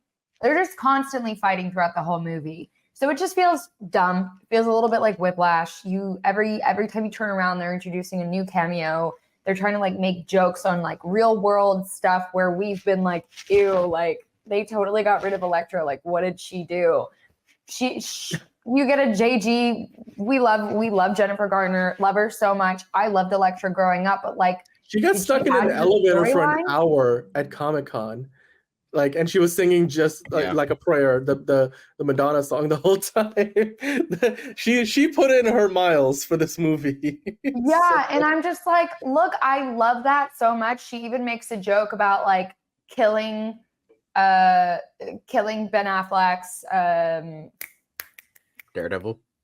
He was Daredevil, right? Which is how they met. So like, that was fun because really we got Daredevil, which introduced a version of Elektra, but then she got her own movie and it never references Daredevil. So they really tried to use this movie to like put a bow on so many different things, right? And it's hard for me to wrap my review completely around it because it's just, that's how this movie went. Like, it was like, and I was just like, I literally was just deceased. There was like 30 minutes of this movie left and I'm like, please, can it be over? Can it be over now? It was just too much. And it's only a movie for the fan. That's it. And even as a fan, it felt like too much. So audiences are loving it. People are going to see this movie, but I kind of fucking hate it. So. Wow, that was a very visceral reaction. Sorry. I mean, having watched the movie, what was your favorite, cameo? Like, because it's a movie full of them, right? So, like, what was the best part of it for you? When it ended. Yeah, when it was over. Like, To be fair, I have heard the credits are nice because it was like behind the scenes of all the Fox movies. Like, it was like a tribute to that. So to be fair, there are a lot of people that say that the credits are actually really good because we see like it was like a in memoriam for the Fox X-Men universe. So I think Yeah, no, honestly, and all the moments that I thought from the trailer that were really gonna hit, they really didn't in the movie. I will say, from what I've heard, from what I know of it, I'm glad. I will say, I'm glad Channing Tatum finally got the chance to play Gambit because he'd been trying to fucking play that character for like 10 years. Okay, can somebody also give me the lowdown on that? Because up. I really had no idea. I was like, well, yeah, is Gambit is a famous X-Men character. He's a beloved, like cult X-Men character. He was on the animated series, and a lot of people, really love that character. So he was in X-Men Origins Wolverine, played by Taylor Kitsch, for like 2 seconds, and then he, and it was like a really dumb cameo. I remember this. Yeah, and then Channing Tatum, who is a huge Gambit fan, like straight up, like his accent in the movie is his real accent. Like that is like he had to. He was like born. I don't know if he was specifically born in New Orleans, but I know he was born down there, and he grew up with like a Cajun accent, and so when he got into Hollywood, he had to mask it because he thought he wouldn't be able to get work, so he had to make like. Have like a normal accent. Was literally so thick. I was like, what accent is this? It's a Cajun accent because that's Gambit is Cajun. So, that's his real accent. That's he might over exaggerated a little bit for 100% he did. Well, yeah. But like that, like his Cajun accent is like he's had to hide it for a long time. Kind of like how Samuel L. Jackson had a lisp and he had to hide that lisp. But he brought it out for Kingsman, so there was that as well. So yeah, he like, and the thing is, the canceled Gambit movie actually sounded really good. There was a lot of really good directors attached. So it was on deck, right? And then it got canceled. It was supposed to be like a heist movie that was supposed to take place in like Louisiana, New Orleans. And it sounded like a really cool idea. Like he was going to team up with mutants. It was like I think it was like kind of be like a one last job kind of thing.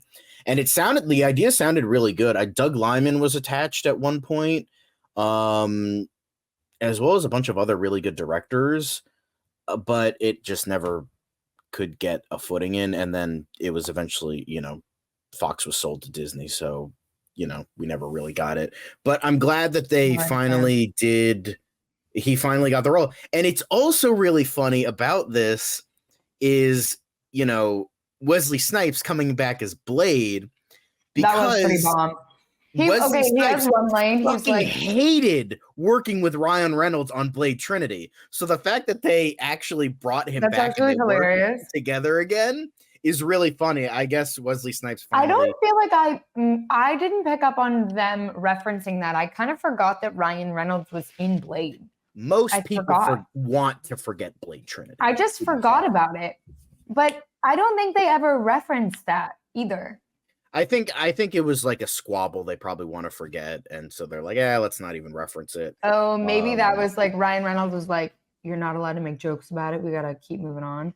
Or Wesley Snipes finally recognized, I'm like, I was being an egotistical douchebag. Let me not reference that at all. Well, he does say, like, his line is probably one of the best lines in the movie. Who's like, and there are obviously moments that like it hits, right? Like it really connects. You're like, oh yeah, that was funny. Like there are montages that are funny. Like there are jokes that are funny. It like you can definitely get laughs out of this. It felt like too much. Like nobody was there to check Ryan Reynolds on his fucking jokes. Like nobody other than Ryan Reynolds. It felt like the Ryan Reynolds show, and nobody else was there to like be like, hey buddy, that's actually not that funny. Like shut the fuck up. You don't need 6 jokes in under a minute. Like there's just but it is Ryan Reynolds, and considering how protective he is over the Deadpool character, I feel like, you know what it might be? It kind of reminds me with George Lucas directing the prequels. Oh shit, this guy made Star Wars. We can't tell him no, even though half the reason why the original movies worked is because people were telling him, no, George, we don't have the budget. Can you fucking move on, please? Sometimes you just got to tell the geniuses no. Although using the term genius for Ryan Reynolds, sorry, and even George Lucas is it's one of those days. But no, I mean, that's ultimately what it felt like, and it was just hard for me once I felt like that, because that pretty much set in like the first 20 minutes, because it just was like you just get so bombarded like the first 10-15 minutes of the movie, and then once that mental process set in of like, wow, Ryan Reynolds is annoying today. Now you know how I've been feeling for the past few years. I'm kind of done like, with him. wow, he's annoying. I can't handle it. Yeah, I'm kind of. It's just like he just kind of annoys me now. He's just, kind of a schmuck a little bit. But whatever, people like it. If that's okay, we don't want to yuck your yum, as we were saying yesterday. Exactly. But I like, if people like it, they could think it's the greatest movie ever. They could just like, oh, that was enjoyable. Then by all means, cool. That's awesome. I still refuse to see it. That you go see just because society is like, go see it, and you should know about it, because people are going to reference it 10 years down the road and be like, remember that one movie that broke records, but it kind of sucked? We should do this. Yeah. People say that about Avatar. Yeah. It was the highest grossing movie, but nobody fucking remembers it. Guys, I'm just saying, look, Rotten Tomatoes has a 97% audience score on this. People are liking it. 1,000 verified ratings. And the critics' consensus is also not half bad. It's certified fresh. Now, 79% is not exactly like, 95% overwhelmingly, universally, but like 79% of 331 reviews is a good number. Like the critics' consensus, I'll read it off. Ryan Reynolds makes himself at home in the MCU with acerbic wit, while Hugh Jackman provides an adamantium backbone to proceedings in Deadpool and Wolverine, an irreverent romp with a surprising soft spot for a bygone era of superhero movies. A bygone era. We call that the good era of superhero movies, because God knows we're not in that anymore. Hopefully James Gunn can course correct, but we can only see. It's also like, you look at this movie and what it did for that X-Men franchise. It's sort of like Ryan Reynolds had, I think in this article or one of the other, he's said like it was like a weird feeling, but at the same time heartfelt, and just saying goodbye to like that world, that the Fox X-Men, it was weird, it was fantastic, and now it's behind us, right? Like, Angelina, do you think they firmly put the nail in the coffin of that X-Men universe, and now we're moving forward with it, but basically the MCU and what's going to come down the road? Did you feel like it kind of wrapped it up in a bow, and we're done with that now? Like, if you're firmly, it's been addressed, you get that moment, you get the nostalgia, and now are you ready to move forward with a new set of X-Men and new characters, new actors playing these iconic characters? Yeah. Please. I was ready before that. I feel like didn't need this movie to do that. Maybe this movie really cemented We're gonna see them all again in Secret Wars. I'm like, fuck me, man. Like, I'm just like, I didn't need that. It also kind of made it sad for me, because I'm like, yeah, Jennifer Garner's still hot, but like, just let that Elektra live, man. Let her live. I'm stress eating. That's how it feels. I was so excited to see this movie, and it just was so fucking annoying. The movie was annoying, guys. It's look, all I can say is nothing you guys have said has made me any less excited to go watch it myself. And I, even as somebody who knows basically every spoiler out there, we haven't even touched upon the fact that there's like a mini Wolverine versus Hulk fight in this movie, and it's as you get not Johnny really much Storm, of a fight, just a reference. I mean, it's like really just a reference. Like, you only see it in this montage of him like skipping around universes, trying to find. There's one. This is what I think, Dan, you might have missed it, but like, there are parts of this movie that are very funny, but they just gets overshadowed by him trying harder and harder and harder to continue to be funny every 10 seconds, and it's too much. But you get this like montage scenario where he's skipping around the universes and basically getting the shit beat out of him by all of these different Wolverines. But then he walks into this bar, and then there's this like midget Wolverine, and only the Wolverine is small. He's like, yeah, because they were joking. That's how tall he is in the comics. Wolverine in the comics is 5'3". No, I know. Yeah, so yeah. Okay. That's what he's like. Oh, comic book accurate Wolverine, you're so cute, and then he hightails it out of there. Yeah, that's great. That's great. That's good to know. So essentially, you get that with the Hulk for like Not Plus, I even think 5 that's a seconds. wink. And then he's like, oh, gotta go, bye. Plus, I think that's a wink and a nod to all the people that bitched and complained for years that Hugh Jackman was too tall. Oh no, it totally. And then they were like, look how fucking stupid he looks on screen. Can you all shut up now? Just because it's comic accurate doesn't automatically make it good. It's so funny. Is he really that small in the comics? Yep, he's 5'3". He's so tiny. He's a little tiny boy. Because it's supposed to be like, oh, he has like a Napoleon complex, maybe. Like that is like part of the anger, I think. But yeah, he's a little boy. Little tiny bub. Little tiny bub. Not quite. Yeah. Well, I mean, in Wolverine terms, yes, absolutely. But look, at the end of I keep saying this. I'm trying to bring some positivity into this review because it is a movie that continues to make money. And look, I fully address the idea that movies like No Way Home, movies like Avengers Endgame, movies like Deadpool and Wolverine, they don't need to be a perfectly told story that's going to go on to win an Oscar. You're there to serve the fan base. And when you've got a 97% audience score on Rotten Tomatoes from over 10,000 people, and the fact this movie has made basically $500 million in just 4 days of release, it goes to tell you that they've done their job, quite simply. Now, whether with the 79% critic score, it's not exactly perfection, but it's good. It's if not great for many people, it's probably one of the best things they've seen. Those are the kind of reactions I'm seeing online. So look, whether you guys watch this movie, whether you guys didn't see it, let us know in the comments if you were excited to see it any more so after watching this review, or if you'd rather just skip it entirely. Let us know your thoughts. This has obviously been touted as a love letter to the Fox X-Men universe. It seems like we're probably still going to get to see some of them back for Secret Wars. But there's a lot more to come, I'm sure, from Deadpool in the MCU now that he is in the MCU.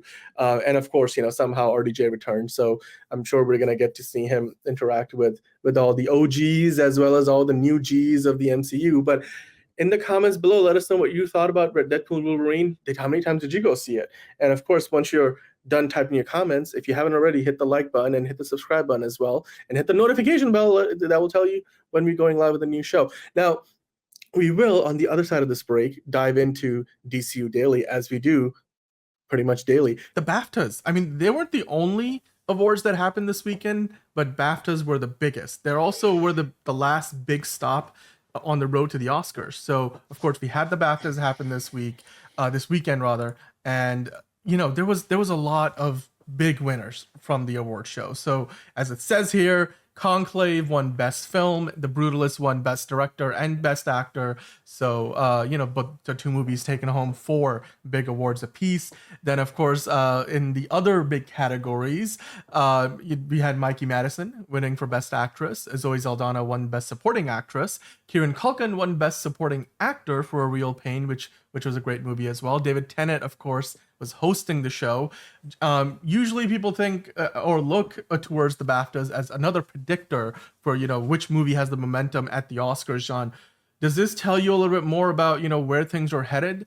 Because obviously it's the BAFTAs, the British Academy, so there's a bit of a bias to it, right? Which is, it's natural, it's understandable, but nonetheless, a movie like The Brutalist, you have Mikey Madison winning for Honora. Zoe Saldana, despite all the controversy, around her movie, is still coming out on top.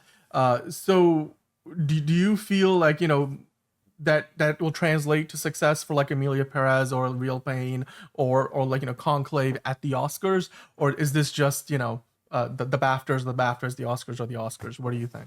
Every time I think I get a one-up on what the Oscars like have a strategy for, it like goes out the window the next year. I'm like, oh, I think like whatever the Golden Globes have in mind, and then it's just like, nope. Whatever the BAFTAs have in mind, nope. Whatever everybody, it's just like, nope. It's like whenever you think they're gonna go one way, like they're not now. Are they gonna go with the really, really safe option of The Brutalist, or are they gonna go something with a little bit less like predictable, like The Substance? I don't know. I really like, I've heard The Brutalist. That's pretty much, it ticks every box that the Oscars usually go for. And I think that might be the one they're going for. That's the one I've heard about the most, at least. So I think that seems like the way to go, but I haven't seen it, so I can't judge. But I know a lot of people were. That's like I know a lot of people were kind of going for Emilia Perez, even with all the controversy. I know a lot of people are going for Conclave, but The Brutalist is the biggest one. So I do think that one, but I mean, we all thought like La La Land was gonna fucking win that year, and look what happened. We all thought 1917 was gonna win that year. Look at what happened.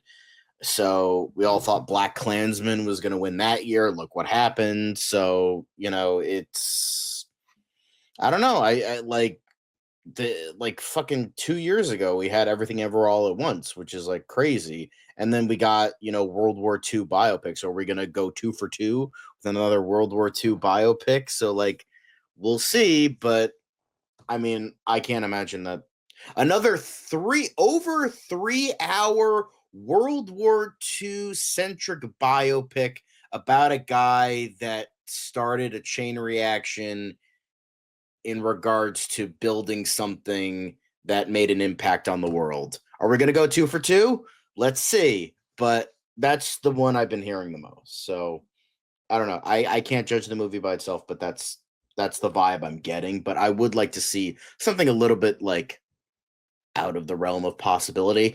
I would like to see Conclave win. I think out of the ones I've seen, that's the best, but the horror fan in me wants to see The Substance win. So obviously we will see, but yeah. By the way, I don't think there's a trend. Well, I mean, momentum is definitely a real thing when it comes to something like the Oscars, because people are voting on that, right? So by the way, Enterprising, it's good to see you, and hope that this gives you a reprieve from the day that you've had, and we're here to entertain, inform, and just have a conversation. Let's all be present in the moment. We've also got Ron in the chat, whose pick for best picture is Anora, and you know what? Anora has momentum based on some of the recent award shows. So hello, Ron, and of course Derpy's in the chat saying, this title I hope is reality. Yes, we will talk about Brendan Sklenar later in the show, so definitely stick around for that. And Hosea, of course, was first in the chat. So hello, Hosea. And Fiona's here. Always appreciate seeing Fiona. Your profile pic. Let's Absolutely. Go. And I'm sure Fiona, the chat is smelling really, really nice today. So, and of course, me and you, Dan, we're looking professional. We're looking very professional. Got to get that in before Stephen Ortega does. Yep, absolutely. Well, with that said, like I mentioned earlier, the BAFTAs, were the biggest award show of the weekend. They weren't the only award show this weekend.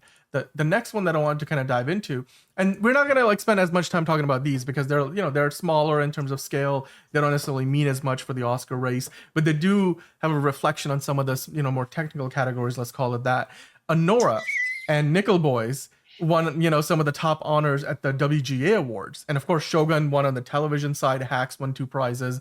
So there were 2 simultaneous ceremonies because the WGA is divided between the WGA East and WGA West. So there's one for each of the coasts. So they hold their ceremonies together, one in New York, one in LA. And overall, I think from this, as far as the Oscar conversation goes, it does reflect well on Anora again. It might be one that takes away one of the screenplay awards as well. I forget which one it qualifies for, if it's adapted or original. But God, Hosea, come on now. I'm sure Yash will, will be happy to be a part of the chat if and when he does show up. Hello to TC24. Don't respect. I was kidding. There you go. Emoji. There you go. And yes, Ron, thank you for your review. We will get into Captain America 4 later on in the show as well. But yeah, I mean, love how that's like the average review. I'm like, it's not the worst thing ever. That's like pretty much how every review for this movie starts that way. I want to get into that later because we'll get I have a lot to that say. Later. I'm just saying we have a lot to talk about on that front. But yeah, I mean, look, the WGA Awards, again, another, I think, good sign for Anora if you're a fan of that movie. And then we also had the Makeup and Hairstylist Guild Awards, which took place over the weekend as well on Saturday, the 12th annual. So, relatively newcomer on the award circuit, especially compared to something like the BAFTAs, for example. So Wicked winning on some of the big ones. The Substance, The Penguin on the television side, and Palm Royale, the Apple TV Plus series starring Kristen Wiig, also won. So, again, when you go off of this, does it tell me that Wicked is a front runner for the hair and makeup categories? Yes. Is it unexpected? No. The Substance, yeah, I mean, you could say there was a lot of SFX makeup in that movie, so I suppose it qualifies. I mean, John, does this surprise you that these are the movies and the TV shows that were winning for hair and makeup this weekend? No, that makes sense to me. Seems like the usual lineup I suspected. So yeah. Jalen is like, damn it, late again. It's all good, man. It's all good. You're here pretty early. We have got lots to get into as we keep going. Gene Hackman, unfortunately, has passed away at the age of 95, along with his wife at the age of 63, and one of his puppers, unfortunately, leapt off this mortal coil, similar with Michelle Trachtenberg yesterday, although this is kind of coming soon. I mean, the man was almost a century old. So this at least makes a little bit more sense. I was just talking about this yesterday, where it was like, oh, Michelle Trachtenberg, she wasn't even 40 yet. So that's a little bit sad. She didn't have like a long life well lived. I feel like Gene Hackman had just an absolute legend in every capacity. He, is was one of the greatest actors of all time. And, as a DCU show, of course, being one of the most recognizable and iconic Lex Luthors we've ever gotten, but in also plenty of other amazing films, Mississippi Burning, Hoosiers is a favorite of mine, just everything, just almost, hell, fuck it, even Welcome to Mooseport, screw it. Like, the man has just been in so many legendary films, and his legacy will be remembered for a very, very long time. But to you, Liz, what are your thoughts about all of this, and what are some of your favorite Gene Hackman movies? I mean, I'm concerned because bad news usually comes in threes. We had that wave of a full week after Maggie Smith died, where it was like at least 1 to 2 actors a day seemed to be. We've already gotten thirds. So. This is the third one. Roberto Orci died 2 days ago. Michelle Trachtenberg died yesterday. This is Gene Hackman. So we're done with the rule of threes. Yeah, let's hope so. Crimson Tide is one of my favorites of his. Of course, Superman, Get Shorty. I've never been a huge fan of Royal Tenenbaums, but it's either have I. Yeah, but it's good. It's a fine movie. I mean, Enemy of the State, The Replacements. He's got such a breadth of work, and it's all so varied. I'm just, it's a shame. The Birdcage, French Connection 1 and 2. He's done a lot in his lifetime, and I hope he enjoyed his retirement. I think he retired. Welcome to Mooseport was his last movie. Yeah, it was the last 2004. I want to say. Yeah, and he had said that. He said he wanted the last 20 years of his life to just be spent with his family and it was 21 years. Was.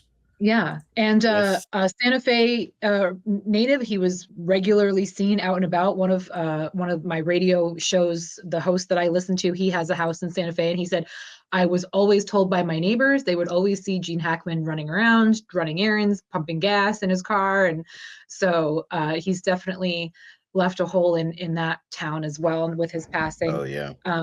But just like his passing and Michelle's, we've got to figure out exactly what happened and what went down. But it's tragic. It's a shame. I will say, it's. I'm gonna say a little bit of a hot take. I mean, don't get me wrong, great actor, no matter what movie, good or bad, he was always great in it. Oh yeah, The Birdcage, of course, great one. That's another one of my favorites. But I am gonna say a little bit of a hot take. I did not like French Connection. Okay. I did not like French Connection. I think that is definitely, out of the Best Picture winners I have seen, that is one of the worst ones. I think that movie is terrible up until the final chase scene, the famous car chase of that movie, of like the train and everything. Great scene. The rest of it is not good. I'm sorry. Gene Hackman was great in it, but that, and Roy Scheider was also really good in it, but yeah, not a great. I was very disappointed in that. But to be fair, I'm not a big William Friedkin fan. So out of the 3 movies I have seen from him, I have only liked one. So not a great thing, but Yeah.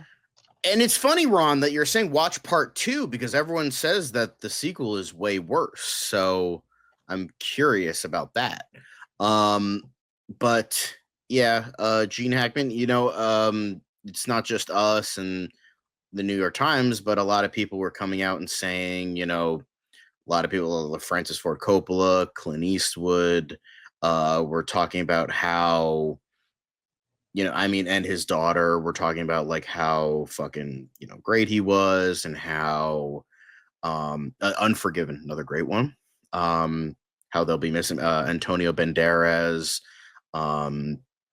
just a lot of John Cusack, just so many great actors who have worked with him, were touched by him and his work.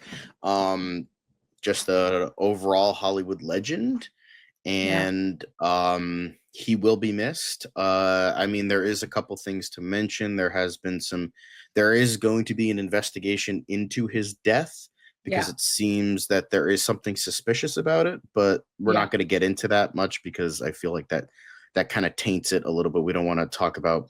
Well, and also we don't. Here. The only thing we know is that there wasn't a gas leak as of right now, and they don't believe any outside sources came in. No and foul did play. anything.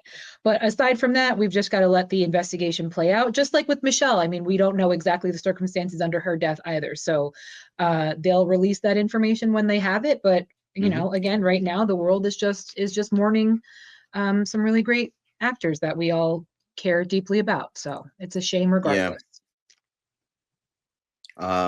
Just very sad, but that's life. The only thing that's certain is death about life, unfortunately. But that is, that's how it is. But it's sad, but we have a way to look back on his great work, so that's definitely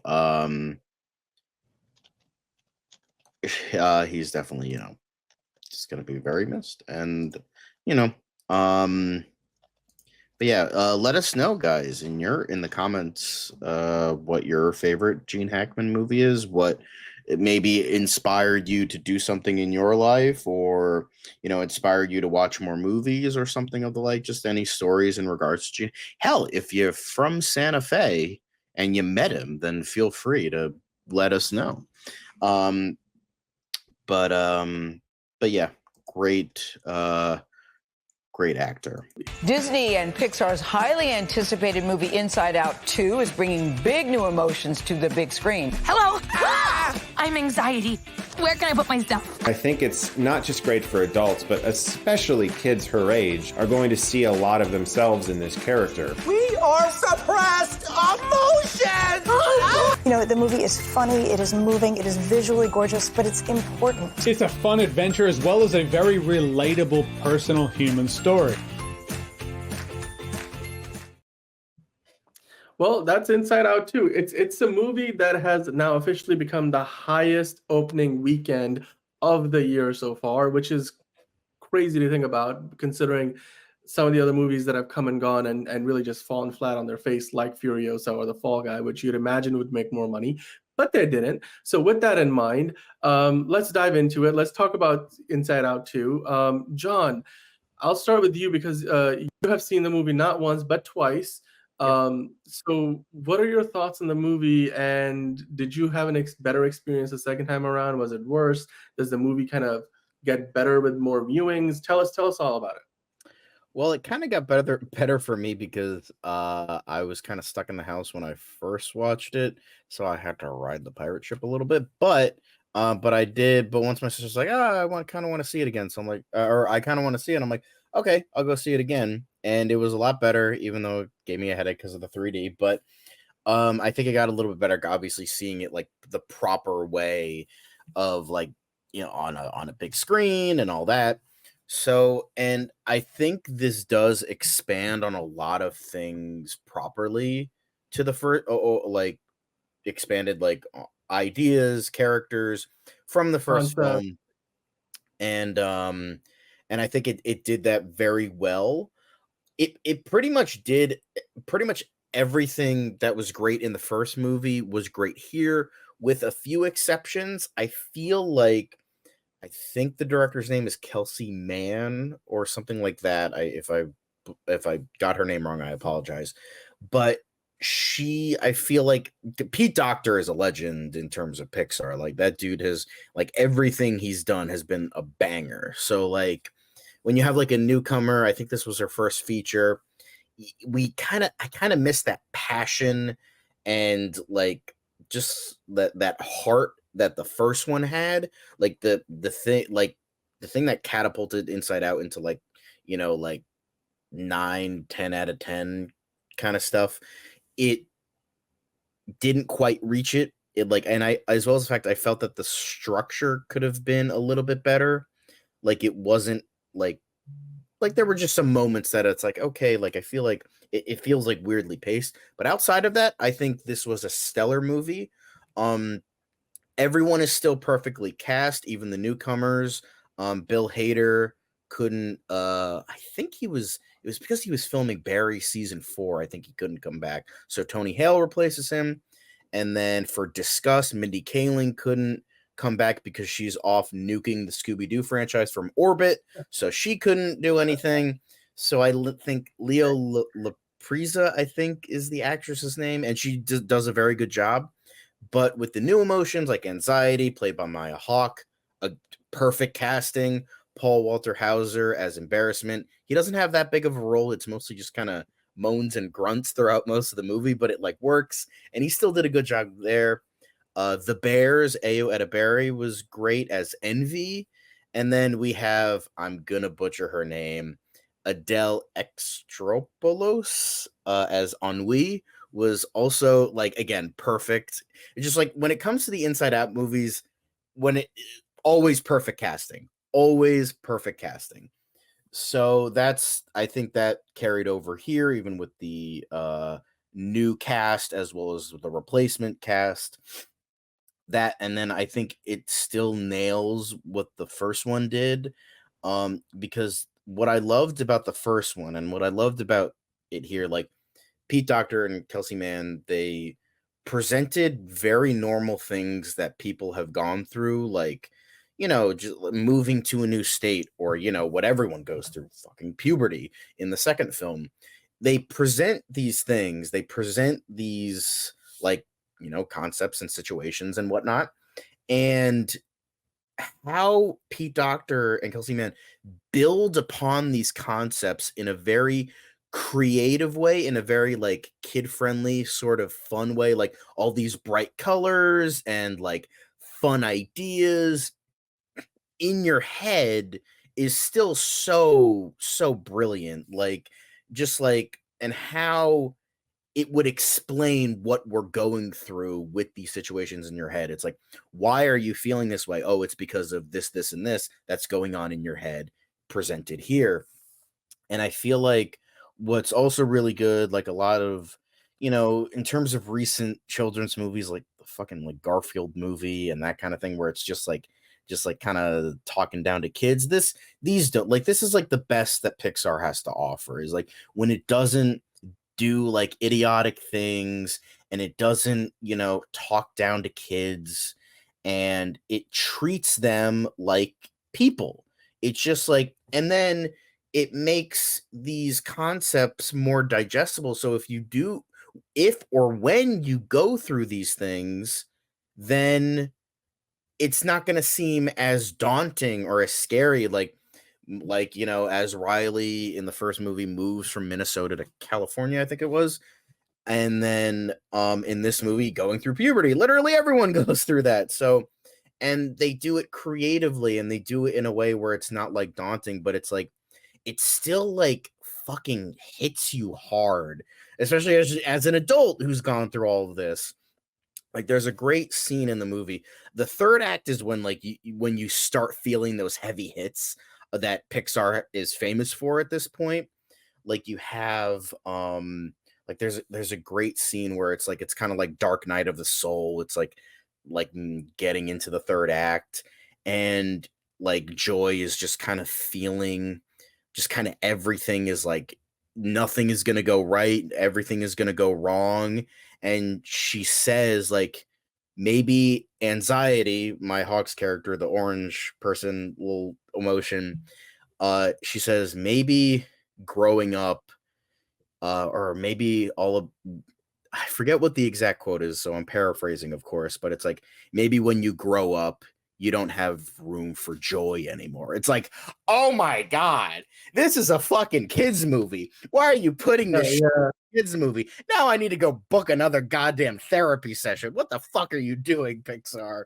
So it's like you have like those heavy hitting things that like hits the adult audience like a bag of fucking bricks. I love And how then- our Pixar review drops the most F-bombs out of any of our reviews. Oh yeah, of course. Ever. That's me. That's me. You know, I have to like swear like a truck Wild. driver, but So, okay, It I'm just- going it to hit just you works. with some of the top critic quotes. I myself did not see the movie. Earlier in the week, I did make time to see the first one, which I had never seen before. And my biggest issue with the first movie was that it didn't go far enough. And it was like, oh, and I basically halfway through the movie, I'm like, what is the plot going to be like? You can't have joy without sadness. And I'm like, oh, okay, yeah, I get it. Like, you know what I mean? It just didn't take it far enough. There were emotional moments that I felt like they could have hit deeper. Like, obviously there were some things like with the imaginary friend getting forgotten about.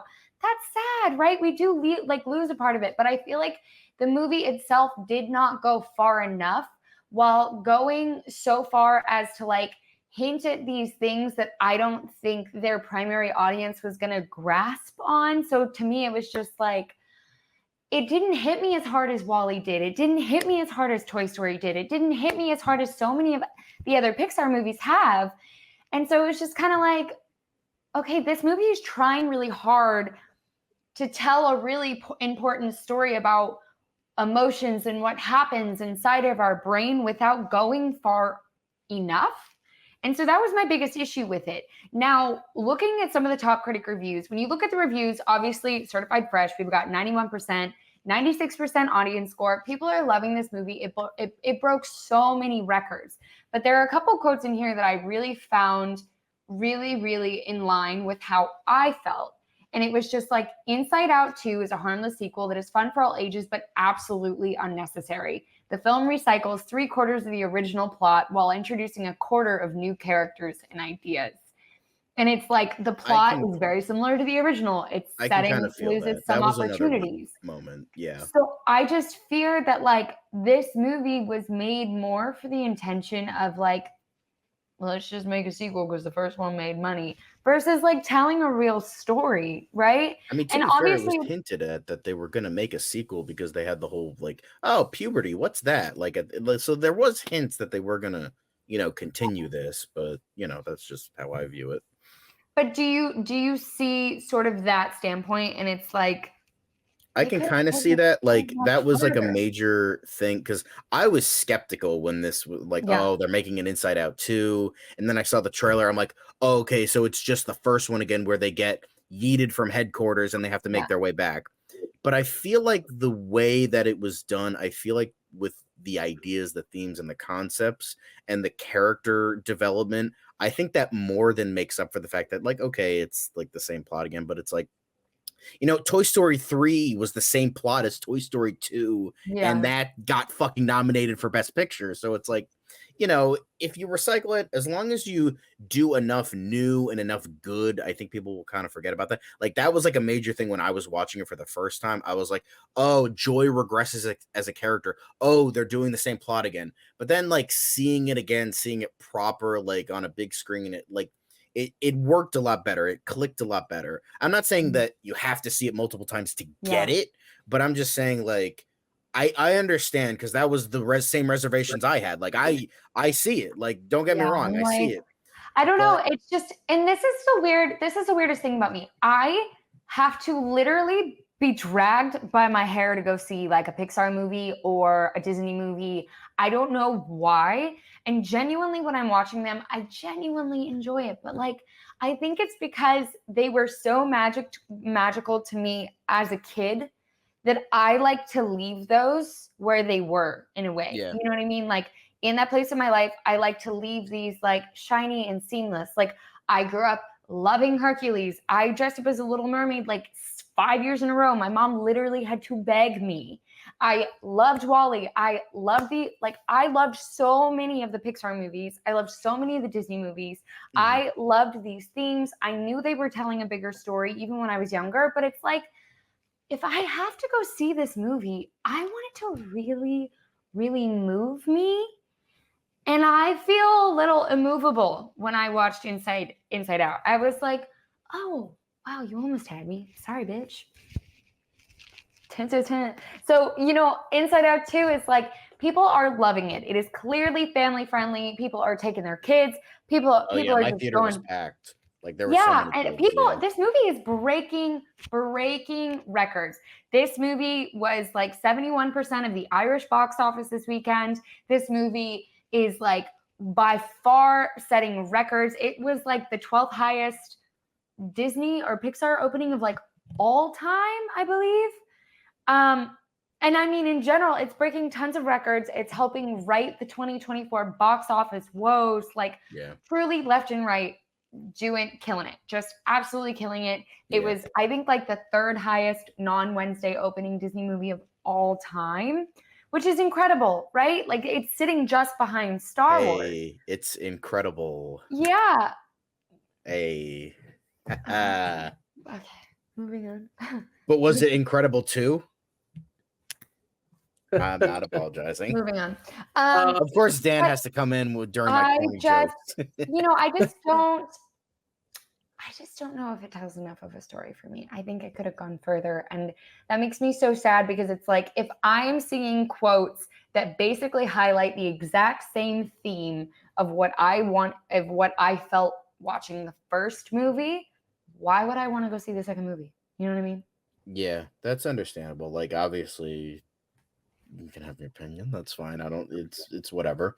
But it's just like, I feel like, because I don't know, it's just like, technically every movie ever made is unnecessary. So it's like, I never liked that argument of like, oh, it's unnecessary. It's like, well, every movie ever made has been unnecessary, because entertainment, you could technically say, is unnecessary because it's entertainment. But I think like what they were doing here, I think they did a lot right. Now, in terms of like sequels, I don't think it's as good as Toy Story 2 or Incredibles 2, but I don't think it's as bad as like Cars 2 or Monsters University. So I think it like hit just enough that it's another great Pixar movie, but I wouldn't say it's one of the best. It doesn't even hit my top 10. Like, but that's just because like Pixar just has so many hits. Like, Toy Story 2, for the two first Toy Story movies, excellent. Coco, Up, WALL-E, Incredibles. I don't know why I was forgetting about Up. It's like one of the best movies of all time. It's so good, and I think, and you know what? Speaking of that, you love Up. Meanwhile, one of my best friends absolutely despises Up.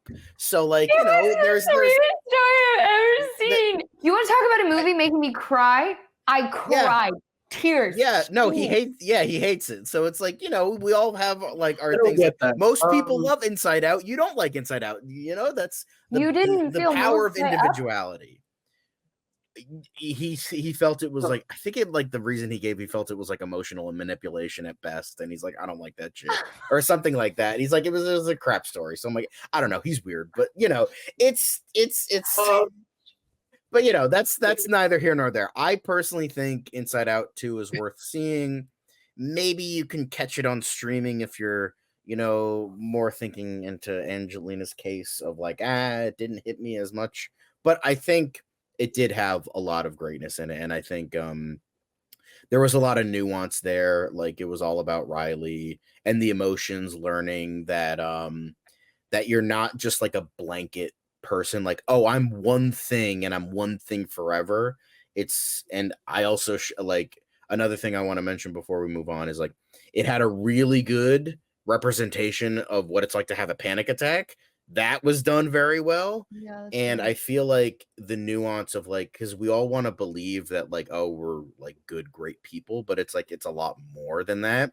And how Yeah. they showcase that is very good. And how, I because do like, think that that is like an important conversation to be had that yeah, I don't remember exactly. anybody having with me when I was younger. Like I remember I Yeah. had my first panic attack, like my real first panic attack in college. I had no idea what the hell was happening, right? Like you Yeah, have no exactly. idea because nobody used to talk about this stuff or mental health or all of the situations, you Yeah. know, all of the emotions. So that is like Exactly. an important conversation And to be had. another great thing about this movie is that is something I have to reiterate because everyone fucking forgets this. There is a difference between a villain and an antagonist, you know? So anxiety in this film is the antagonist, but she's not the villain. So keep that in mind. Like that's something that I always say, oh yeah, the villain of the movie, the villain. No, they're not always the villain. So I also really liked how they showcased that anxiety is not villainous, because anxiety sometimes it helps, sometimes it's just like not every emotion is like bad. It's sort of like every emotion is like kind of unbiased, and then it depends on the situation if they're good or bad. And that's what they really showcase here as well. So that's another thing. And I know I keep going on and on. And also, I'd like to point out I am embarrassment, and embarrassment is me. So I'd like to, just state that. If you see the movie, you might get that. But yeah, I think it's worth seeing in the theater. It's even though I do despise Disney nowadays with every fiber of my being, I do think this is a win for movie theaters. So that's what I count it as. Dude, And so I would it's say huge. just advance your tickets because it's been sold out, my guys. So try to go for that. It's Angelina, you mentioned it earlier. It's the second biggest animated launch of a movie in North America of all time. It's the biggest opening since Barbie last year. Made $154 million dollars in its opening weekend. Not only that, but its midweek business has been great. On Tuesday, it's like 29 million. On Juneteenth, on Wednesday, it set a new record for Juneteenth with 30 million. And then we were looking at earlier, it debuted in the UK and Ireland and took 71% of the box office that was a bit, available on its opening weekend. And not to mention the fact that it's got competition. This is the summer holiday, summer months, and you've got Bad Boys Ride or Die, which had a really good, just a 40% drop in its second weekend, going from 56 million and still earning like over 30 million themselves. So it wasn't like people didn't have anything else to spend their money on, but like everybody seems to have gone to see Inside Out 2. And with the Rotten Tomatoes score sitting at 91% and an audience score sitting at an even higher 96%, Alan Bergman was literally popping champagne, and Pete Docter was popping champagne at Pixar too, because Disney has not had as big of a hit with Pixar since before the pandemic. It's been a while. I mean, because they've been making not great movies. Like, I haven't seen a Pixar movie in a while outside of Lightyear. Like, outside of Lightyear, I haven't seen a Pixar movie since Incredibles 2, because most of them just don't look that great. Like, Toy Story 4 was crap. Luca was crap. Turning Red was mixed. The only great one I can think of was Soul, and that was like kind of like came out at a decent time because it was like pandemic, but it brought like some numbers up. I think So it was really good in my opinion, but ultimately, when you look at the numbers alone, $600 million to its second weekend, that's what it's eyeing right now. At the start of the year, I would not have imagined Inside Out 2 would be the one to get to 600 million on its second weekend. This is like superhero movie territory kind of money. And to me, that's impressive. And I mean, like you said, John, at the beginning, Pixar movies have always been very good at taking things that are very fundamental to our day-to-day lives and then kind of showing that to us in a way narratively that is just warms the heart, touches you to the core, and it's something that sticks with you. Like he said, just kind of being and what an anxiety attack looks like. That's something that when you watch that movie back as an adult, you will have a different experience if you remember watching this movie as a kid, and then you can grow with the film. The movie grows with you. It doesn't get old. And you can keep getting new experiences out of watching it again and again over the years. And that's what I love about Pixar movies. So Inside Out 2, it's out in theaters, guys. If you enjoyed this review, and you haven't seen the movie yet, then please go check it out, because I think John definitely recommends it. Angelina, you have not seen it, but still, if you get a chance, go check it out. You might like it better than the first one. And if you have seen it, then let us know in the comments what you thought about it.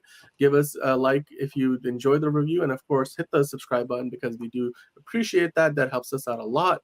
And hit the notification bell. So we would love to, tell you when our new videos are going up, when we are going live with DCU Daily. Well, this news came in earlier today that unfortunately, at the pretty young age of 39, Michelle Trachtenberg of Buffy and Gossip Girl fame, unfortunately passed away.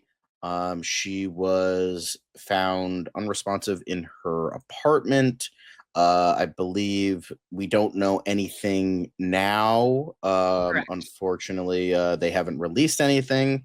Obviously, well, they have said they don't suspect any foul play. Yeah, they no don't suspect any like criminality sort of stuff. Like she wasn't. But like, apparently, killed or she anything. did have a liver transplant. She did have a liver transplant somewhat recently. So, I mean, not that you want anyone to pass away, but it's always, especially when it's somebody like this, that you're like, please don't be suicide, please don't be drugs. Like, I'm hoping like it's not, especially when she was a child actress too. Yeah, I again, with no other way to say it, like, I'm hoping it's related to what she had going on health wise, even though it still doesn't change the fact that she's now gone. But yeah, and it's a shame. A real shame. Yeah, it's a real shame. It's just like 39. It's not exactly like like 20, but it's not exactly like 80 or 90 where it's like, oh, they lived a long life. That's at least good. It's just like it's just a bit sad. I haven't watched a ton of her films, but if I do know anything off the top of my head, was her role in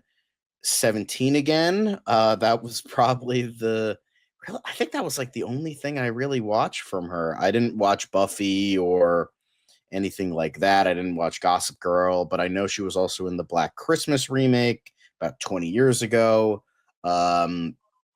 So yeah, do you have any favorites from her, or are you kind of just like? I mean, yeah, I'm a Buffy stan. I've watched the entire series probably 6 times since high school. I hated her character, to be perfectly honest, but that's kind of a testament to her as an actress, because the character of Dawn was so fucking annoying, and she played her really well. So in that regard, I thank her for her contribution. But it's just really sad, because it's one of those, like, these people you feel like you've known your entire life, just through their work and through them just being around. So it's just, and especially because, like, I feel like we haven't, aside from Gossip Girl, like, we haven't seen much of her recently. So it was one of those, like, when her name comes up, you're like, oh damn, like, really? Like, so it's just it's a real shame. Yeah. Caleb saying Black Christmas had a remake of in 2006, also known as Black Xmas. Never watched it, looked like crap. It did have a remake, although the remake in 2019 was pretty much a remake in name only, where it's like, it's called Black Christmas. It takes place at a college. It revolves around a sorority, but that's it. That's literally every commonality with any of these. But yeah, it's a shame. I thought she was a very good actress. She was also in like stuff like Euro Trip and because as we all know, Scotty doesn't know. Yeah, So she was huge in Euro Trip. Yeah, that's right. I forgot about that. Very famous scene in the uncut version, so there is that as well. And there have been some tributes so far, like even Kenan Thompson has spoken out. I'm assuming we're going to hear from her Buffy co-stars over the next couple of days. But I mean, like, again, this is brand new. Like, we just found out about it this afternoon. So we'll be seeing some tributes coming in throughout the rest of the week for sure. But just so sad. It's a sad time, but it sucks. So we were just talking about Roberto Orsi's death yesterday, and unfortunately, we have a more known death. Obviously, condolences to her and to her family and to Yeah. her friends and all that. But sad time. But so, final Oscar predictions. So there's been a lot of stuff in regards to predictions and who's going to win. Like we were going over this the other day, who the most likely candidate, and then who would you want to win. So let's Yeah. get into that a little bit. So I'm shocked that The Brutalist hasn't been doing better this award season. I truly believed that the Oscars were getting it, but it's all going to Conclave. And now that the Pope is like on his deathbed, it would just make sense if Conclave got it. But we'll see. I'm really surprised that Brutalist hasn't done better, given it's constantly changing. Yeah. So even Caleb said times yeah. are changing. Well, we know Amelia Perez is not getting it. We know A Complete Unknown is not getting it. It's barely gotten any awards at this point. Wicked is just, it's not nominated for best, but Timothy Chalamet just got the SAG, but that's honestly kind of it. Yeah. Well, and again, considering who he's up against for the Oscar, I don't see him getting it either. But we'll see. For me personally, I think if I were to, because this is what I like to do with friends. What we do is we do tallying up the scores and all that stuff, like a fun little game out of it. What we think is going to win. That's exactly what I do. Following Oscar stuff and what we want to win. Yep, that's exactly what I do. Then you get more points if you get the thing that you want to win, because it's wow, the thing I wanted to win actually won, not what I thought they would pick. For me personally, I was thinking The Brutalist, but now I've just been seeing so much of Honora. I think Honora might get it, but personally, I'd want to see Conclave win. I'd want to see Conclave win. It would definitely be along the lines of Everything Everywhere All at Once if they gave it to Honora. I know everybody loves Mickey, and Honora has been getting a ton of buzz. To me, again, it's still not a comedy. I don't know why it's been placed in that genre, but okay. But given what else it's up against, to me it's not a best picture, but I could see them doing that as well. So it's anybody's guess at the moment right now. But again, we know Wicked's pretty much not getting anything. So we'll see. We'll see, but I'll be watching it. I'm very excited, very excited. Yeah. Lenny's saying, I hate Adrian Brody because he worked with Roman Polanski. It's no offense, Lenny. A lot of people if you're gonna hate people, if you hate the amount of people that are in Hollywood who has worked with pedos, then you're getting rid of 90% of Hollywood. Well, then, but also with that argument, then Conclave should be completely out of the running too, because it's about the Catholic Church. You know what I mean? There's bad shit happening all over the place, and everybody. There's people that it's in terms of who they work with, it's Harvey Weinstein dipped his. If we're going by fucking people who abused people, then you're crashing out not a ton, half of Hollywood with the amount of people that worked with Harvey Weinstein, and people who associate with Diddy. It's just there are shitty things I understand all over all the time. I get where you're coming from, because I don't support that shit either, and I 100%. Want to boycott all of their movies. I have actually never seen a Roman Polanski movie, and I have never seen a Woody Allen movie, and I want to keep it that way for as long as I possibly can. So I don't want to support that shit, but at the same time, I've watched Bryan Singer movies. I've watched Kevin Spacey movies. We've watched Joss Whedon. We've watched all these anything assholes. Miramax. So we've watched Weinstein Company and Miramax movies. Exactly. Right. So it's but Caleb said he hopes Amelia doesn't win. Amelia's not going to win. Zoe is going to win because Zoe's performance was incredible. I think Zoe's going to win. That's probably going to be the only thing. Maybe screenplay, maybe, but even that's a stretch at this point. I'd like to see Ray a lot of people were unhappy with it, but I think Adrian Brody's going to get it, because there was actually a story I was reading that 2 Oscar voters. Now this could be bullshit, but I totally believe it. two people said that they didn't vote for Ray Fiennes because he quote unquote already had an Oscar, even though he didn't. Yet they voted for Adrian Brody for The Brutalist, even though Adrian Brody won for The Pianist. Right. That's just the Academy for you, huh? I mean, what do you expect from the people that called The Tale of Princess Kaguya some Chinese bullshit? So, it's so makes sense. But yeah, I would want to see Ray Fiennes win, but I think Adrian Brody's gonna get it. I'd love to see Demi Moore win, but like something about it, like I think that's gonna be like an upset kind of thing because she has been like at the forefront. Same with Mikey Madison. So I think Cynthia Erivo might get it, but obviously I think it's going to be between Demi and Mikey. I'm disappointed that Pam wasn't nominated because I think she at least deserves that credit.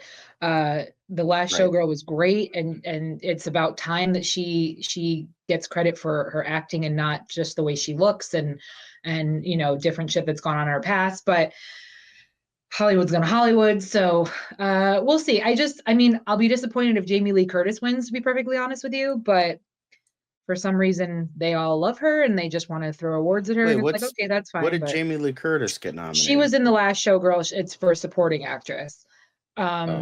She's been nominated for like all the other award shows for supporting, but again, Zoe's been cleaning house with that. So I'm hoping for the same this time around. So we'll see what happens. But I think so. I think I thought Jeremy Strong was gonna get it for best supporting, but I think it might go to Kieran Culkin because he's cleaned house with everybody else. And his acceptance speeches are just fucking phenomenal. So I haven't watched any of them, so care to enlighten us? There's no need for you to watch any of them, but his SAG Award speech when he gets up, he is the funniest fucking, like, he's one of those types of people you just wish you were in his orbit every so often. Kevin Davis has joined us. Hello, Kevin. Hi, Kevin. Best animated. The Wild Robot for me, again, I've mentioned this on the show. I went in there thinking I was going to hate it, thinking I was going to be bored, and I walked out of there so happy, so pleasantly surprised. I adore that film. I assume because I was pretty much almost in tears. Yeah. Oh God, are you kidding? So I want the Wild Robot to win. I have a feeling it's gonna be Flow just because it's so different. Although the animation is so different. You have the Disney monopoly because Disney out of the last. Flow is also nominated for like some international thing too, isn't it? Yeah. So like I think it got nominated for like sound or something because I know Wild Robot got nominated for sound. So I think that might be the case. Flow. I've heard amazing things about Flow. Honestly, all of the animated movies, I wouldn't mind if any of them won. Wallace and Gromit, Wild Robot, Flow, Inside Out 2, and I think another one. I wouldn't mind seeing any of them win because I think they're all, from what I've heard, they're good, or I've seen them and they're great. I liked Wallace and Gromit. I love the Wild Robot. Here's the thing. I wouldn't even mind, even though I fucking hate Disney's monopoly on the fucking best animated feature category, because most times they win, I actually would not mind if Inside Out 2 won, because Inside Out 2 is a genuinely great movie. Was excellent. Yeah. Inside Out 2 was amazing. It's not as good as the first one, but it's still really good. Yeah. And I'm going through the list again, just to kind of refamiliarize. I'm Still Here. I would really like that actress to win because I know a lot of people haven't seen it. Fernanda Torres. I'm Still Here. It's based on a true story. It's a heartbreaking story, but didn't she win the Golden Globe? Is incredible. I think she did win an award. I'm not sure which one. It might have been the Golden Globes. I think it was the Golden Globe because she hasn't. As far as actress in a leading role, that's my pick. She's not going to get it, unfortunately. It's probably it's going to be between Demi and Mikey, I think. But that movie was something else as well. So we'll see what happens. I think it's because they could go with something like The Brutalist, World War II 3-hour period piece epic, but then they could also do something like Anora. Like I could honestly, because you think the Academy and then they fucking do something. It's like, okay, 1 year they have Green Book win, and then like another year they have fucking Everything Everywhere All at Once win. So it's like, or Parasite or like the weird shit. And it's like, I mean, I loved Parasite though. I was so thrilled that Parasite won was that year. was great. I Yeah. preferred 1917. I think 1917 should have won, but I really liked Parasite. I didn't mind that Yeah. that won. That And was then, that was probably that. I think that was 2019, 2020. Yeah, the 2019 movies. That was probably the best year for Oscars, like the last truly amazing year for Oscars, because all of them have had like here and there, but that was like the last year where it was like every single one I could see win had something great in it. Yeah. So yeah, that's just my thoughts. And then I'm just looking over adapted screenplay. I can see that going to Nickel Boys. It's probably going to go to Conclave because it's already won in some other award shows. And then original screenplay, I'm hoping for September 5th. It's probably going to go to A Real Pain or The Substance. But again, we'll see. I'm just really shocked how The Brutalist has pretty much been edged out this award season. I'm really surprised by that after seeing it. But we'll just have to wait and see. So the Césars, or the Césars, somebody tell us if I'm pronouncing it wrong. It's French. The Césars 2025 happened, which is basically the French Academy Awards. And Emilia Perez apparently defied all the odds, what has been a train wreck of an award season for them, and they won Best Film and Best Director. And Carla Sofia Gasson was there. I mean, she didn't win for Best Actress, but she was there. What do you think, John? Are you surprised that Emilia Perez at the French Film Awards won? This is the 50th anniversary, and I mean, Emilia Perez is considered a French movie, but are you surprised still that despite all the controversy, it won for Best Director and Best Picture? Does it tell you anything about the Oscars? A French movie wins a French award? That's crazy. They're not totally biased at all. Yeah, not surprising, and they're biased, but it's like, yeah, I mean, it's gonna happen because it's like mostly American movies win, Oscars because it's an American award show. So it's like, yeah, no shit. But it is what it is, and congrats to them. Well, I mean, this is the thing where like Conclave won Best Picture at the BAFTAs, right? Like I feel like the French connection is there for Césars to give Emilia Perez the No. We were talking about Gene Hackman yesterday. French connection. Okay. Yes. Thank you. All right. Well, speaking of bad puns, Razzies dishonored Madam Web with the worst picture and so much more. It's really not the worst picture of last year. Unfrosted made the list. Coppola was thrilled to accept the director prize, dude. Oh, this is insane. This is crazy. So Madam Web is your worst picture of 2024 according to the Razzies. And Dakota Johnson was also dishonored, probably for Best Actress. And then the screenplay made it only the only three-time loser at the 45th Golden Raspberry Awards. The full list. Let's take a quick look through this list. This is great. Joker, Folie à Deux, and Unfrosted both took 2 Razzies apiece. Yeah, of course, Amy Schumer. Dude, Francis Ford Coppola was named worst director. He actually had a full fucking thing on his Instagram, like fucking being like, I am so honored to receive this award because it means that I defied like everything and like I did my creative vision. So if I'm dishonored, then I don't care. Like it was this whole thing. Actually, you know what? I actually have it on my phone. I'm gonna read it out right now. It's right. It's on the screen. It sent me it this fucking morning. So, dude, he's taking shots at professional wrestling for no reason. So he was saying, I'm thrilled to accept the Razzie Award in so many important categories for Megalopolis and for the distinctive honor of being nominated as the worst director, worst screenplay, and worst picture at a time when so few have the courage to go against the prevailing trends of contemporary filmmaking. In this wreck of a world today where art is given scores as if it were professional wrestling, I chose to not follow the gutless rules laid down by an industry so terrified of risk that despite the enormous pool of young talent at its disposal, may not create pictures that will be relevant and alive 50 years from now. What an honor to stand alongside a great and courageous filmmaker like Jacques Tati, who impoverished himself completely to make one of cinema's most beloved failures, Playtime. My sincere thanks to all my brilliant colleagues who joined me to make our work of art megalopolis, and let us remind ourselves that box office is only about money, and like war, stupidity, and politics has no true place in our future. Honestly, I agree. I fully agree with him, and he's based as fuck. Like, like I don't care. I loved Megalopolis. I thought it was great. I thought it was fantastic. And you know what? He's goated. I don't care. Like Coppola, he's a piece of shit. Don't get me wrong, but like, still, I don't care. And then Enterprising is like, I did it my way. Yep. I mean, look, as one of you guys pointed out in the chat, now he has officially made the best and the worst movie of all time. How many filmmakers can say that? That they have. Well, he didn't create the worst because Madam Web won for the worst. So that's fair. But Joker Folie à Deux, Joaquin Phoenix and Lady Gaga were branded the worst screen couple. But, you know. But hey, look, on the happier note, as it says in the article, Pamela Anderson picked up the Razzie Redeemer Prize for The Last Showgirl after picking up the worst new star at the 1996 Razzies. Wow, what a comeback story that is. It only took her a good 30 years to get there. Jerry Seinfeld won for Best Worst Actor, or worst, he was dishonored for Worst Actor. Worst Picture went to Madame Web, as we talked about. Worst Actress, Dakota Johnson.